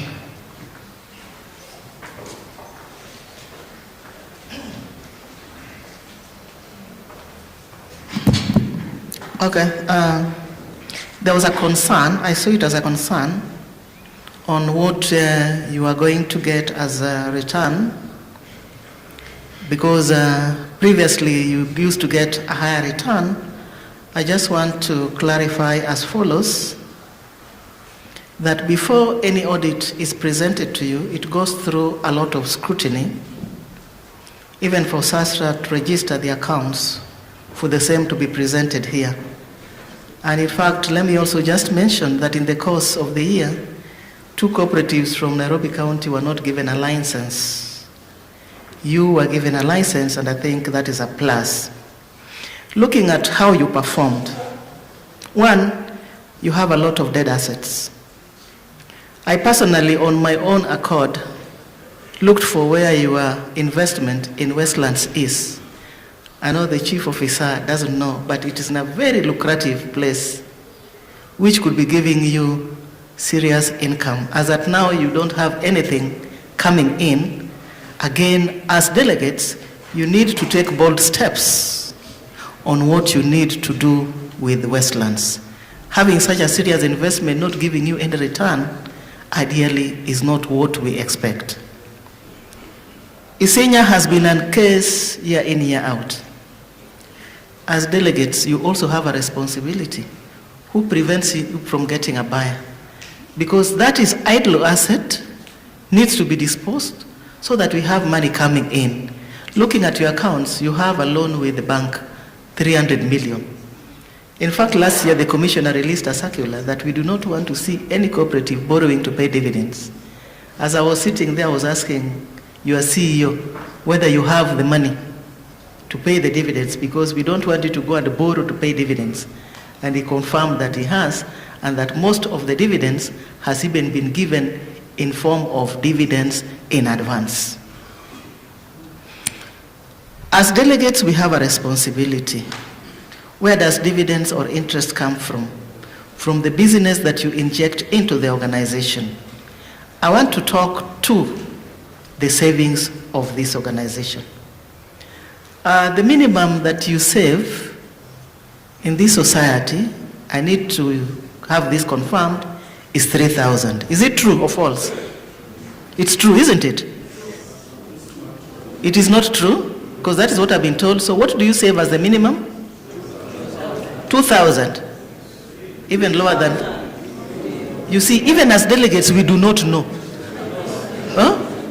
You see, even as delegates, hatujui. Now kama hatujui, members watajua kweli? Okay, let me work with a higher figure of 3,000. And I want to compare you with other cooperatives, starting with your counterpart, Police Sacco. Does anyone know what Police Sacco contributes at minimum? Yes. Kindly raise your hand and tell me. Raise your hand. Just raise your hand. Yes, my dear lady. 4,000. So she has tried. Somebody else there? 12% of your basic salary. Very good. Let's clap for him. Because you are not in isolation. Cooperation amongst cooperatives. Get to know what your other colleagues are also doing. Because somehow we could be comparing ourselves with what police paid. We did police last week on Friday. It was in the newspapers. Does anyone know what they paid on interest? Please, again, raise your hand. You know, we are also learning, eh? Yes, again, raise your hand. Yes? 11% on deposit. Very good. If you compare that with what we are paying, they are paying higher, isn't it? The secret is in the savings. I know somebody will say, na yao yetu ni shirika Sacco. We also did our ADM here early in the year in January. My colleagues here are members of Shirika. In fact, Dorothy is a board member. Kathurima is the officer in charge. Just tell us, what did we give as Shirika and what is our minimum contribution? Kathurima, please. Minimum savings is 10% of basic salary. Basic or gross? Gross. Use the microphone. Yeah, use the microphone, yes. Our minimum savings is 10% of the gross salary. And our return was 11% on, that's interest on deposit, and 12% as dividend. It was 15. Dorothy, dividend was? Dorothy is a board member. Yeah, from the board member. Dorothy was a board member. 14%. 14%? Yes, dividend. Yeah. Yeah. I'm using those examples so that you can understand the secret of getting higher returns. The secret is in the savings. I know somebody has mentioned, I've always been with you. This is something I always say every time I am with you. Saving, saving, saving will give us a leverage to earn more return. Although the objective of the Sacco was not even the dividend when you registered. The objective was for you to mobilize savings, get credit, you grow yourself. My expectation as a director is that the loans you have taken, and I want to believe all of us here have loans, you have invested in a place that is giving you a return. That is my expectation. But otherwise, you need to do a lot of cleaning, dispose Isinya, look for a buyer. I know the board of directors came to my office, and I told them the same. They have been battling with looking for a buyer. There's one of you who lives around there. If you can assist us, get a buyer. Let us combine efforts. But you all know that we have not been doing well when it comes to real estates in the course of last year, because you must also study the market. Sometimes it's not good to sell just for the sake of selling, because that is an asset that should be able to assist you. I've looked at your books. You have taken a loan from the bank, 300 million. In our society, we normally pass borrowing powers, but we don't take loans from the bank. And that is why in the current bill, there is going to be inter-Sacco lending and borrowing. So that instead of you people going to the bank at that high interest, you will come to Shirika Sacco, you get loans, we charge you some interest, and so we do business with each other. So as delegates, I also expect us to lead by example. When you are talking to members there to increase savings, and we also don't know the minimum that we are saving, then ideally we have lost it. Let us also start with that 10%, even if it is basic. In Shirika, it is gross. Even if we start with that 10%, as delegates, because initially when this is introduced, people say, italeta siasa. But you who is sitting here know the importance of bringing in savings. If anything, they are your savings. Most of us are civil servants, me included, permanent and pensionable, but we will still retire. When retire, believe you me, these savings will be so handy. As you are processing your benefits, which takes some time, these ones will be readily available. Thank you very much. I don't know whether the chief officer, you want some parting shot, because after this we will be leaving you with the officers. Somebody is raising a hand. Yes? You have one question for me. Use the microphone. Even the chief officer will assist me to answer. Amekuwa guru kwa Sacco sasa. Thank you. You have actually assured us about our investment in CIC, and I have been a delegate. This is my second term. We have been experiencing nil return in our shares in CIC. What can you enlighten us more? What CIC has placed in place? In the books we have earned something little. Are we comfortable with the money in CIC? Ama itarudi pale kwa nil? Thank you. Thank you. A very good question. Do we have delegates in CIC? Who is the delegate? Who is the delegate?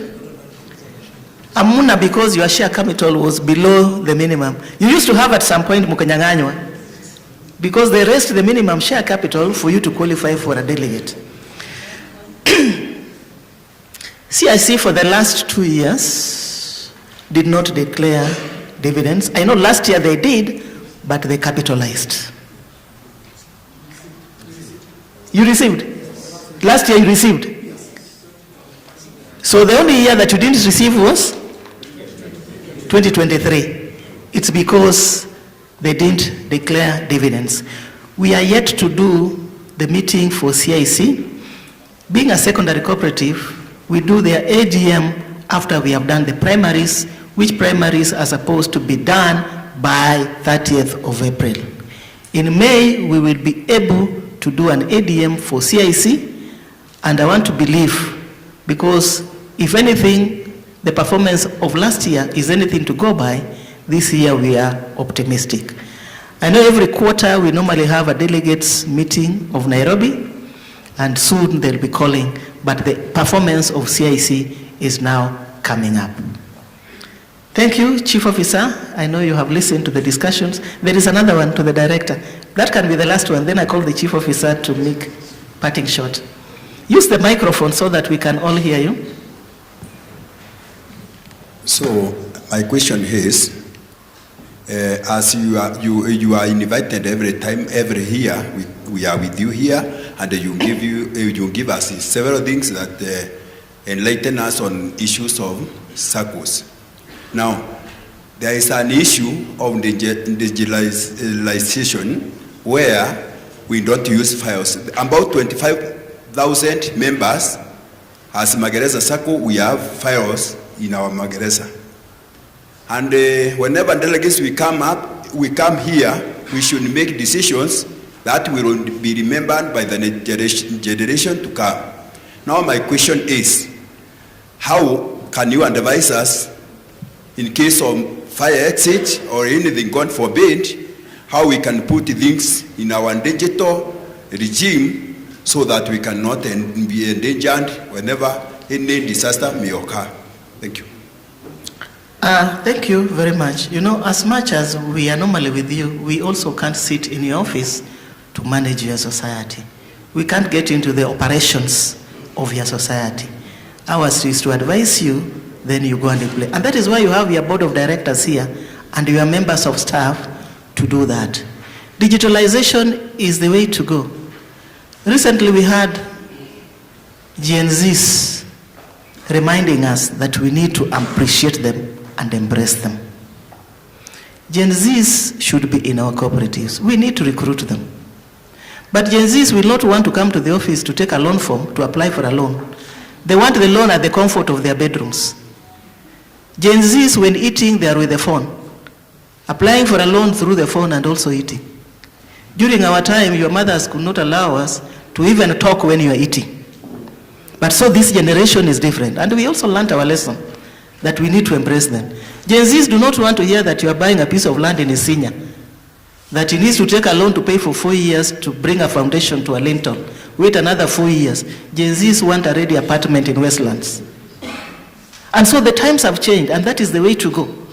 When we come here and advise you, you know, we cannot sit in the office to make sure you can so that 10% is deducted from your gross earning.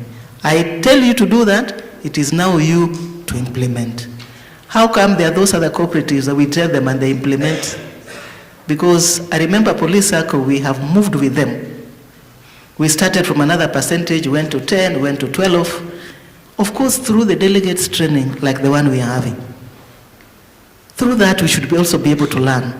So let us also see what the others are doing, because when we confine ourselves in an enclosed environment, in a box, then we will not be taking this society far. Remember also that the board of directors whom you have elected do not have monopoly of ideas. When you come in a meeting like this, you propose, you recommend, they can go and implement what is implementable. So digitalization is the way to go. I may not come to your office to check the files gathering dust, but we want you to go to that direction.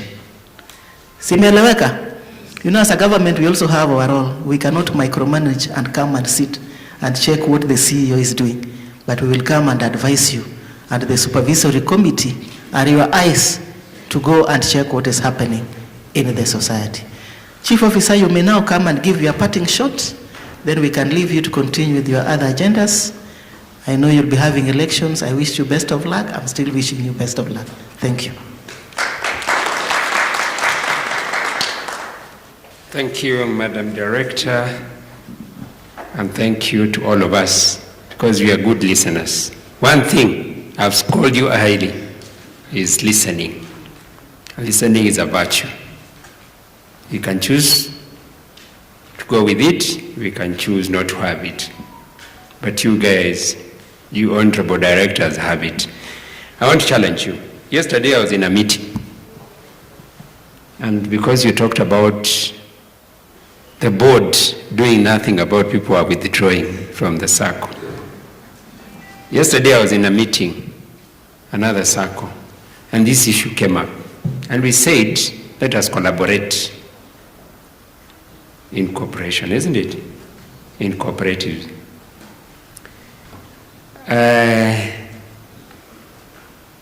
And they were talking about how this thing happens. Whoever wants to withdraw, and I know you represent some members here, that's why you're a delegate, true or false. When a member wants to withdraw, they'll ask you for the form. And if they don't ask you for the form, they'll ask you to fast track for them. the withdrawal so that they can get their money very fast. True or false? And one member in that Sacco who is retired, he decided to go with his money, and it was a lot. Having worked for almost 40 years, and you've been patronizing a Sacco, and you want to go. So he told his delegate, please, I have already made my application, please go and fast track it. You know what the delegate did? He went and stopped the money and came to talk to the member and told him the reasons why he should not leave the Sacco, why he needs it more. That member today, they created a pool for the retired people to have a delegate, or to have delegates also, to appear where you are today. Is still a proud member of that Sacco 9 years down the road. Let us not believe this board will do everything. Even you are in the board because you are the ones who elected them. You have to assist them when you are there. You are the third eye for them when you are out there. Those who want to withdraw, they reach you first. So please make sure they don't go. The other thing, and I want to throw it back to you. Today, I was doing my own calculation here. I am a marketer. Today, if I wanted to grow this Sacco by $500 million, do you know what I'll do? Take a pen.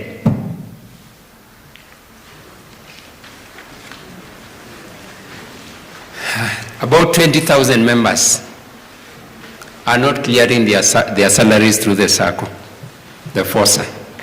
Si ni ukweli, Chairman? It is in your report. Sio mimi nimeandika. They are doing it elsewhere. How much does it cost to clear salary in a bank? About how much? 250. It costs 200 to do it with your Sacco. So take 20,000 multiplied by 200 in a month. How much is that? How much? 40 million. 20,000 times 200.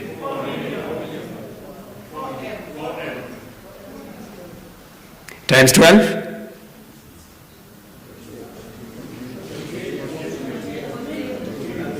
Yeah?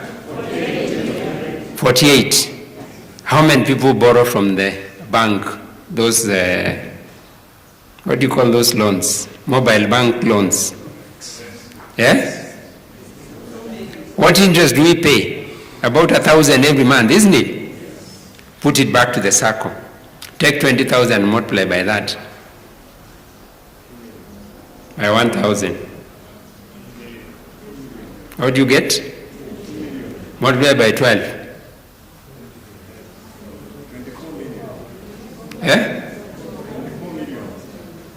No, it can't be.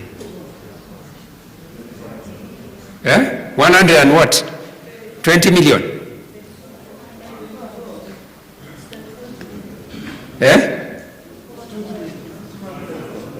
240.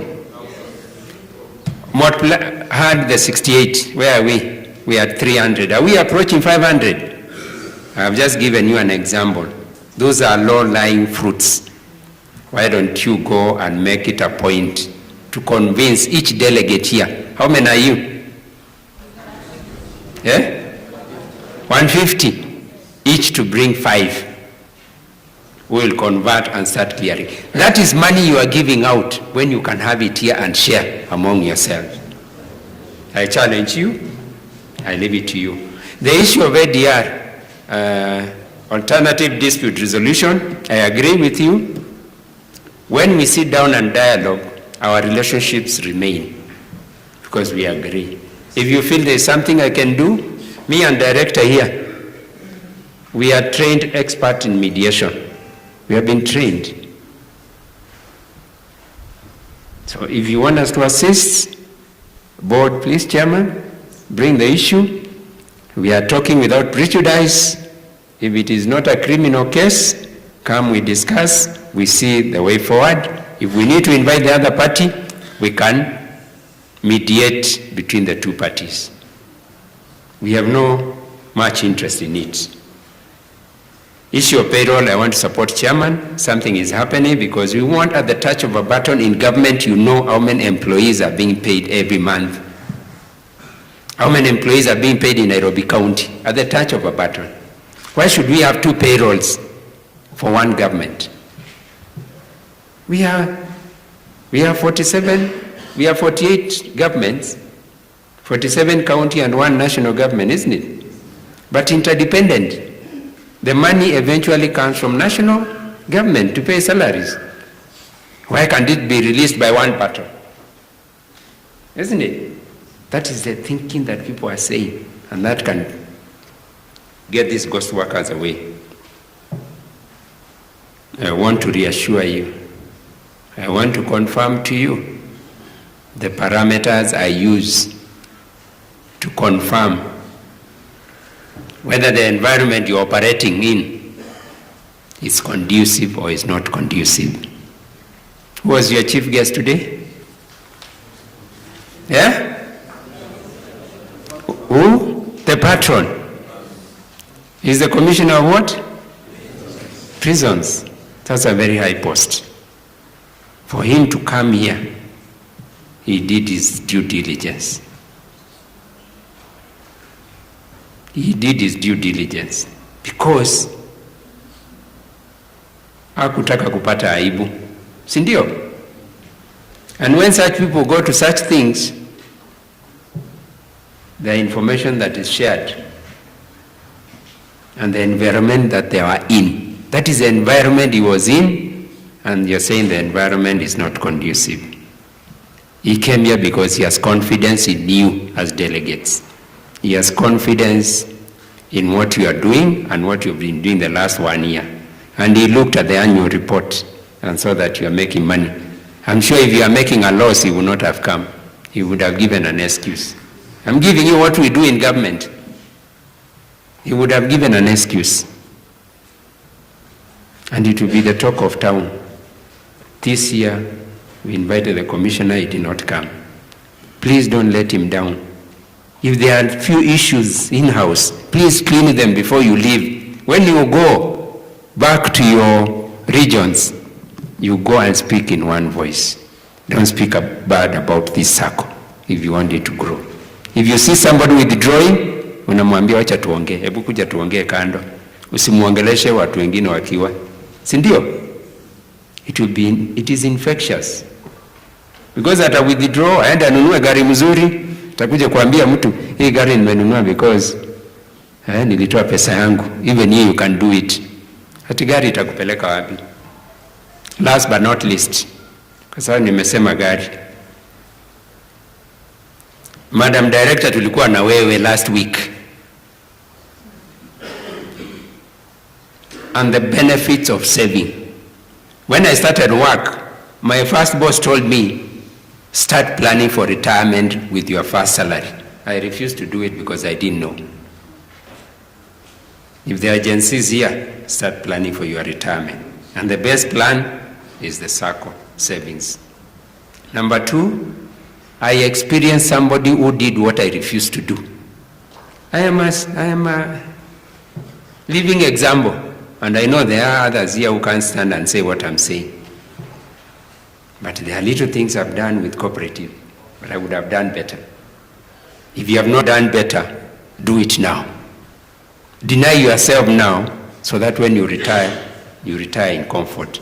I met somebody who has retired and continues to patronize a Sacco, and he told us from the dividends he was getting that day, alikuwa anapitia General Motors kununua gari mpya pickup ya kwenda shamba na mama.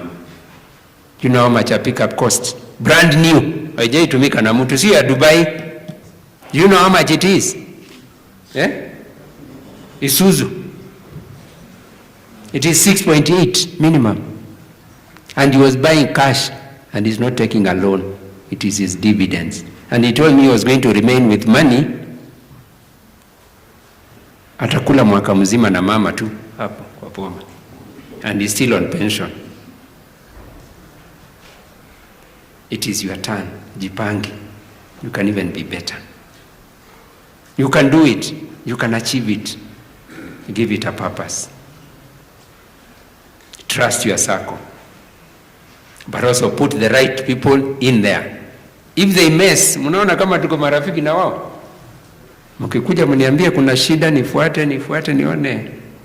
I will come and protect you, ndio utajua. We will come and protect you. Na tunajua kuwafukuza, but we also know how to defend them when they do good things. So ni nyinyi mtuambie, come with evidence. Let us use evidence best. Even when you want to complain to us. The director receives a lot of complaints every day. But we don't just implement them or take decisions blindly. We also investigate and see whether you're talking the truth. Thank you very much. God bless you. May you go and buy your own pickup as you go home. Can you appreciate the Chief of SAN, Nairobi County, with a good clap? Thank you, sir, for the advice. Tutafanya hivyo. Before we get the treasurer or we break for lunch, are there super savers in the house? Any super saver? Invited super saver, invited.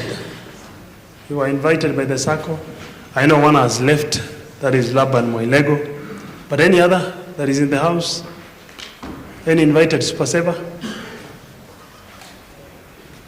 Asante. So as our guests leave, tunawashukuru sana. Asanteni sana. At this juncture, I want to invite the treasurer to bring us the proposed budget, and then we break for lunch. Karibu sana, treasurer.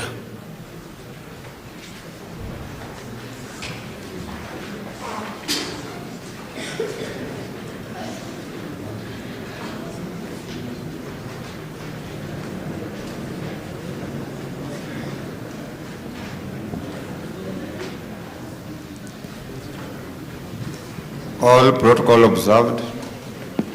Good afternoon, leaders. It's now my pleasure to present to you the revised budget 2025, the operating budget 2026, and the capital budget 2025. In the budget making process,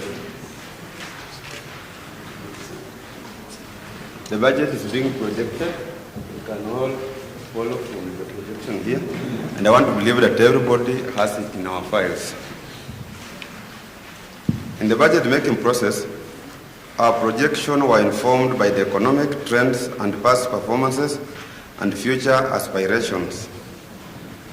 Ladies and gentlemen, I want to bring your attention to the approved budget for the year 2025, which was passed with the resolution to revise it downward by 20%. We looked at the proposal objectively and revised the budget, which I will share with you.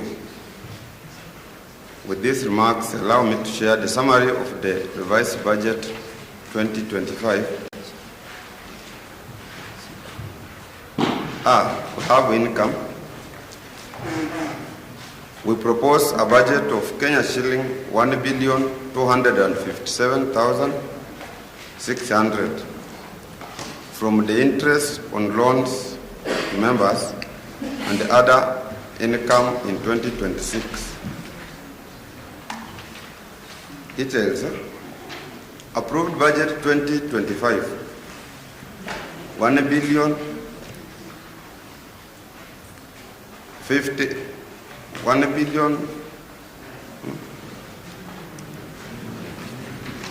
50 million for the year 2025.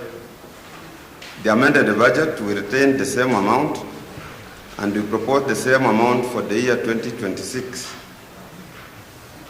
Other operating income, we propose 222,600,000 for the year 2025.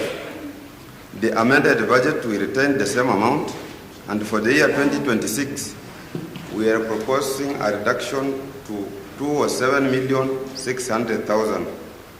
Gross income for the year 2025, we have 1,272,600,000 shillings. Amended budget, we retain the same amount. And for the year 2026, we retain the same amount. Expenditure,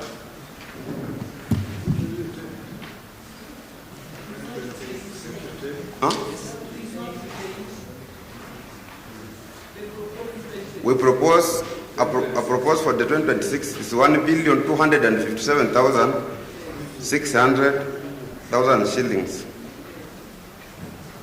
Expenditure, we propose a budget of Kenya shilling 570 million in the year 2026 as below.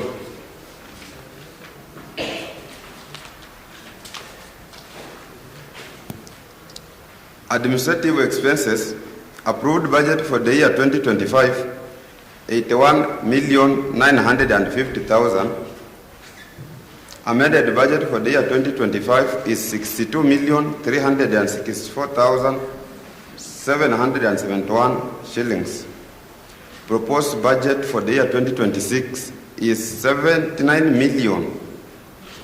Personnel costs, approved budget for the year 2025 is 202 million.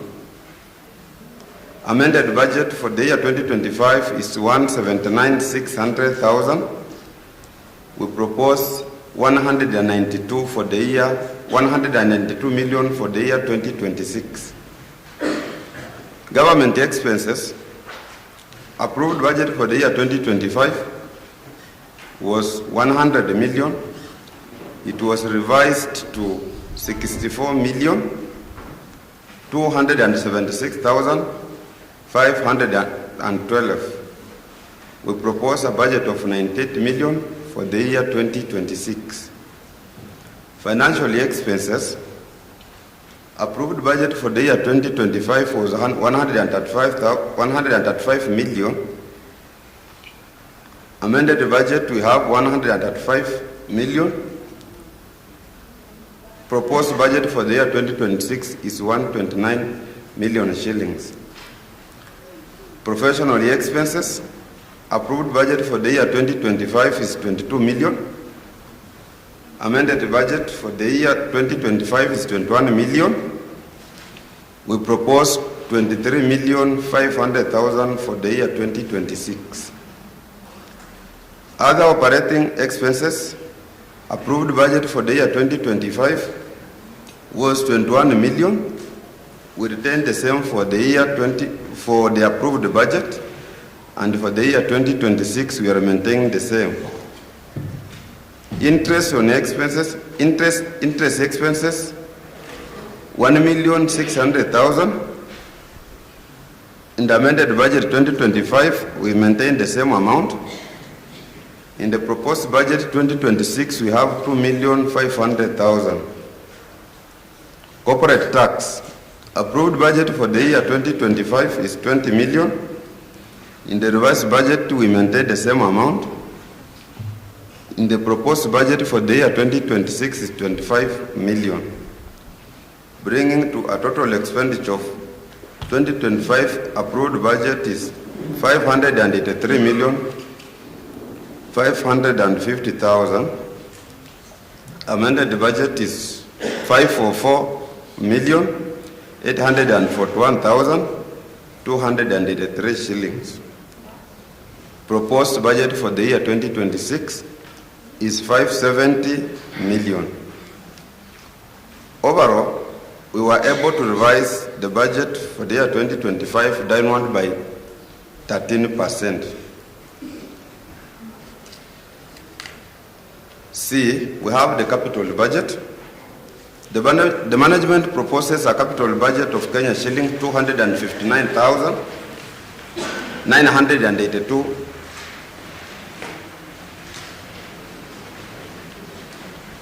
to be invested as below.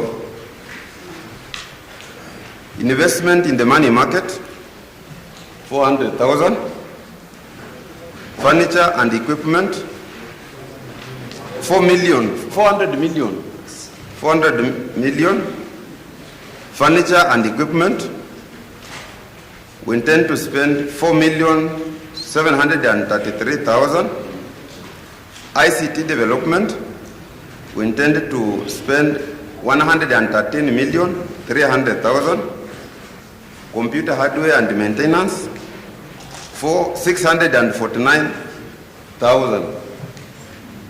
Motor vehicle, 11,300,000, bringing us to a total of 529,982,000.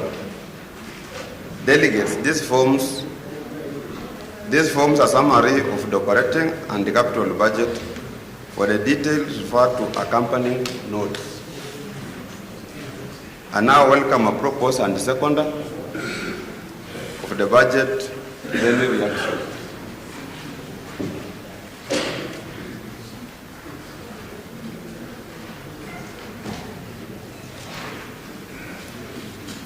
Yes, Nahashon. Yeah, I propose Nahashon Chirchir from Tambachi. Nahashon Chirchir from Tambachi. Delegate Tambachi. Seconder. I second. Your names, please, for the public record. Delegate Machakos. Okay, we can have now reactions.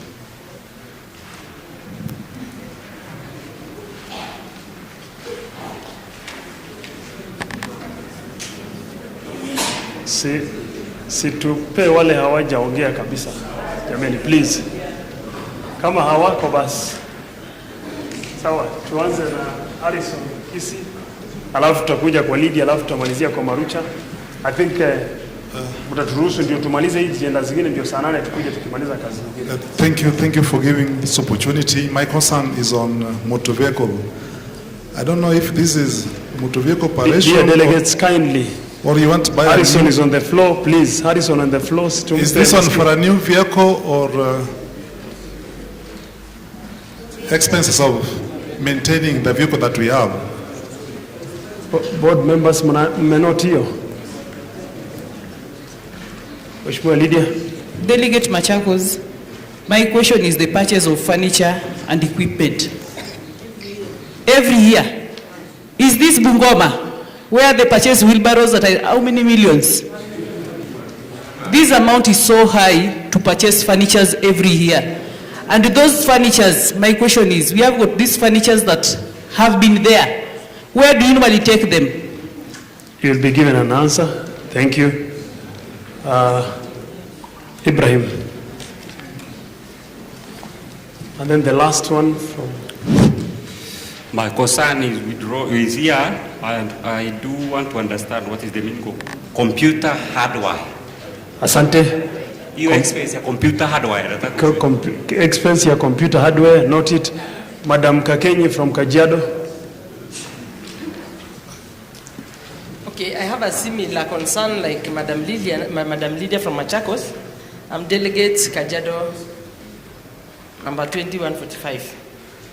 My concern is about the purchase of computers and hardware. You've been purchasing these things for every year, and I had an idea. And suppose the ones that we are disposing, you donate them to our small prisons, whereby we don't have, and we've been complaining and tunasikia hakuna pesa. And the other thing about the old furniture. Why don't you donate these old items to our prisons? We can also refurbish them and take back to the Sacco. Because we have the manpower and the capacity. Utajibiwa. Let me now take this chance to bring the finance manager to give us an answer.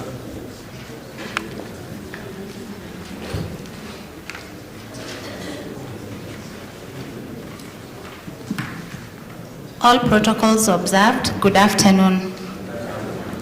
I am Magdalene Wanja, for those who don't know me. I am the current finance manager for Magereza Dt Sacco. In matters budget, I would like to begin by explaining what a budget is. A budget is a proposal for items or activities that are yet to be done during the year. So the moment we present a budget to you, it does not necessarily mean that that is the amount we spend, and that's why every time we do present the budget, there's usually the column for actuals that we had spent in the previous years, and also whatever had been passed. Yes, if you can try to remember what we have just been advised, that pesa haipendi kelele. Therefore, I am on the floor. I would like to respond so that we can all be comfortable with this document. Okay, I'll start with the motor vehicle. The Sacco is proposing, or rather the management is proposing, that we purchase a new vehicle. One for marketing activities that we have seen that we necessarily need them, because we need to be able to move around and market to our members, because we've also felt that in the different marketing activities that we've done, our members really don't know what we are offering and what the Sacco is doing. The second vehicle is as a replacement of the current vehicle we have. The vehicle we have, as much as it's moving, it has its challenges, and also the maintenance cost for the same has gone really high, given that it's aging. That's for the vehicle. For the furniture, kindly project the breakdown and capital analysis. Yeah, so for the furniture, we don't necessarily buy furnitures every time we bring this budget. We just propose that you allow us this budget so that in case need arises, then we can purchase these items. Also, the furniture that have been proposed there, it's from an assessment, and we can see that different offices might require during the year 2025 this and this type of furniture. Also, for those who have interacted with our staff, you will, or who have come to the office, you will notice that we have some very faulty furnitures. For example, you were in my office yesterday. The chair that is sitting, that a client comes and sits on, especially when a pregnant woman comes, I have to be, very specific. Kindly sit gently because it's broken and they could fall. So, to avoid also litigations where our clients have come and they've been injured in the premises, we know that that is a litigative matter, then we need to be replacing the furnitures as they become spoiled. And for us to do that, that's why this one is not the budget for 2026, it's for this year after we have identified which areas need furniture. On the computer and hardware, kindly scroll to the computer and hardware. You will notice under the ICT, we have ICT, go back to ICT. There's one of you who proposed that we need to digitize, and Madam Aremo also supported us in the same. We have been trying to digitize over the last 3 years that I've been in the Sacco, and I've seen this budget over and over. However, we can't just go and buy a machine for scanning this and this. It takes a process.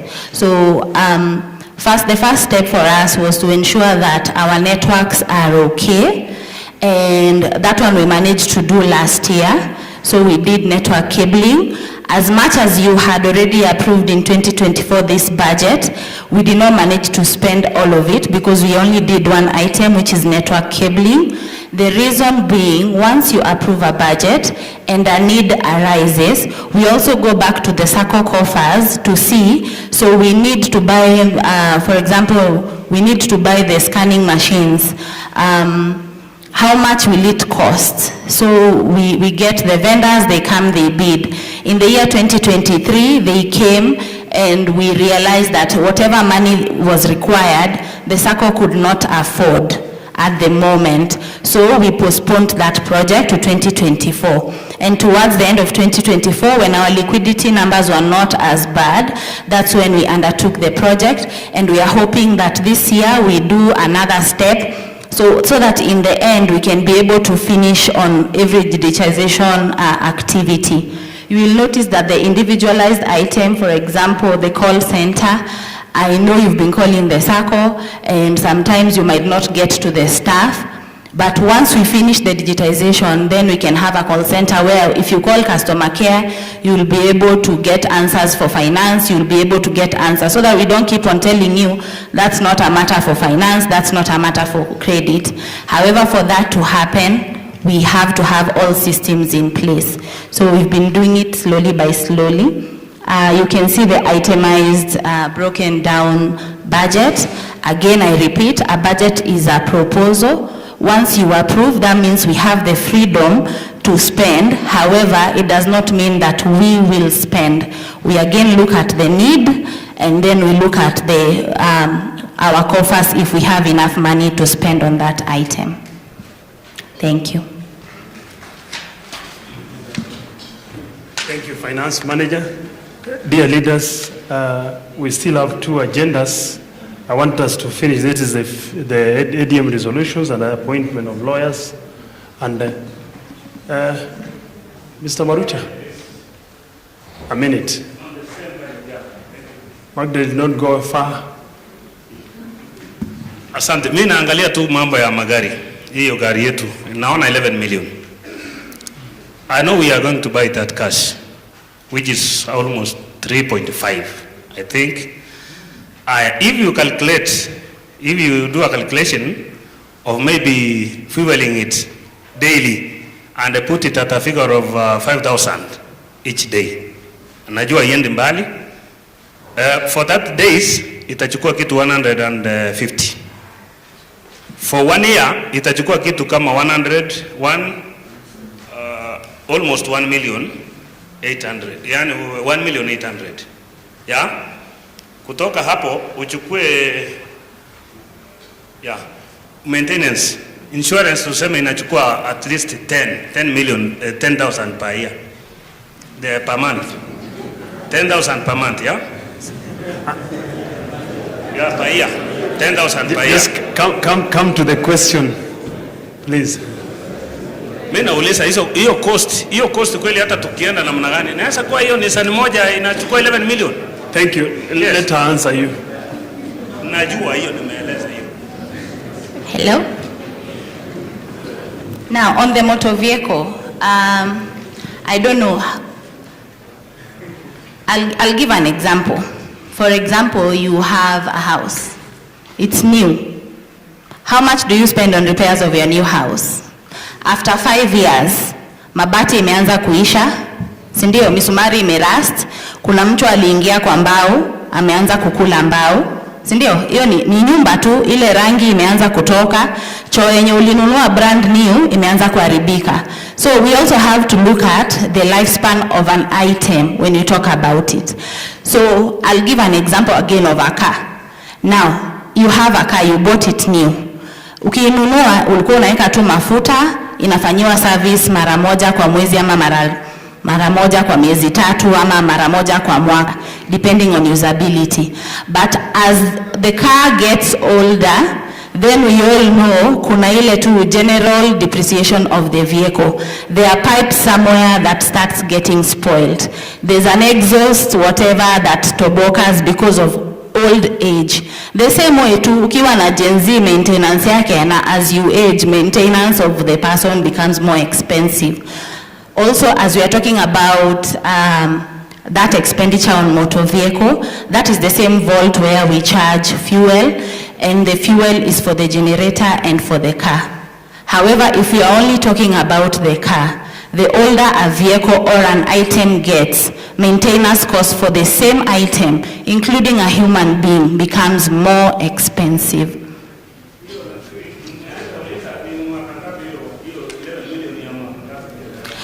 Well, all I can say, no, 11 million ni ya gari mbili. Kindly go back to the capital analysis. We are not requesting to buy one vehicle. We are requesting to buy 2 vehicles. Reason being, we want to capitalize on the marketing office so that we can be having marketing department to be free from other Sacco operations. Currently, if we are having marketing, then either items hiyo ofisi haitatumika ya marketing activity ya marketing happen, you know, we have to decide on one. Hapana, si lazima. Tulikuwa tuna propose to have a Sacco van and a double cabin pickup. So the double cabin pickup, because for those who have come to your prisons for marketing, you will notice tunabebanga tent, tunabeba foldable chairs. There are so many things that we carry with marketing. So we felt like a double cabin pickup would be preferred. And then for the general Sacco activities, for example, kama directors wanaenda wote kuona commissioner, instead of us giving them transport, ama kama staff wanaenda an event ya prisons, instead of us giving them transport, we have the van that carries all the people required to the venue. That's why we were proposing 2 vehicles. We have also to remember, if the Sacco will not have enough money, we will not buy 2. So it's just you approving, either we buy 1 or 2, and then if we have money, then we will purchase either the most necessary one. That means we'll have to dispose of the one that we currently have and then get another Sacco van. Thank you. Thank you. Thank you, Magdalene. And one of the duties.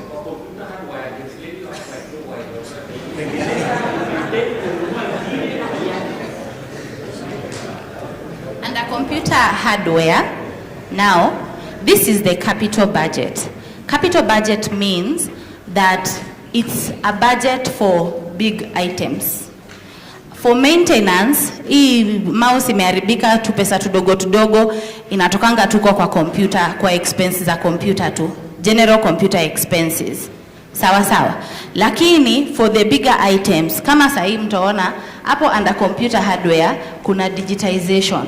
Digitization inamaanisha lazima registry yote ikuje iskaniwe into a hardware, a big one, and then ukiapply, when we complete this project, in fact our Magenzi wanaweza kuja, because you will no longer be sending loan forms. You will necessarily just be going in there, filling your details, apply for whatever loan. In the system, you will be able to interact with our system. Tell it that you want Wanja to guarantee you. The system will tell you Wanja cannot guarantee you because she's guaranteed right now however number of people. So, capital budget near these big capital items. And that's why the capital budget is for 2025. We don't know what we'll do in 2026. Thank you. Thank you, Magdalene. One of the duties of delegates when we come to the ADM is appointment of auditors and lawyers for the year 2025. And I want to read you a list of lawyers so that you can appoint. Appointment of lawyers.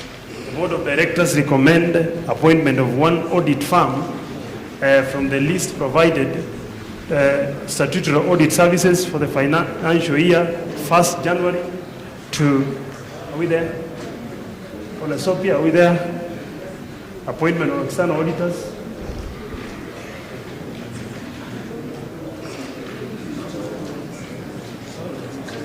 The auditor.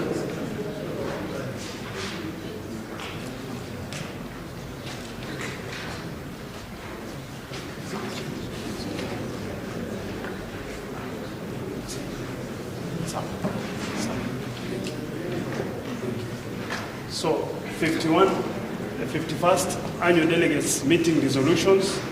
In accordance with the notice convening this meeting, dated 13th February, the Board of Directors wish to present the following resolutions for consideration by the delegates. Number 1, dividends. The Board of Directors proposes that an amount of 81,749,098 shillings be paid out as dividend on members' shares at a rate of 10% for the year ended 31st December 25. A proposer and a seconder.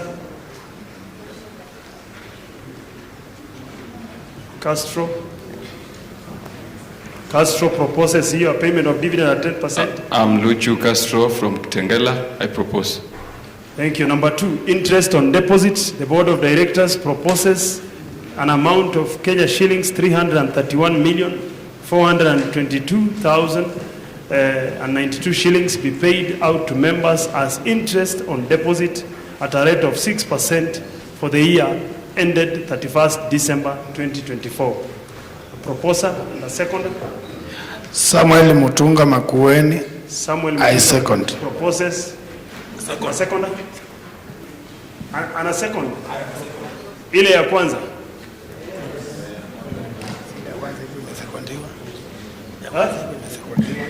Na second ile ya kwanza. Na second ile ya kwanza. Yes. Haya, proposer wa hii ya pili, interest on deposit.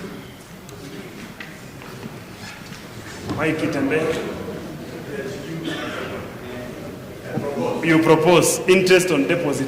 Haya, second. Bogi. Mercy Kiragu, Meru Women, and a second interest on deposit. Number 3, honoraria.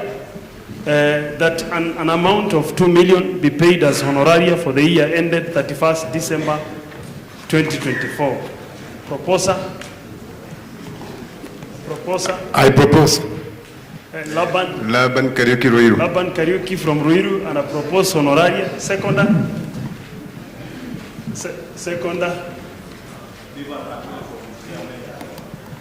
Hawajasikia. Bivan Kaduli from Busia and a second. Number 4, maximum liability, that an annual delegates meeting authorizes the Board of Directors to have a borrowing power of 600 million to execute society's business as and when need arises. A proposer and a seconder.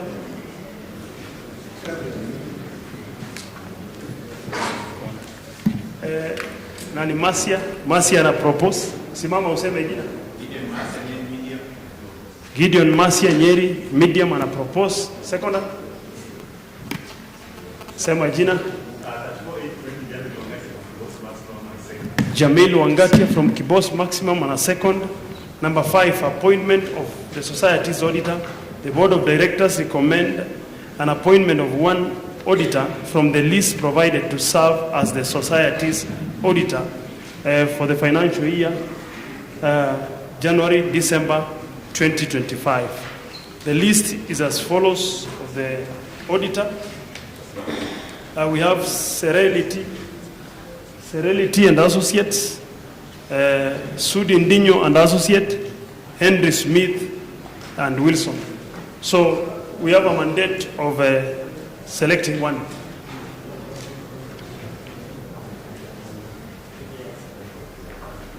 There's a hand here. Microphone ikuja hapa ama iko sawa? I propose Henry Smith and Wilson. Levioma from Kisumu Maximum. Levioma and I propose Henry Smith. Anybody with a contrary opinion among the three?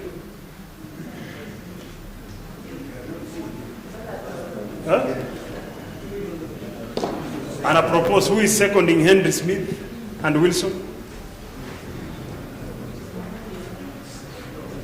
The board had done the due diligence na wakapata hawa watatu ndio wako sawa. So you can give us any of these three.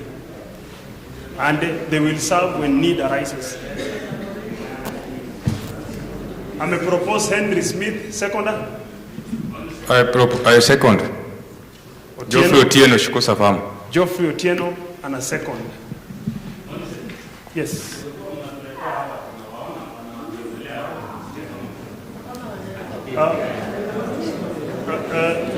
Dear leaders,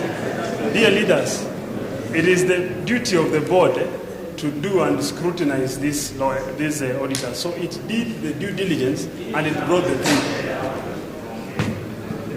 So we are going for Henry Smith. Leaders, are we agreeing on Henry Smith? As many as of opinion say yes. As many as of opinion say nay. The ayes have it. So we go for Henry Smith and Wilson. Thank you. Number 6, appointment of society lawyers. The Board of Directors recommends an appointment of 4 law firms from the list provided to serve for the period January to December 2025. The lawyers, the Board of Directors recommend for the 4 firms to provide. That is K. Meria and Partner Advocates, Farah Munoko and Company Advocates, GM Muchoki and Company Advocates, Fred and Isaac LLP. A propose and a seconder, because there are 4. The board pre-qualified many, but these are the ones that applied. So we need to choose to second this. Propose and a seconder. She proposes, say your name and your station. Emily Mudei proposes appointment for the lawyers. I second. Your name please. Nahashon Chirchir Tambach. Nahashon Chirchir Tambach, and a second. The last resolution is amendment of the society's bylaw. The Board of Directors proposes for an amendment of the society's bylaws for alignment with the SASRA governance, guidance, and address the gaps observed. Collins Mirambo, PSTC, I propose. He proposes the amendment of the bylaw. Collins Mirambo from PSTC, who is seconding. Eli Masaba Shukusa BI, I second. Eli Masaba, and a second that.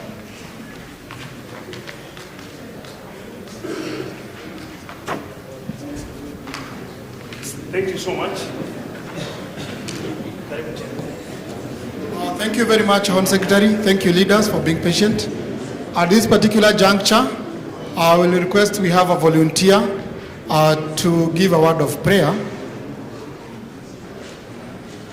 Thank you. To give a word of prayer, to pray for our meals. And I know we are a bit late. The sugar levels have really gone down. But before then, I wish to make some announcement. One, we are left with only one agenda. Isn't it? Yes. That is filling of the vacancies in the board and the supervisory. And after lunch, we shall be conducting that.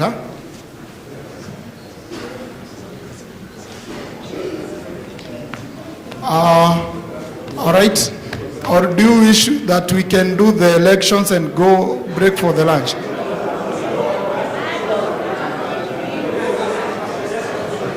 As many as of the opinion say aye. As many as of the contrary opinion say nay. The nays have it. We shall break for lunch, then again come back here. Chairman, we have a concern. Just a minute, kindly and humbly.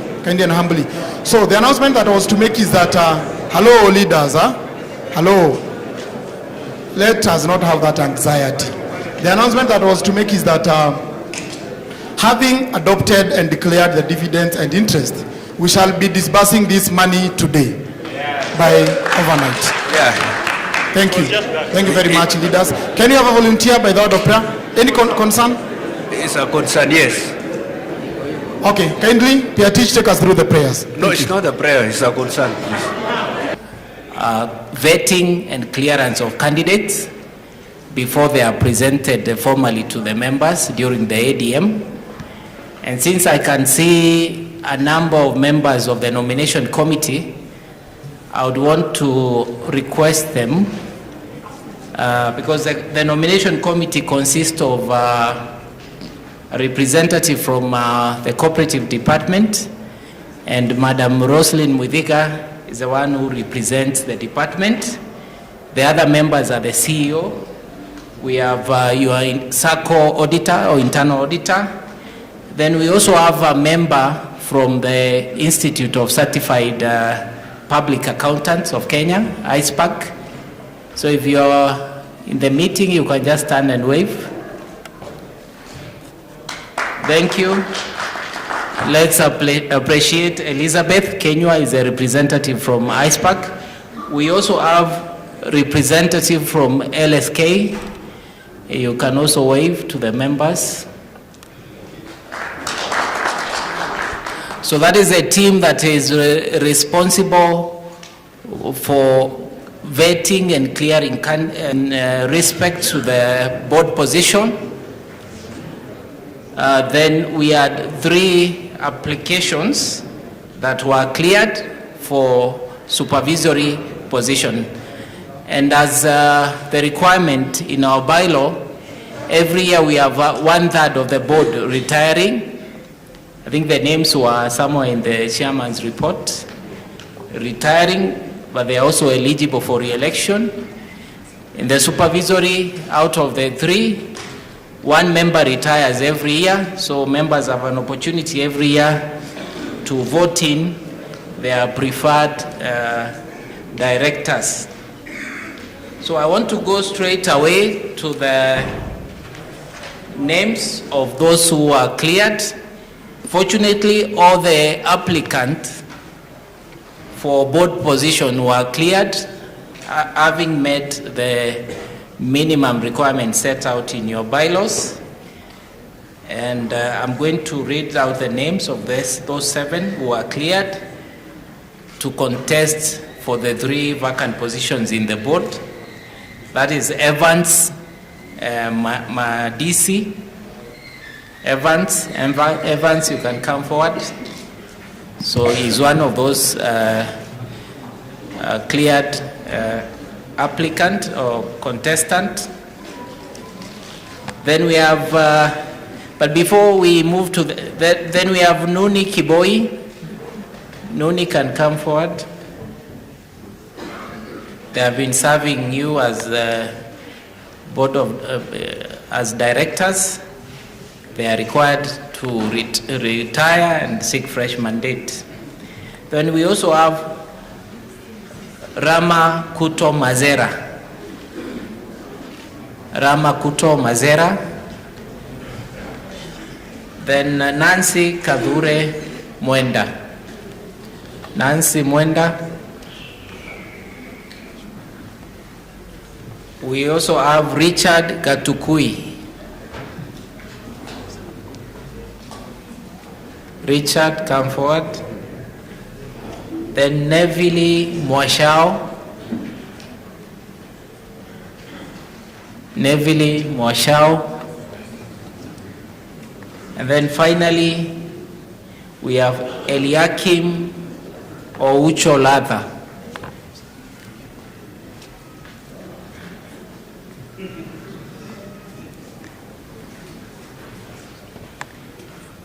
So those are your 7 applicants seeking for the 3 vacant positions. Would you want them to say a word?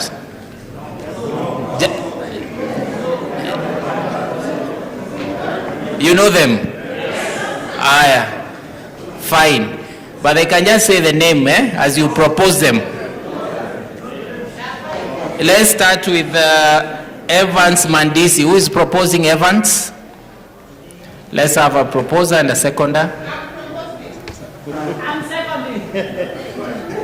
You may need to give your name for record.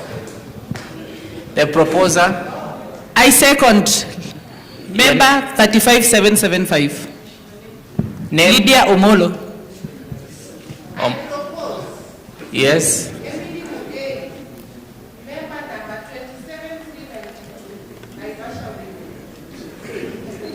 Thank you very much.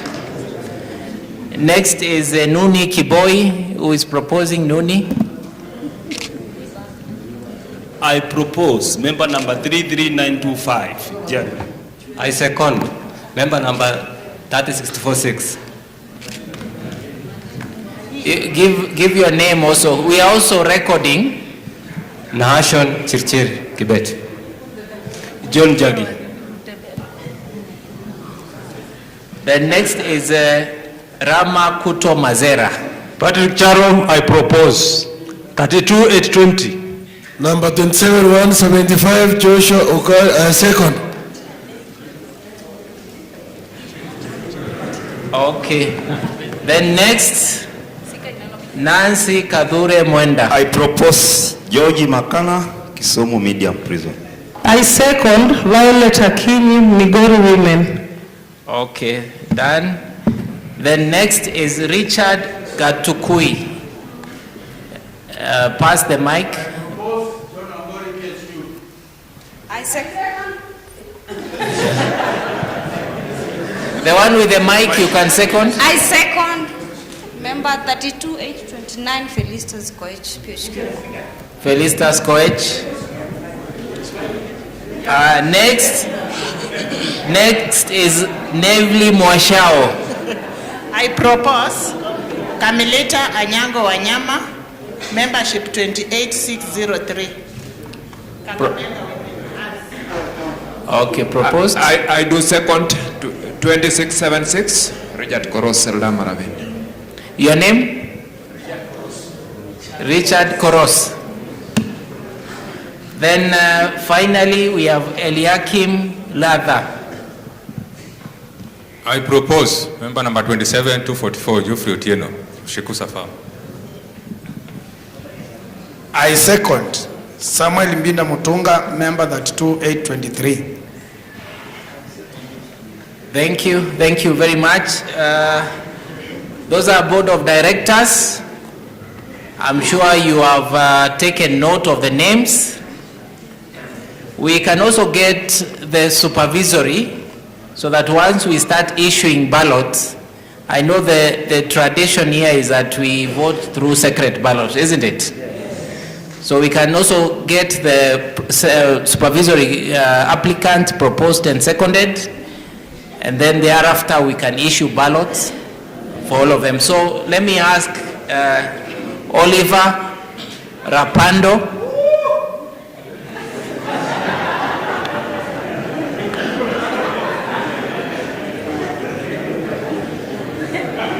Mike To Kipketer, and Anna Ocharo.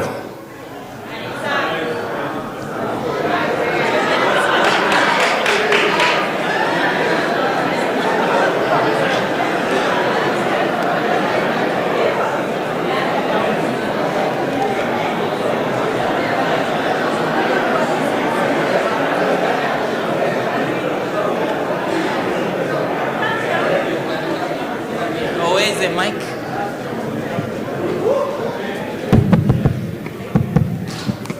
You can give her the mic.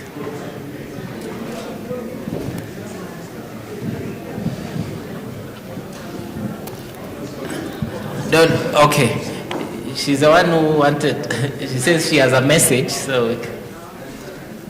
Good evening, leaders. My names are Anna K. Ucharo, Langata Women Prison Delegate. I voluntarily want to withdraw my candidature and wish the best to my opponents.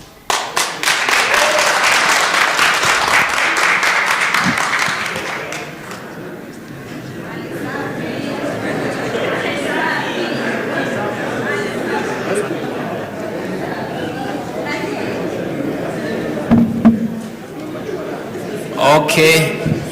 She confirms that she has voluntarily withdrawn. She's not under duress.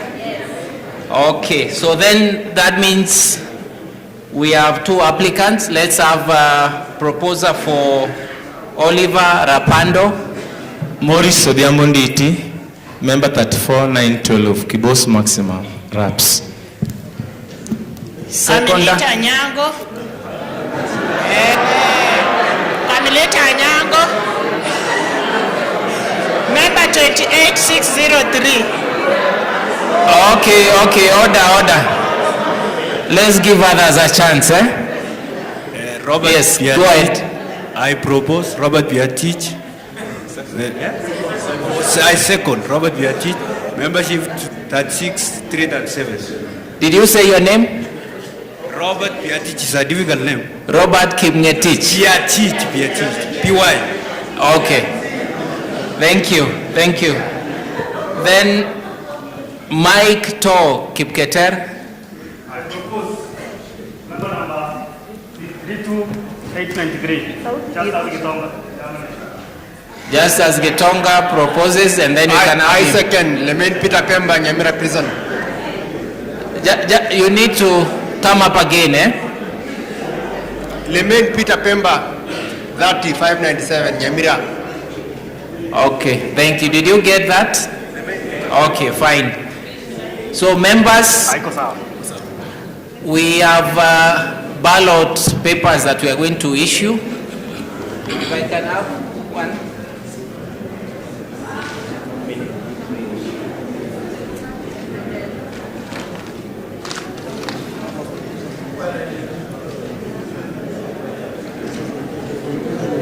So this is how the two sets of ballot look like. This is for supervisory. The instructions there are elect one. Okay? For board, you can be able to see we have a total of 7, and the instructions are elect 3. So if you end up electing 4, that will be a spoiled vote. Similarly, if you tick more than 1, there is a box provided there. Ensure that your tick is inside that box, so that we can be able to know your intention.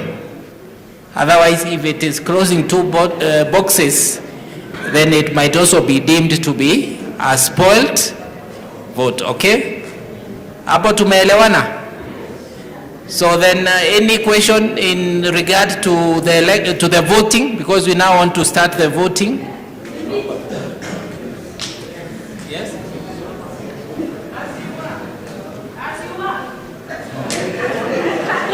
Okay. Then maybe the other thing is we also have a voters register with us that contains all the names of the delegates. That is what we are going to use to issue the ballots. Okay? Then there is something that has been brought to my attention. The tradition here has been board members do not vote for supervisory. Yes. Isn't it? Yes. So we will not issue ballot, supervisory ballot to the board members. Sio tumeelewana? So I think then the other thing is we have improvised the voting booth. We want to make sure it is secret. However, you can vote from whatever other side you want, but avoid taking photos. No, it's supposed to be secret ballot. Make sure umeingia kwa booth, umetick the candidate, and you have dropped your vote in the box. We are going to provide 2 boxes here where the ballot boxes. One is red. The red one will be for supervisory. Just a moment, we'll guide you. Oh, sorry, this is for board. It is marked board. Make sure you drop the one with 3, that's for board members, on this ballot box. This is for supervisory. So avoid the mix-up. Then the other thing is we'll also expect the candidate to give us agent, just to make sure, oversee and make sure that everything is above board. I have a point of concern. You have a point of concern. You can raise it. Yes. Immediately after the voting, I'm requesting that this, because we don't know the number right now, we count them all, then we have to do how many delegates have voted. You get it? Yes. Before you start the tallies, we have to confirm whether the number matches with the delegates. And that will apply to both the supervisory and to the board. Point of concern, very much important. Well noted. Any other concern? That one, you have already made your point, Why is it that you say don't take photos? Is it in the law? Please give him the mic. Let him use the mic. I say, why is it that you say don't take photos?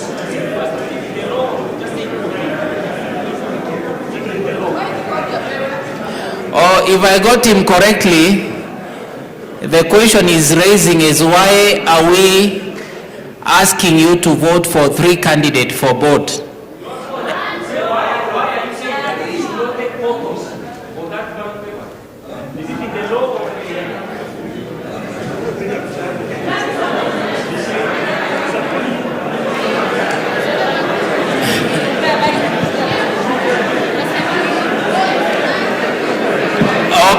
Okay, let's have order. Let's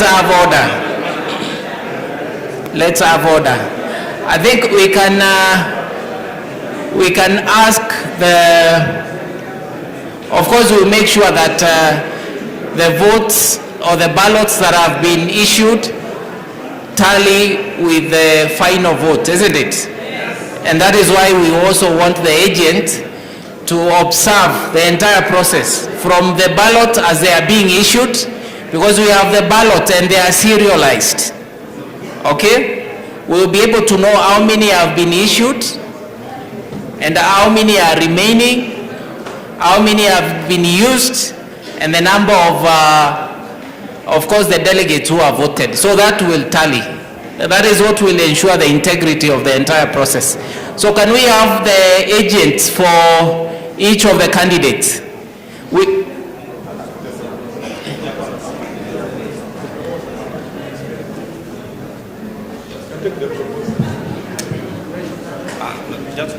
No, use the mic, please. Okay, my concern is just I'm requesting that we confirm our names if it is correctly written on the ballot box. That's the concern. On the paper. Okay, thank you. Let me read out the names as they appear on the ballot paper, so that if there is anyone whose name is not properly written, then can be able to correct, isn't it? Evans Mandisi. It's okay. Nuni Kiboi. Rama Mazera. It's okay. Nancy K. Mwenda. Richard Gatukui. Neville Mwashao. Eliakim Latha. Then in the supervisory is Oliver Rapando. Mike To Kipketer. And then of course Anna has stepped down. So we can very quickly have our agent just... Can we say this is the last one? Okay. I have excuse me. Just a minute. I would like you to make a clarification, because I don't know which list do you want to use for the voters, because this list here, we have some members who are struck on the list. So which list are you using? Are they inclusive or not inclusive? We have the current list of delegates. I'm going to read them out one by one. So if there is a name that is going to be read which is not, or a person who is not supposed to be a delegate, you will alert me, isn't it? But we have a list that is the current list provided by the society. That is not the one appearing on the minute.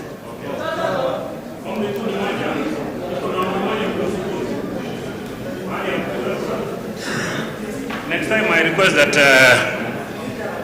ikuwe secret. Kama ni secret, ikuwe secret. Because mahali kama hapo hata nikiandika mwingine hako nyuma anaangalia anaona naandika nini. Anarudi anaanza kutembeza uvumbi. It's not right. Okay, members, let's proceed now. Let's proceed. Let's proceed. Can we have the agents come forward? The candidates can have a seat.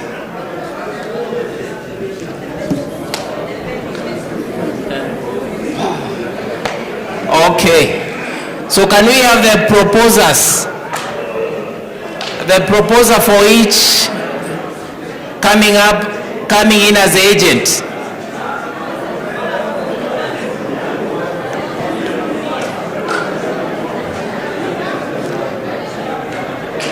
Just order. So for Evans, you are the agent. For Nuni Kiboi, we can have Nashon. Nashon was a proposer. Or is there anybody else? Very quickly, please, if you know you proposed or seconded. No, sorry, proposers only. Rama, who is your agent? Come forward, Rama, the agent.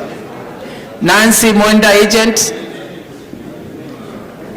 Richard Gatukui, agent. Please come forward in the interest of time. Neville Moshao, agent. Eliakim Latha. The proposer was Geoffrey Otieno. Come forward. Then for supervisory, for Oliver Morris Odhiambo was a proposer. Mike To Justus Gitonga was a proposer. Let them come forward.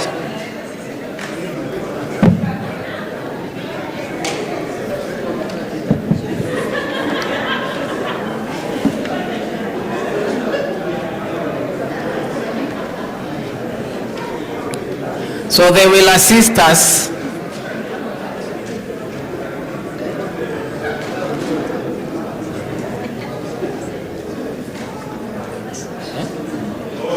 No, it's okay, it's okay. So we issue the ballot.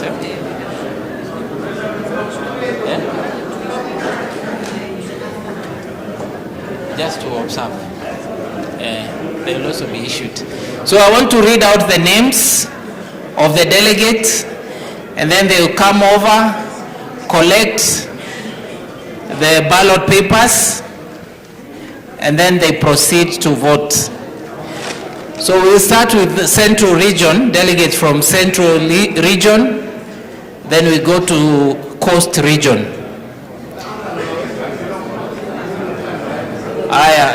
So from Central, we have Laban Karaoke. When I call out your name, please, unakuja haraka ndio tunamaliza hii exercise within a short time. Hello, sir. Your karaoke.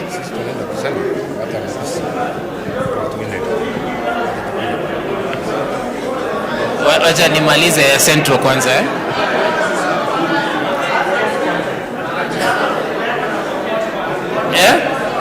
Sorry?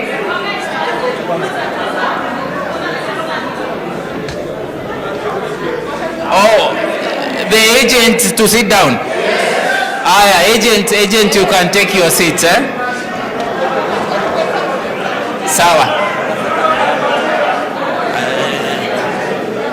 Okay, now let's proceed. The ballots will be issued by two officers. One will issue the supervisory, the other one will issue the board. You collect one, isn't it? So, James, you are issuing which one? Board, and then Mary is issuing supervisory. So, as the karaoke collected, please collect. Then Hassan Abdile Yaro.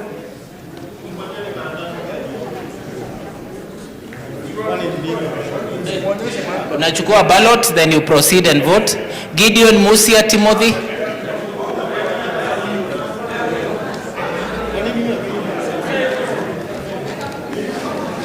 Gideon ako wapi? Beatrice Acheng Adero. Kennedy Mukundi. Wapi Kennedy Mukundi?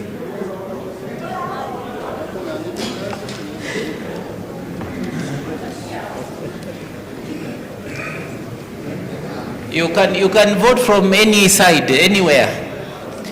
Ruth Igoki Njero. Ruth.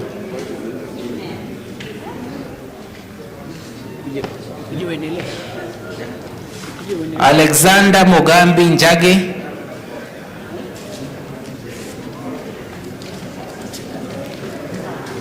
Agnes Githuku. Where is Agnes? Is Agnes here? Agnes? Unasema uko hapa ndio tunajua you are around. Shelmith Karaoke? Where is Shelmith?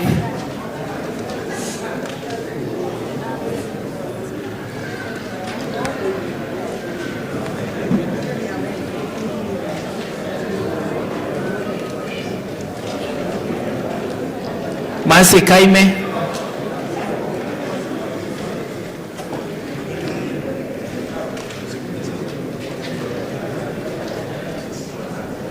Bernard Mayaka?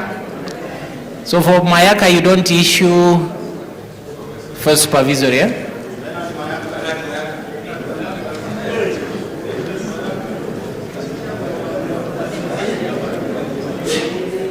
Stephen Juki?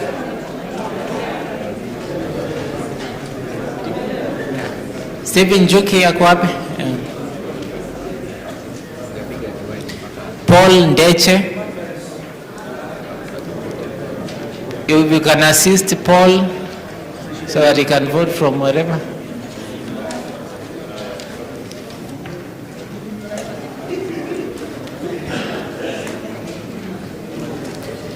Then Rose Wangari Jogona.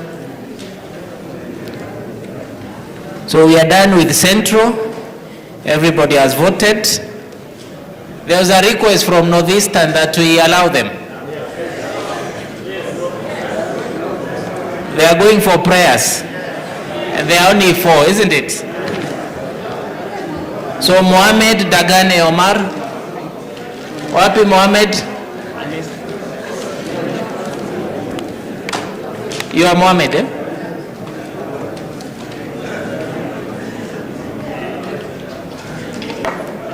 Dagane Shabel.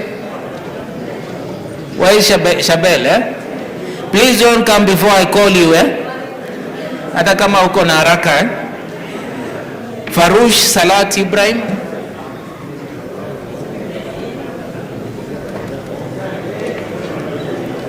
Then Dawood Hassan Mohammed.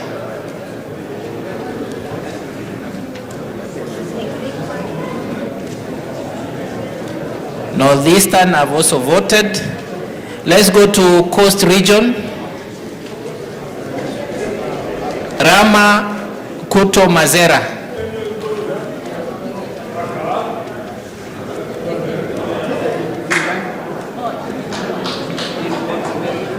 Donald Mwasiano.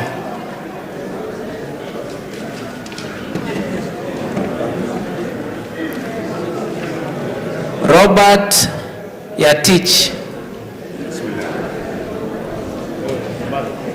Where is Yatich? Esther Dawa.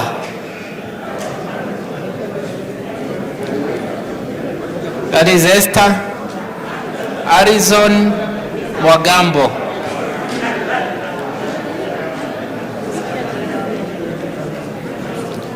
You are Esther, eh?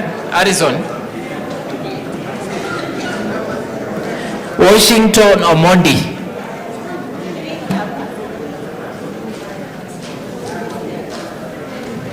Mark Vivian Kiriga.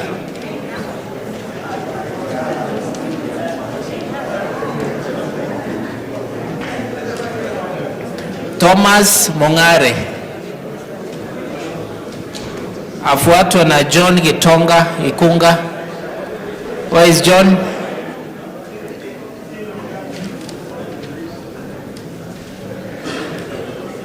Then Yakub Isaac Abu and Salim Pashua. Where is Salim?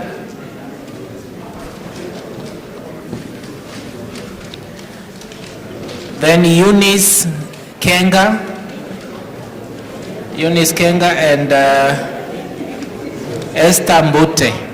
Mbute. Esther Mbute. Where is Esther? Is Esther present? Where is she?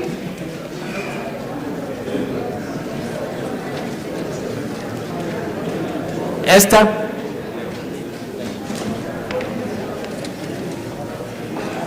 Then John Runya and Elizabeth Adhiambo Olo. You are Esther? Yeah? Collect your ballot there.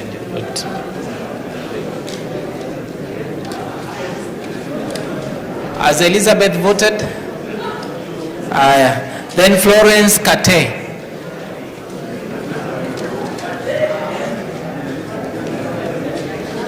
Samuel Odhiambo Akum. Then Moses Mwashumbe Makosa. Where is Moses? Yes. Dominic Munda Gichana.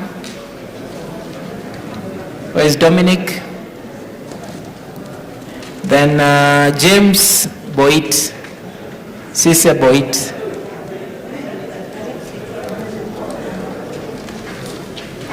So we are done with the Coast region. Tunaenda Eastern. We have Jane Kaiga. Yes, come and vote. Mercy Wanjeri. Okay. Then Agustin Matatiro. Agustin ako wapi? Where's Agustin? Oh, Agustin is here. And Francis Nyaga.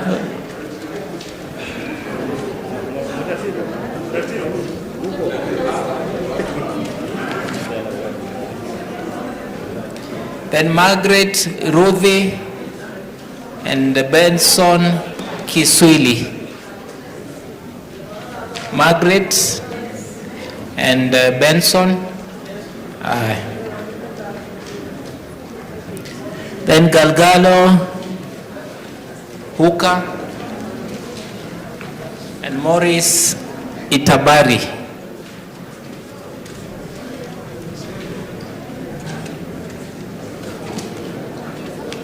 Then Lydia Awino and Jemima Murioki.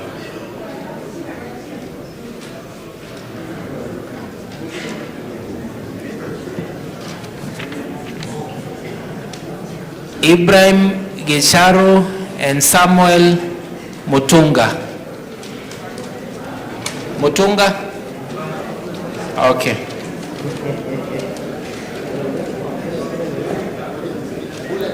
Patrick Charo and Dennis Kamau. Is Patrick Charo? Kamau, Dennis.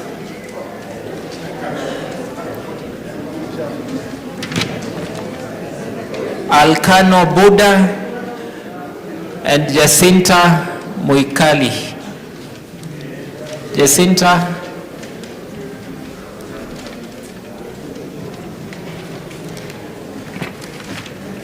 David Mongera and Justus Gitonga. Then finally from Eastern, Kiema Ndula.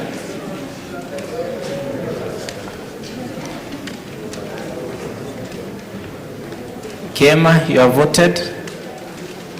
Yes, yes. So from Eastern we go to Nairobi region.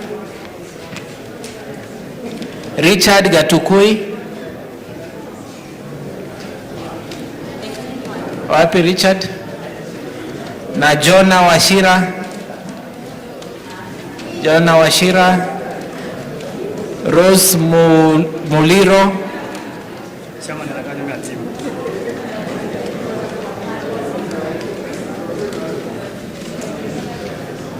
Joseph Okerio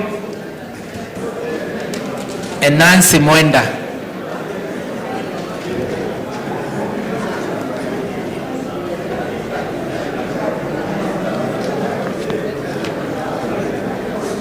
Then Ann Ocharo Ndwasike Kalen. Ann Ocharo, Wasike,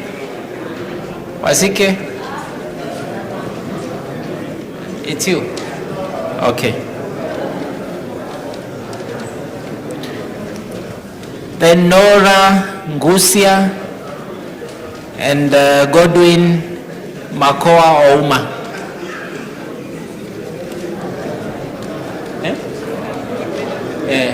So Nora is a board member. So don't issue for supervisory.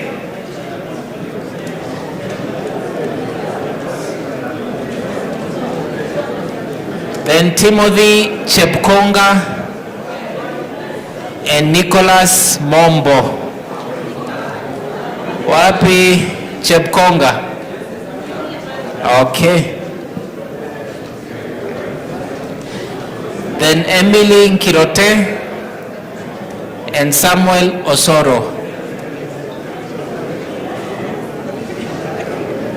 Osoro? Kirote, have you voted? Okay.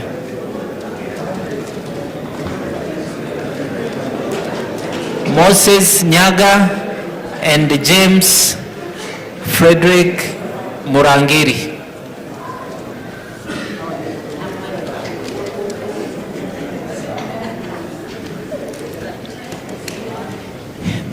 Then Edward Nzioka, Henry Moshira Gishovi,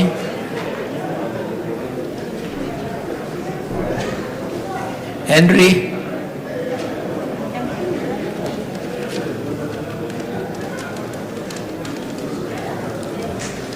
then Francis Nginyi.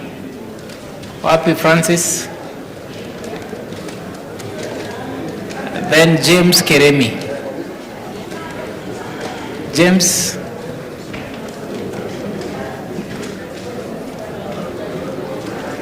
Richard Okech and Judy Rogoro. Richard Okech.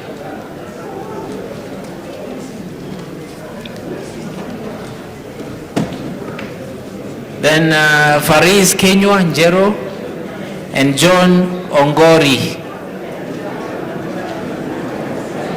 Wapi Faris?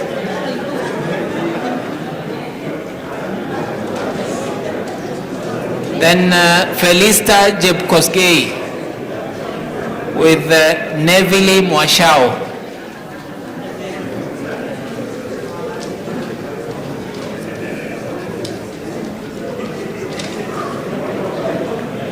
And then Richard Maganga and Timothy Uhuru.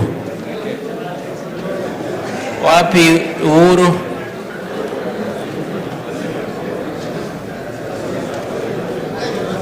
You are Timothy. So we are done with the Nairobi region. We go to Nyanza. Nyanza, we have Josephine Akinyi Walwanga. And please, we can maintain silence. Josephine Akinyi. Matthew Levy Ouma. You are Levy, eh?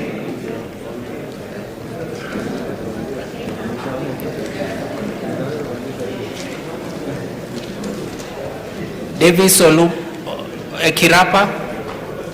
Ekirapa is here. Henry Juma. Henry is in the board. You only issue for board.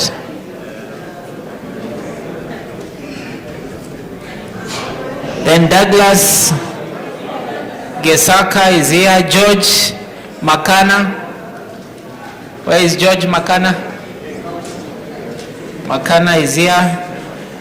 Joan Tindi Wekesa.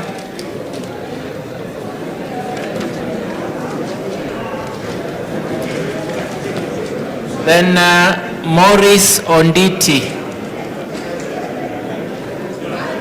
Then Jamil Wangatia. Wapi Wangatia? Jamil? Then Okome Michael Okwiri.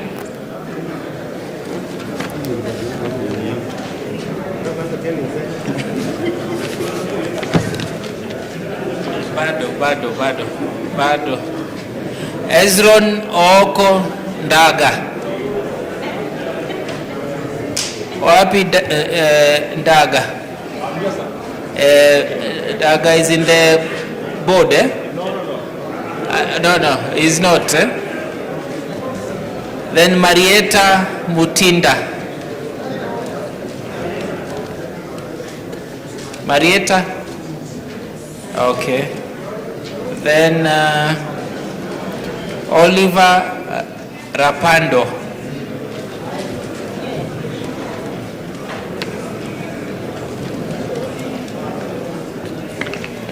Arizona Othiambo. Susan Chepkosgei. Okay. James Marucha, now you can come. Yeah?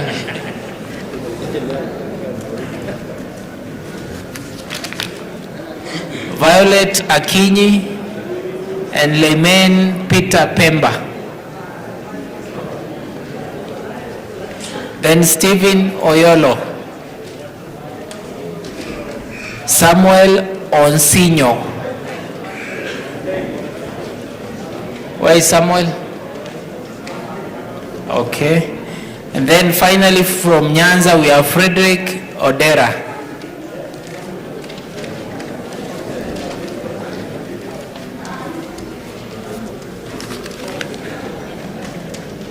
Then we move to PSTC.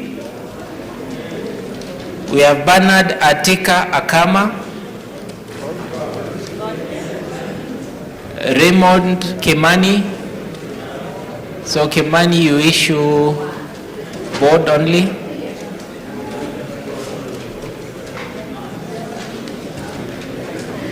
Then we have Collins Owor Mirambo and Mike To Kipketer. So we are done with the PSTC. We go to Rift Valley. Rift Valley we have Barnabas Sugut. Then Ellen Koros. Wapi Koros? Then we have Ellen Longura Nomo. Ellen ako wapi? Ellen is there. Then Anne Cherotich.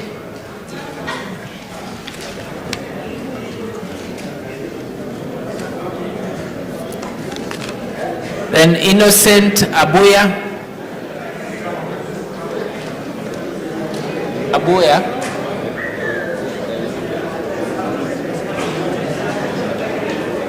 Then Emmanuel Konyanga. And Grace Atabo. Jared Makabe.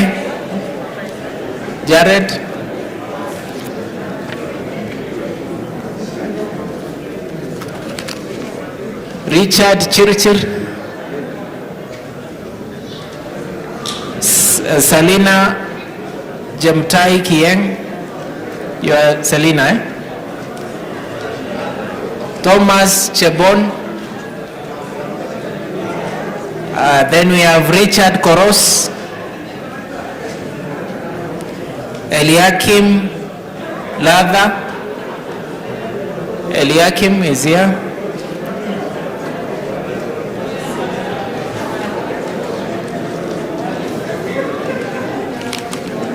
Kennedy Odur Odhiambo. Kennedy.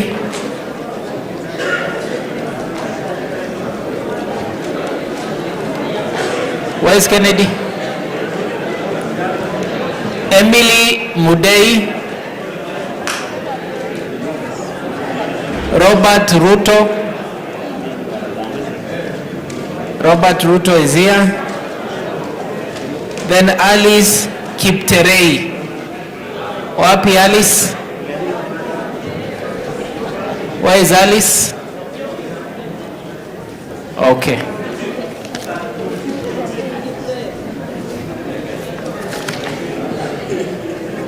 Joshua Okari. Joshua Okari is here. John Maina Njage. Wapi John? Lewis Korkong. So for Lewis, you only issue board. For Lewis.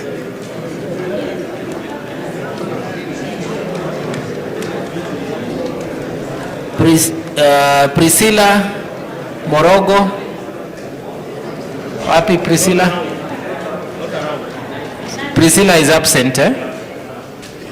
Then Evans Masongole Mandisi. So for Mandisi, you only issue one? Oh, he's in the supervisory, Oh, okay. Okay.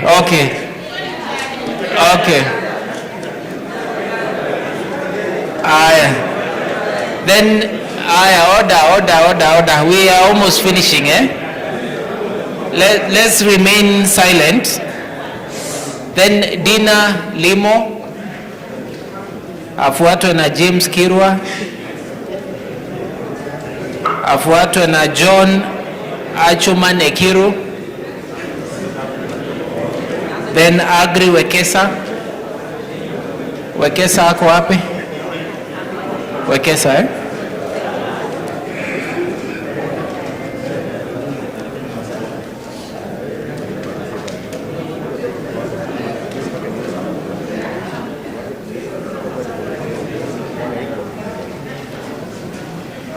James Otieno Achoka,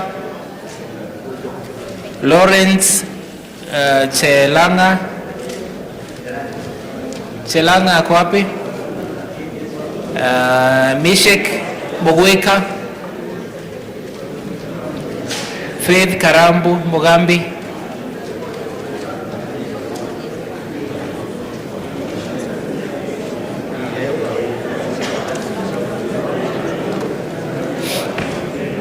Samuel Songok, Jennifer Kakenya,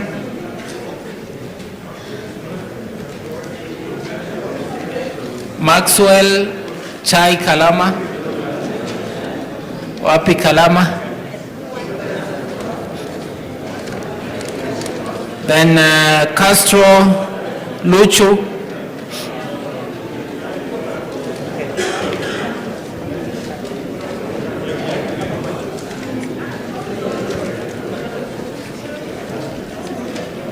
Wapi Mapalu James.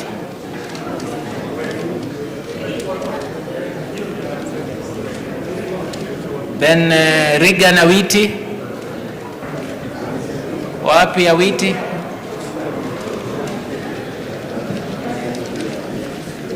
Okay. Then Robin Nyokoyo. Wapi Robin? Okay, Robin is here. Ibrahim Dima. Nashon Chirchir. Wapi Nashon?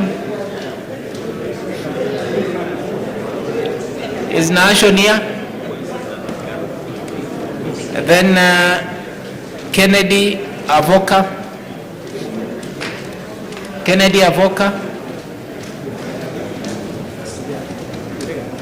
Joyce Wamboi.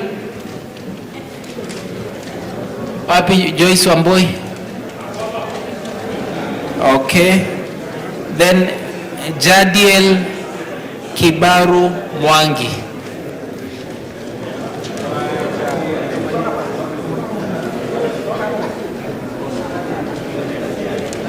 So we are done with the rift. Finally, Western, Eli Mukuna Masaba, Geoffrey Otieno. Wapi Geoffrey Otieno? Then Emmanuel Otieno. Emmanuel. Then Andrew Okia Wekesa. Okay. Then Violet Chebet Siro. Wapi Violet?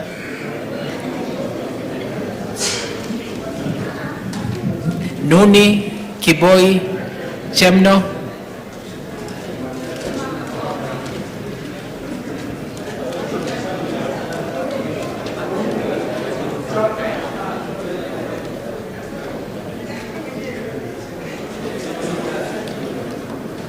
Geoffrey Wanyonyi. Kamilita Wanyama. Bivan Handuli. James Otieno Obiero. So for James, you only issue one. Then Elisa Claire. Elisa Claire ako wapi? Elisa is here. Then Kennedy Madegwa is the last person. So we are done. Now the agents can come. We first of all verify the numbers. Fortunately, is only one person who has not voted. The rest are present here and they are voted. So, thank you. As we continue, just a small announcement. Kindly tusiende na badge. We shall be leaving our badges here. Kindly for the next ADM. Kindly tusiende na badges nyumbani. Asante brother Charo kwa kusaidia kuokota badges. Thank you.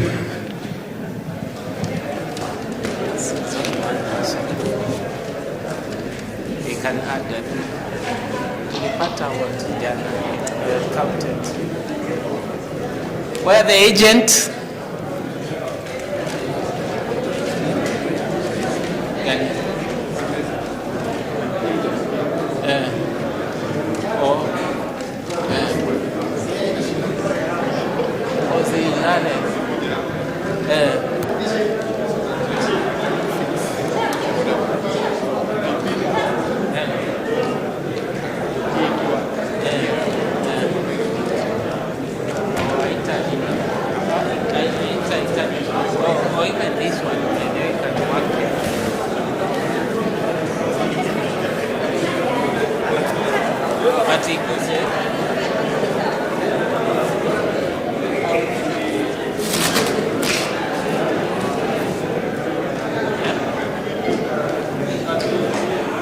Tutaileta hapa kidogo, then itakuwa tu itakuwa hiyo sasa Manila, you can put it.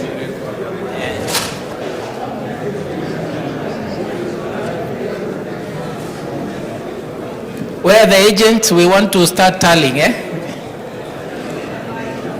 If you are nominated as an agent, please hurry up. Come forward.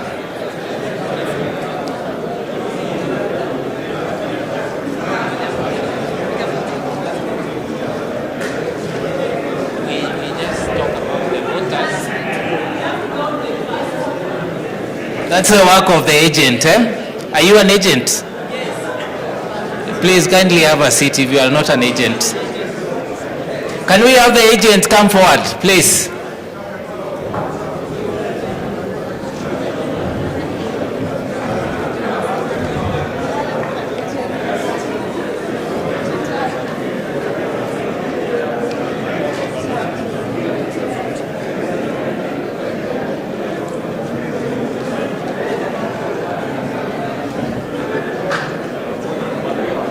Tunataka kutali,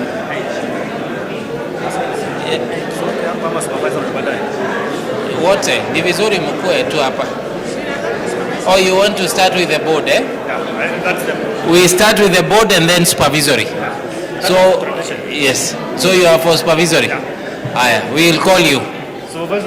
So I want 7 agents here because we have 7 board members. We have 7 candidates, isn't it?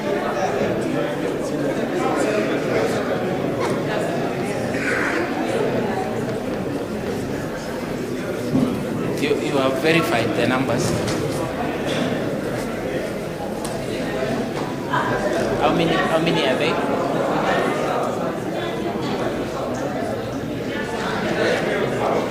This is 162. The total number.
Ulikuwa unasemaje?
Mnataka kumonitor from here. Lakini mko na agent huko.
Maslahi ya faith.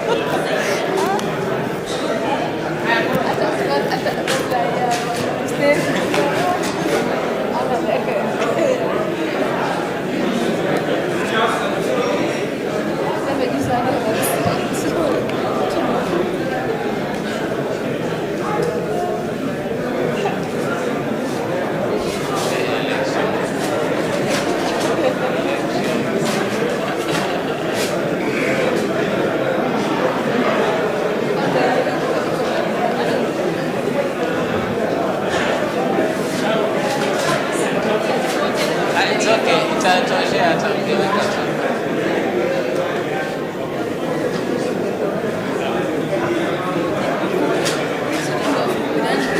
Sasa unaona kama we have issued less than number of voters.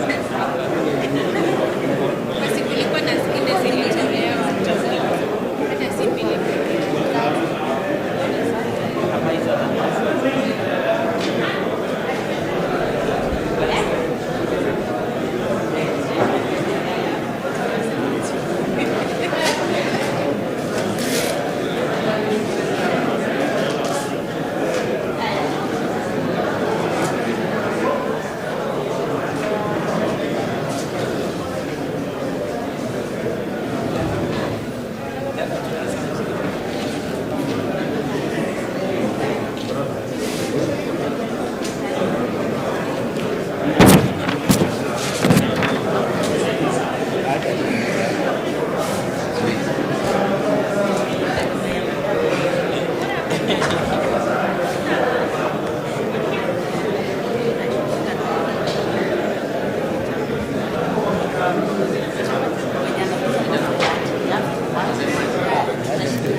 Members, we want to start tallying.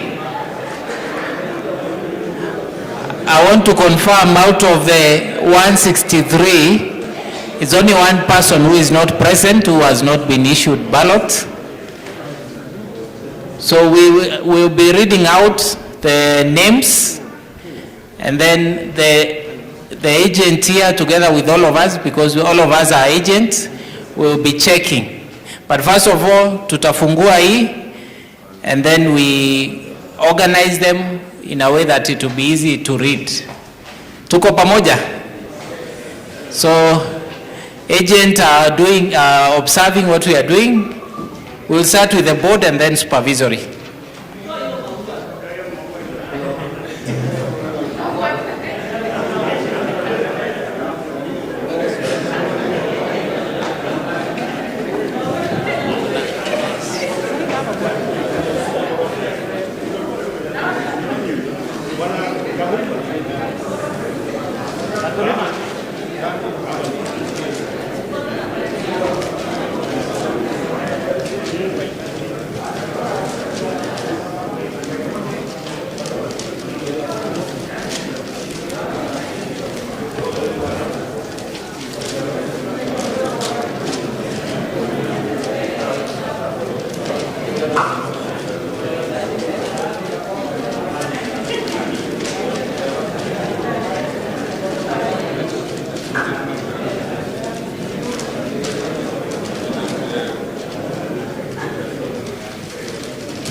We are set.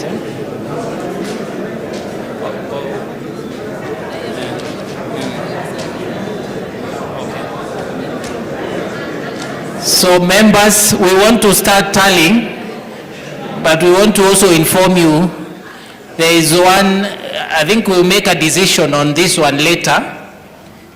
This is for supervisory, but it was dropped in the board box. Tuweke kwa supervisory. Then maybe the other question is this, because we are also likely to have one in the board that has strayed in the other box. So tutoe tupange ama just a minute. I want only 2 people. We are consulting, isn't it?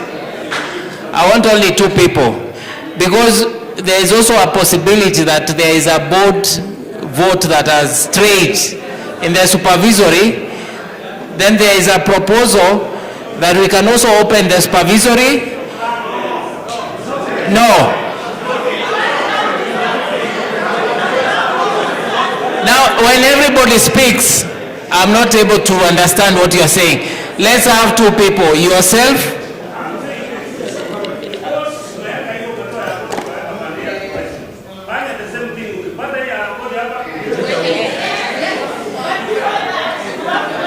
So that's the view, isn't it? So the question is, we can open for supervisory, arrange them. If there is any stray, tuweke kwa. I think that's okay, isn't it?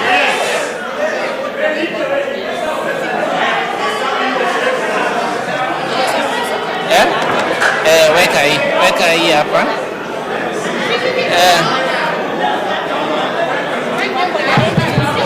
All right. Wapi agent wa supervisory? Wakuje pia.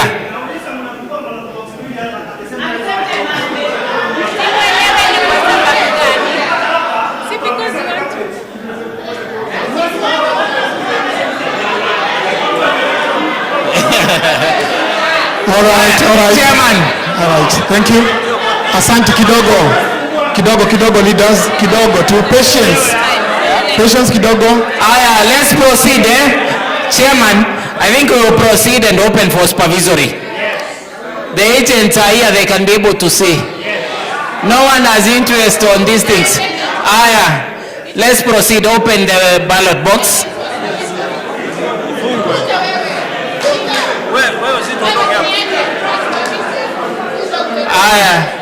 Let's proceed.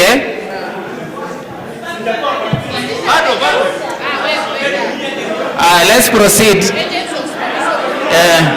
Patience, kindly delegates, kindly let us maintain our calmness.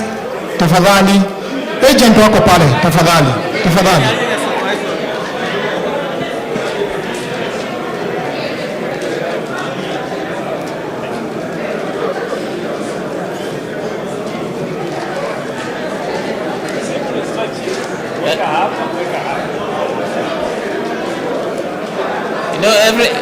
We have only one returning officer.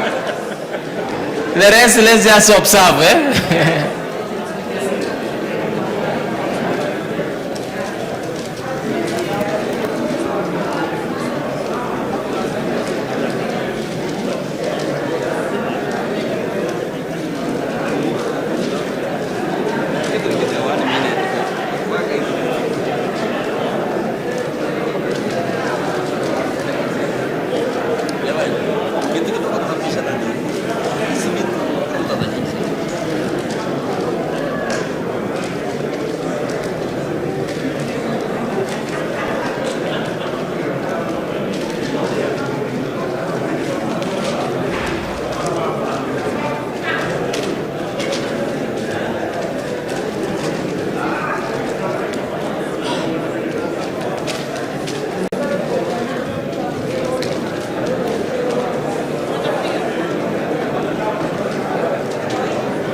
Okay, we are done. We have also picked one for the board that was dropped in the wrong box.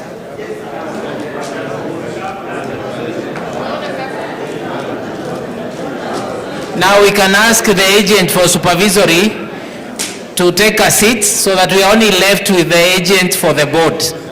We'll start tallying for the board.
Assist me na mic, eh?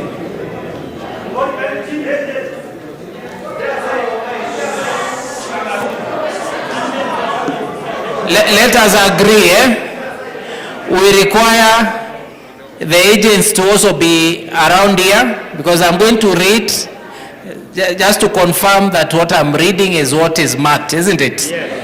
And then sisi wote tuna confirm the tallying. Sawa sawa. So we can have the three of them just confirming. Wakae nyuma yangu hapo nikisoma. I'll put it in a position they can be able to see, and then tunaweka hapa. Sawa sawa. So you will assist me with the mic.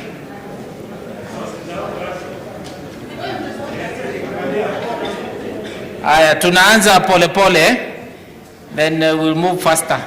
Nancy Richard Neville. I need to mark. Then Evans Rama Nancy. Nuni Nancy Neville. Nuni Nancy Neville.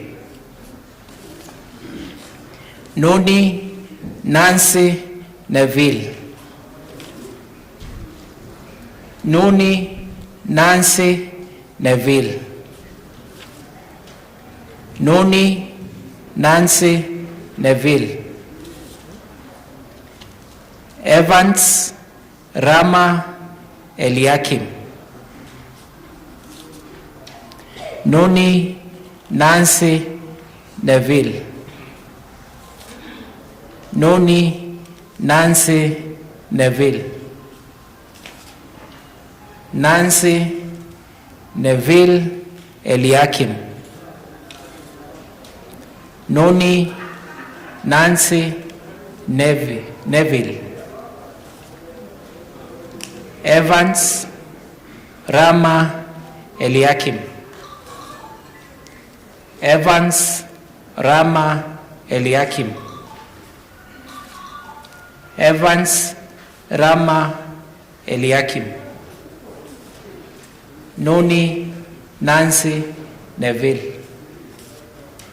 Nuni Nancy Neville. Nuni Nancy Neville. Evans Rama Eliakim. Evans Nuni Eliakim. Evans Nuni Eliakim. Evans Rama Eliakim. Nuni Nancy Neville. Evans Rama Eliakim. Evans Rama Eliakim. Evans Noni Rama. Noni Nancy Neville. Evans Rama Eliakim. Noni Nancy Neville.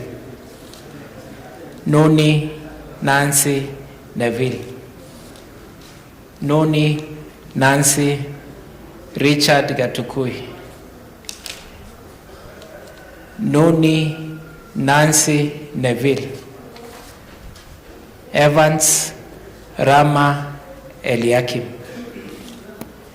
Evans Rama Eliakim. Rama Nancy Neville. Rama Neville Eliakim. Noni Nancy Neville.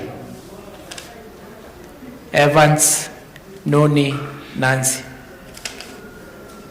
Noni Nancy Neville. Evans Rama Eliakim. Evans Noni Nancy. Noni Nancy Neville. Noni Nancy Neville. Evans Noni Neville. Noni Nancy Neville. Evans Rama Eliakim. Evans Rama Eliakim. Evans Rama Eliakim.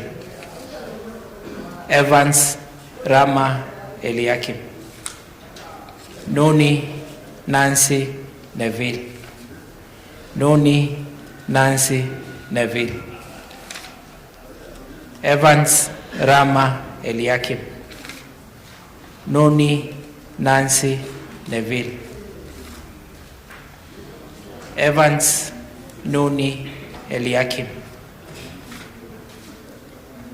Evans Rama Eliakim. Evans Rama Eliakim. Evans Rama Eliakim.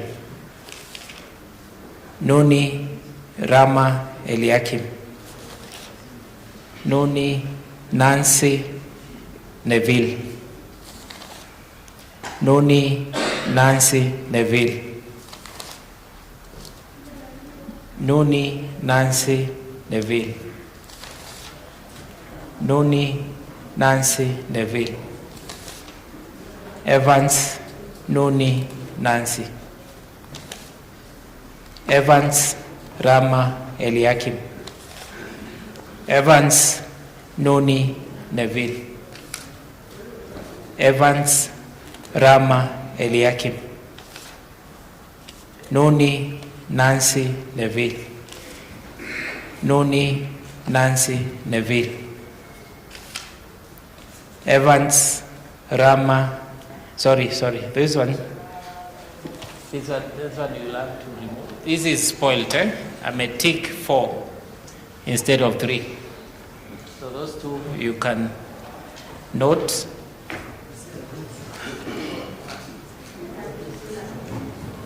Okay, we can proceed. Noni Nancy Neville. Noni Nancy Neville.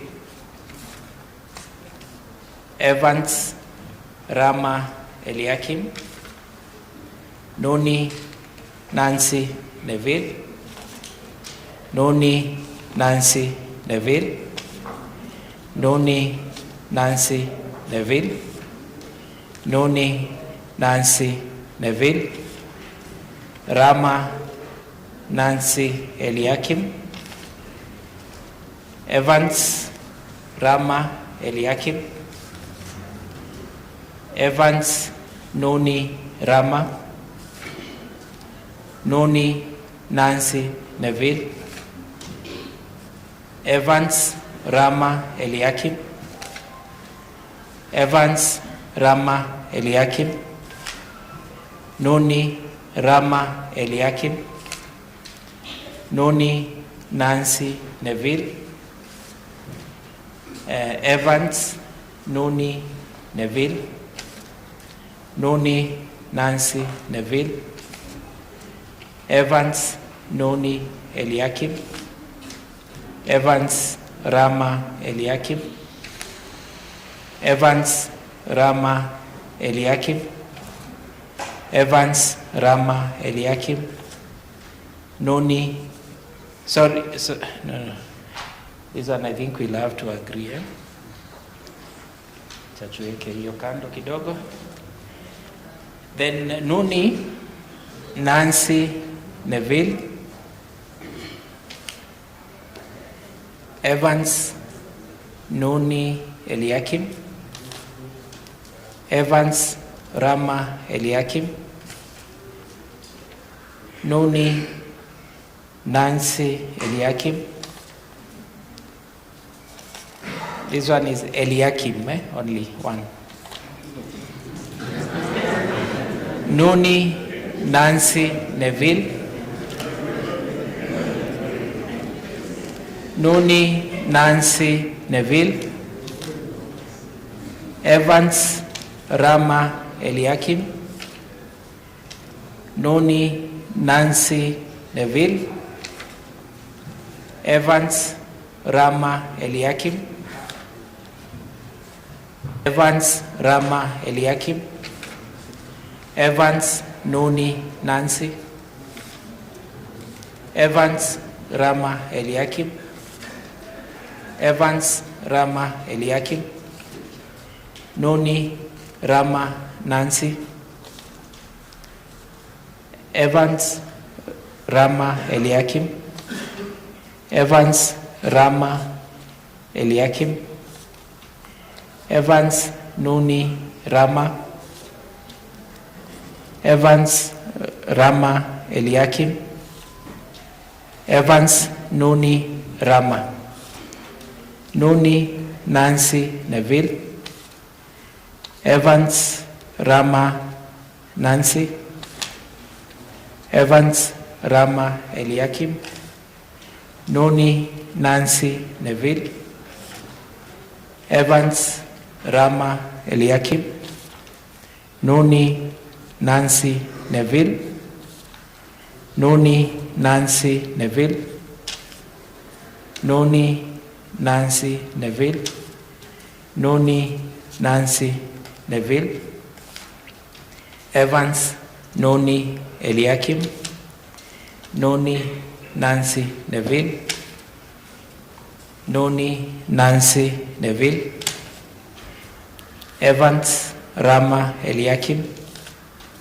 Noni Nancy Neville. Evans Rama Eliakim. Noni Rama Nancy. Evans Rama Eliakim. Evans Rama Eliakim. Evans Rama Eliakim. Rama Nancy Eliakim. Noni Rama Neville. Evans Rama Eliakim. Evans Noni Neville. Noni Nancy Neville. Noni Richard Eliakim. Noni Nancy Neville. Noni Nancy Neville. Noni Nancy Neville. Evans Rama Neville. Noni Neville Eliakim. Noni Rama Neville. Noni Nancy Neville. Rama and Richard. This one has voted for 2. Evans Rama Eliakim. Evans Rama Eliakim. Noni Nancy Neville. Evans Noni Nancy.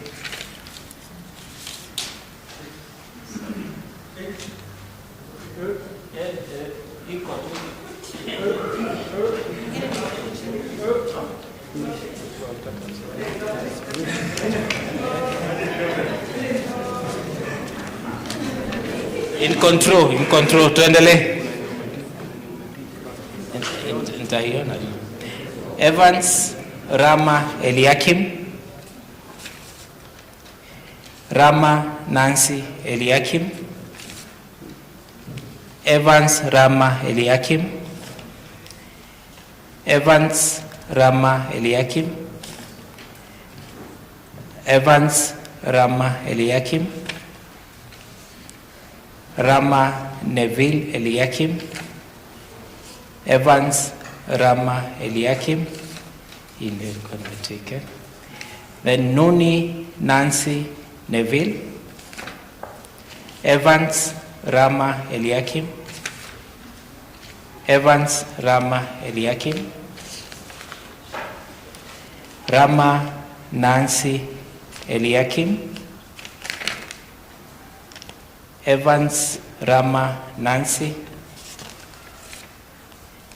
Evans Rama Eliakim. And then finally, Evans Noni Rama.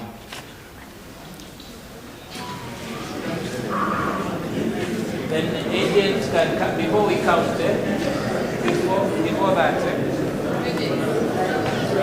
this one is spoiled, we agree. There is this other one. It's also spoiled. So those two are spoiled. So you can proceed. Thank you. We will now proceed and tally. We can start with Evans Madisi. And let me allow her to proceed. Count. Okay, we can start. 1, 2, 3, 4, 5, 6, 7, 8, 9, 10, 11, 12, 13, 14, 15, 16. 16 by 5, 8.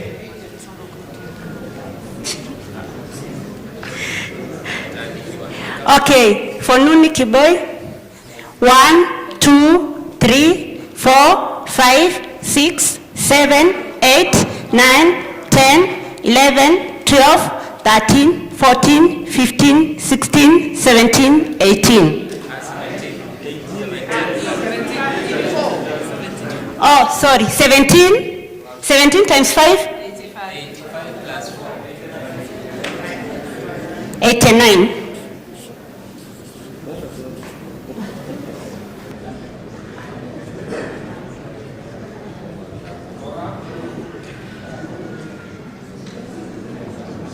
For Rama, 1, 2, 3, 4, 5, 6, 7, 8, 9, 10, 11, 12.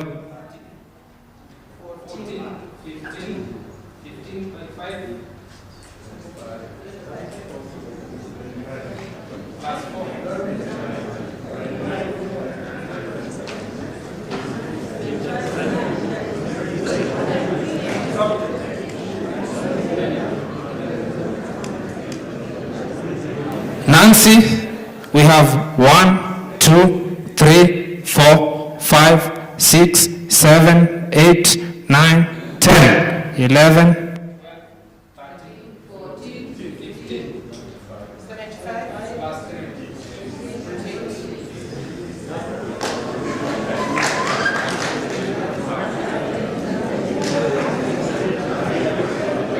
Richard, we have 4.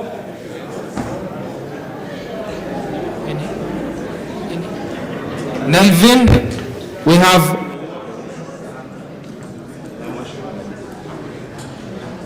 1, 2, 3, 4, 5, 6, 7, 8, 9, 10, 11, 12, 13, 14, 17 plus 2.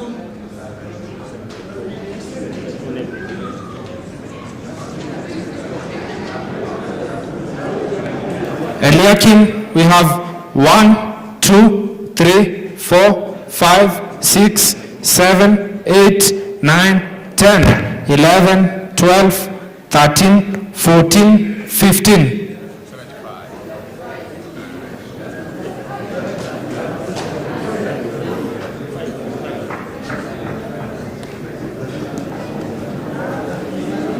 Thank you very much. We are done with the elections for the board, and this is the outcome. Neville Mwashao, 72 votes. Eliakim Latha, 75. Nancy Mwenda, 78. Rama Mazera, 79. Evans Mandisi, 80. Nuni Kiboi, 89. So the three who have been elected as our board members. We have Evans Mandisi, Nuni Kiboi,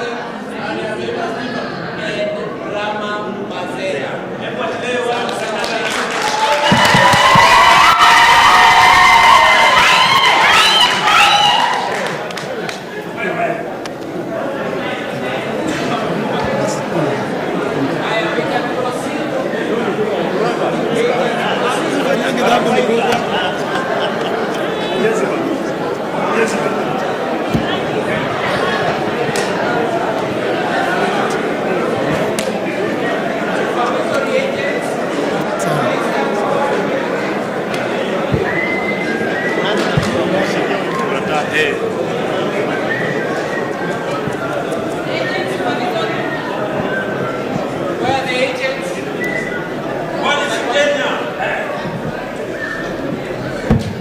Agent for supervisory, we want to start tallying. Please come forward. Iweka. Yeah.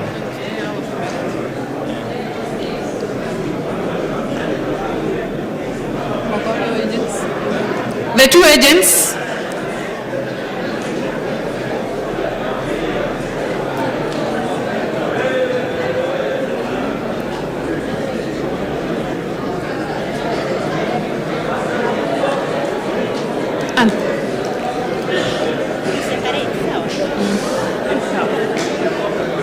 Tasoma tumuweke wacha.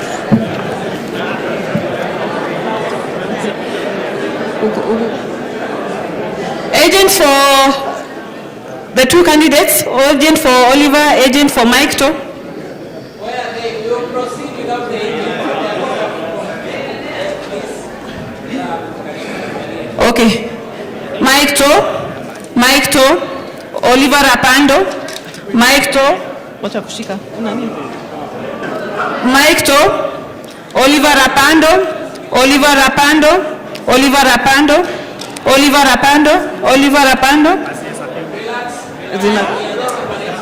Oliver Rapando, Oliver Rapando, Mike To, Oliver Rapando, Mike To, Oliver Rapando, Oliver Rapando, Mike To, Mike To, Mike To, Oliver Rapando, Mike To, Oliver Rapando, Oliver Rapando, Mike To, Oliver Rapando. Spoiled, 2 votes marked. Oliver Rapando, Mike To, Oliver Rapando, Oliver Rapando, Oliver Rapando, Mike To, Oliver Rapando, Oliver Rapando, Oliver Rapando, Mike To, Oliver Rapando, Oliver Rapando, Mike To, Oliver Rapando, Oliver Rapando, Oliver Rapando, Oliver Rapando, Oliver Rapando, Oliver Rapando, Oliver Rapando, Oliver Rapando, Oliver Rapando, Mike To, Oliver Rapando, Oliver Rapando, Mike To, Oliver Rapando, Oliver Rapando, Oliver Rapando, Oliver Rapando, Oliver Rapando, Oliver Rapando, Oliver Rapando, Mike To, Oliver Rapando, Oliver Rapando, Oliver Rapando, Mike To, Oliver Rapando, Mike To, Oliver Rapando, Oliver Rapando, Oliver Rapando, Mike To, Oliver Rapando, Mike To,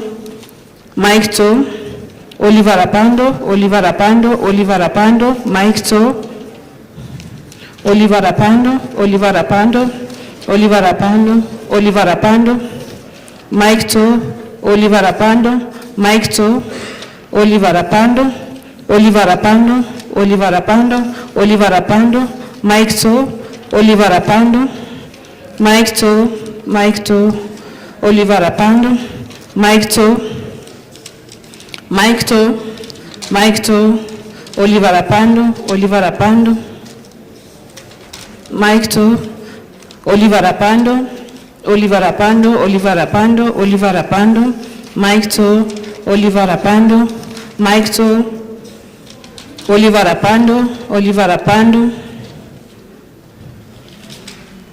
Mike To, Oliver Apando, Oliver Apando, Oliver Apando, Mike To, Mike To, Oliver Apando, Mike To, Oliver Apando, Oliver Apando, Oliver Apando, Oliver Apando, Oliver Apando, Oliver Apando, Oliver Apando, Oliver Apando, Mike To, Mike To, Mike To, Oliver Apando, Oliver Apando, Oliver Apando, Oliver Apando, Oliver Apando, Oliver Apando, Oliver Apando, Oliver Apando, Oliver Apando, Oliver Apando, Oliver Apando, Oliver Apando, Mike To, Oliver Apando, Oliver Apando, Mike To, Oliver Apando, Oliver Apando.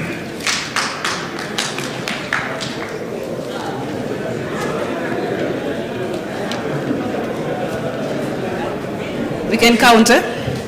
These are for Mike To. 1, 2, 3, 4, 5, 6, 7, 8, 9, 10, 11, 12, 13, 14, 15, 16, 17, 18, 19, 20, 21, 22, 23, 24, 25, 26, 27, 28, 29, 30, 31, 32, 33, 34, 35, 36, 37, 38, 39, 40, 41, 42, 43, 44, 45, 46, 47, 48, 49, 50, 51, 52, 53.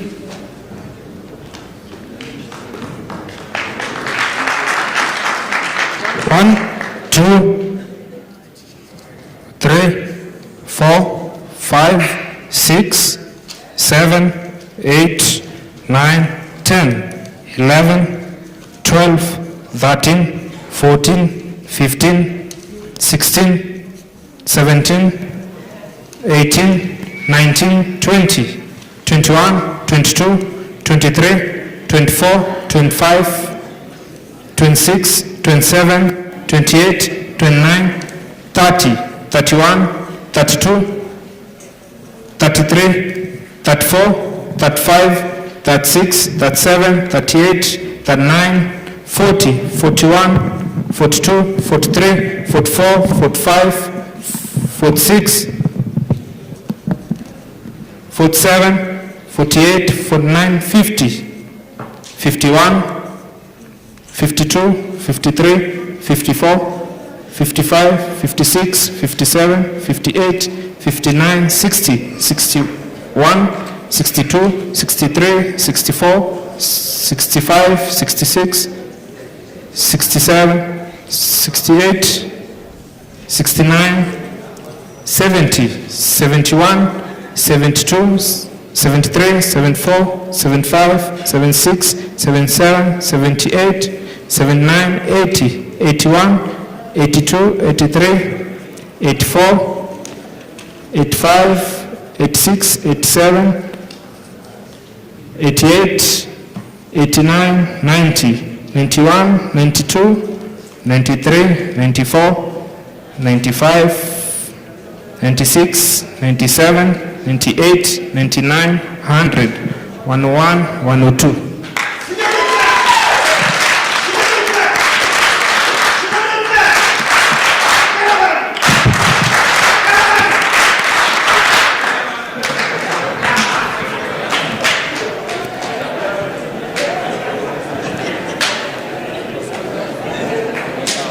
Thank you. Mr. Kathurima, are you ready?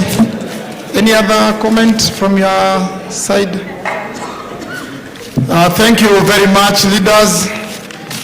It's my humble duty to welcome all the aspirants and the candidates of the day. Wakuja hapa mbele, all the aspirants. Tafadhali tuwapigie makofi wote, all the aspirants. Tafadhali, all the aspirants. It's not a mean feat. As you can see, it was a very tight race. All the aspirants, makofi tafadhali, makofi. Thank you. Director Mombo, kindly assist them with the microphone. Asanti, tusiende, tusikie machache kutoka kwa aspirants, tafadhali, it's very prudent we hear from them. Tafadhali, tutaanza na aspirants na candidates wale wa supervisory. Tutaanza na aliyekuwa wa pili, Bwana Mike To. Asanti, as he composes himself. Nyinyi nyote mmeshinda, ni vile nafasi zilikuwa chache. Nafasi ilikuwa moja supervisory na 3 kwa board. Asanteni. Naomba Bwana Mike To, candidate wa supervisory committee, aweza kukabidhiwa kipaza sauti. Asanti. Tusikize tafadhali, tusiende tafadhali. Kwa muda mchache tumalize. Asanti. National Chair, members of the board present and members of the supervisory committee, honorable leaders, good evening. Good evening. Good evening once again. Good evening. I want to take this opportunity to thank all of you for the votes that you have given us. Today was not our day. We live to fight another day. Congratulations, Honorable Rapando and the rest of the board. Wasalamiane. Asanti. Thank you. It's also my humble duty and pleasure to welcome also the candidates for the board. And I'll begin with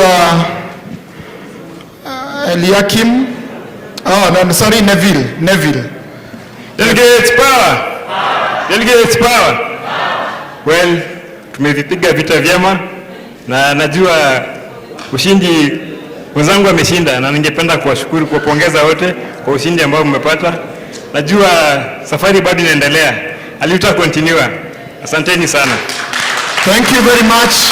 Thank you. We can hear from a delegate from Naivasha, Eliakim Latha. Thank you, our national chair, board present, fellow leaders. Good evening. Good evening once more. Good evening. I want to take this opportunity to sincerely thank you. Kweli kupata kura 75 sio rahisi. Mimi nashukuru, and I just want to believe wakati haujafika, but we will live to fight for another day. Bado tutaendelea kuserve members at a capacity of a delegates, but mimi nawashukuru sana. Nawashukuru sana for the votes, and I want to wish my fellow competitors who have succeeded best of luck, na tafadhali mfanyie members kazi. Thank you so much. Asanti, makofi tafadhali, asanti. Naomba nimkaribishe Bwana Richard Gatukoi. Bwana Richard, a delegate from other ministries, he threw himself in this race. Asanti, karibu Bwana Richard. Hamjamboni. Jambo. Mko salama? I feel I'm the greatest winner. Having garnered those votes, I feel great. Because I think I've always said I'm the unique person in this group, isn't it? And thanks for those 4 votes. They mean a lot to me. One, I'm the one who fought for other non-uniformed members to vie for this position. If I don't vie, how will we know that we can vie? So that's why I said I'll go to the end, and thanks for that support. I know I've talked to you people.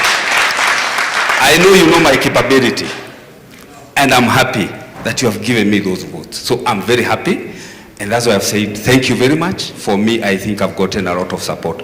In fact, by you talking to me and telling me you give me a vote, it was a plus. Most of you, I didn't know you, even by name. I think I knew very few of you. But anybody I have talked to, anybody I have sent a message, you are kind enough to tell me back that umepata your message. Ni kweli? I'm very grateful for that. And I feel I'm a great winner than even the people who are going to the board. Because for me, I feel I've achieved what I wanted to achieve, and to make sure that the bylaws I fought for, to make sure that the non-uniform can come and vie, then that was a great achievement for me. So thank you very much for the team that is going to the board. Represent our views. And whenever we approach you to what we want you to do at the board level, listen to us. Thank you very much. Thank you. Makofi kwa delegate from other ministries. Asante. Asante. Also may I welcome Madam Nancy Kathure from Nairobi Central Workshop. Praise God. Bwana Yesu asifiwe. Amen. Well, asiyekubali kushindwa si? So, I thank God this evening for even the opportunity to be in the ballot paper. Secondly, I thank each and everyone who has stood with me in one way or the other. Kama you have casted your vote, if you prayed for me, if you gave me any moral support, it was a hard journey. Hata kufika hapa ni mkono ya Mungu. There is always another day. Now I believe God's time is the right time. Na kama ijafika, hata munipende wote, sitakanyanga hapo. Lakini ikifika, he qualifies and unqualified. So this was not my day. Congratulations those who have won. Mwende mtufanyie kazi na Mungu awaongoze. Na mshikane kama board, mfanye kazi. Msiposhikana, kazi haitaendelea. Mungu awabariki. Thank you. Thank you. Makofi kwake tafadhali. Asante sana. Asante sana. Asante sana. Leaders, you have exercised your democracy via voting. Now we have I'm honored to bring before you the newly elected directors of Magereza Dt Sacco for the year 2025, joining the rest of the board members. Makofi tafadhali, shangwe na nderemo tafadhali. Makofi, asanti. Asanti sana. Tutaanza na Director Oliver Apando, and congratulations from the chair and the board. Congratulations for making it. Tafadhali tumpe muda aseme nasi. Tafadhali, asanti. Board of Directors, delegates, na wasalimu hamjambo. Hatujambo. Hamjambo tena. Hatujambo. I do not have words to express my gratitude to you people. I sincerely want to appreciate the support that I've received from each and every one of you. Indeed, gathering this number of votes was not easy. I want to say from the bottom of my heart, thank you, thank you, thank you so much. And this is not my victory, ladies and gentlemen. This is victory for Magereza Sacco. This is your victory. I want to commit myself that the duties that you have assigned to me, the fresh mandate that you have given to me this evening, I'm going to execute it alongside my colleagues to the completion. Thank you very much, and may God bless you. God bless Magereza Sacco. Asante, makofi. Asante. Thank you, Director Oliver, and congratulations once more. May I welcome our newest kid in the block, Director, and for the first time mentioning Director Rama Mazera Kuto. Welcome, brother. Makofi tafadhali. Karibu Director Rama. Sina la kusema ndugu zangu, lakini naamini kwamba yote yametimia haya kwa sababu Mungu ametaka, si kweli? Basi niseme tu asanteni sana, na kwamba hamjapiga kura tu, lakini mmenikomande, na naahidi kwamba nitafuata komandi yenu. Asanteni sana ndugu, Mungu awabariki na tuwafanyie nyinyi kazi. Shukrani. Asante sana, asante makofi, asante. Also, in our midst, we have Director Evans Madisi, who have been awarded a fresh mandate. Makofi tafadhali. Hamjambo viongozi. Hamjambo tena. Unajua mtu akiwa na furaha anashindwa kitu ya kusema. I want to thank God this evening and also sincerely thank you all delegates for giving me a new assignment again and giving me another fresh mandate to serve you in the next 3 years. I do not take it for granted. I want to really appreciate each and every one of you for the support you accorded me and the rest of us. Nataka kusema ya kuwa ushindi wangu ni ushindi wetu. In the movement, the cooperative movement, there's no loser, there's no winner. We are all winners, and personally I'm ready to serve you. Niwatumikie. Menipa kazi, I'm ready to serve you, and let us work together and support each other.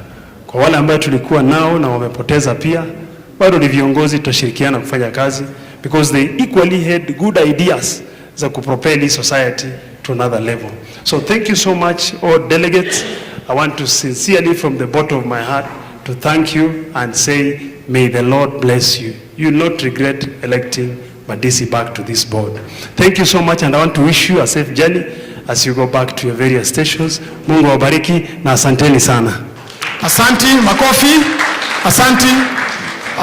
Finally but not least, wacha nimkaribishe Director Noni Kiboi, who has also been awarded a fresh mandate to serve in the board of Magereza Dt Sacco from the year 2025. Tafadhali karibu. Makofi. Our national chair, board of directors, viongozi wote, hamjambo. Tujambo. Hamjambo tena. Huu ushindi ni wenu. Si wanune, huu ushindi ni wenu. Na nitawatumikia kisawasawa. Vile nimekuwa nikiwaahidi kila wakati. I will be the servant leader.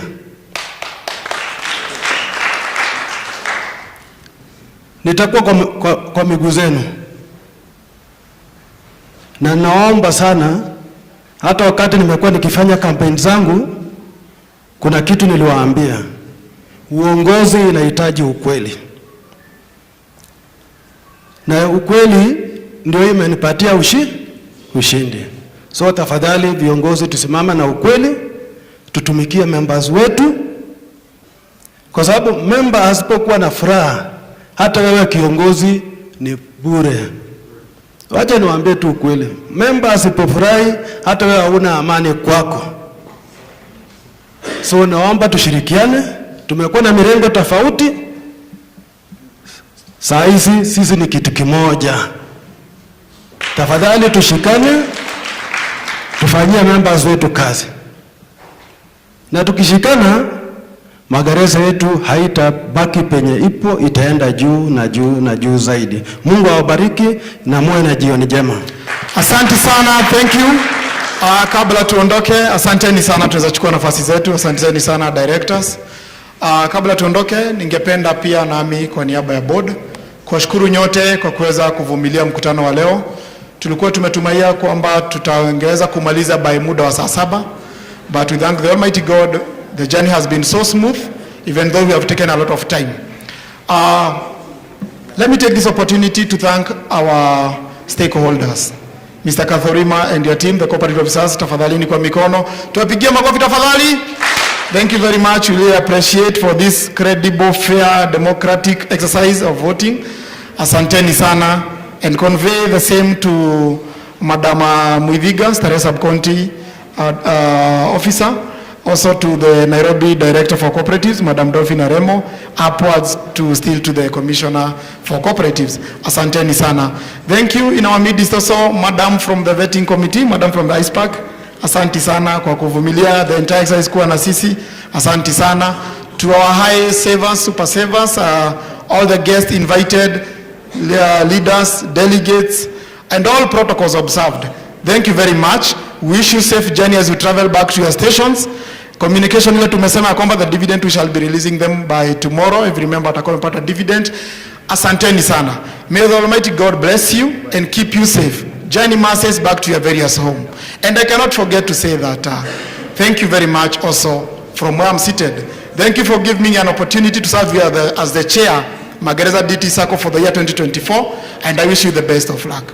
I wish the board the best as they reconstitute the board, and nothing much but striving forward for excellence. Thank you very much. Jioni njema, safari njema kwa washindi wote, tutumikie members. Kwa wale ambao kura zijafika, nyinyi bado ni washindi. Asanteni sana. Pamoja tuwastawi. Long live Magereza Sacco Society. Thank you. Maombi. Asanti na asanti. Tufungie kwa sala. A volunteer kindly. Sorry.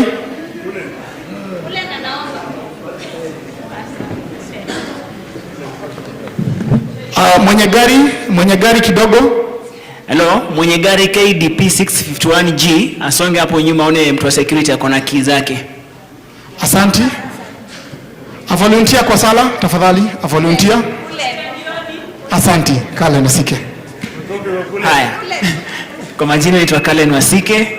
Nashukuru Mungu kwa hafla ambayo imekuwa leo. Hebu tufunge macho na tuweze kuomba. In the mighty name of Jesus Christ, we come before you. We glorify your name. We thank you for the gift of life. We thank you for the conversion that has been. Blessed be your name because we've made it successful in the mighty name of Jesus Christ. We humbly request that you bless the directors, the delegates, and also their families as they travel back home. Grant them safe travels back to their respective destinations, dear Lord. Tonight, this evening, we want to also bless all our families unto thy able hands. Bless the Magereza Sacco, Magereza family in the mighty name of Jesus Christ. For I make this short prayer. Whatever I pray, Lord, the Holy Spirit intercede and intervene for us. In Jesus' name, I pray and believe. Amen. Thank you.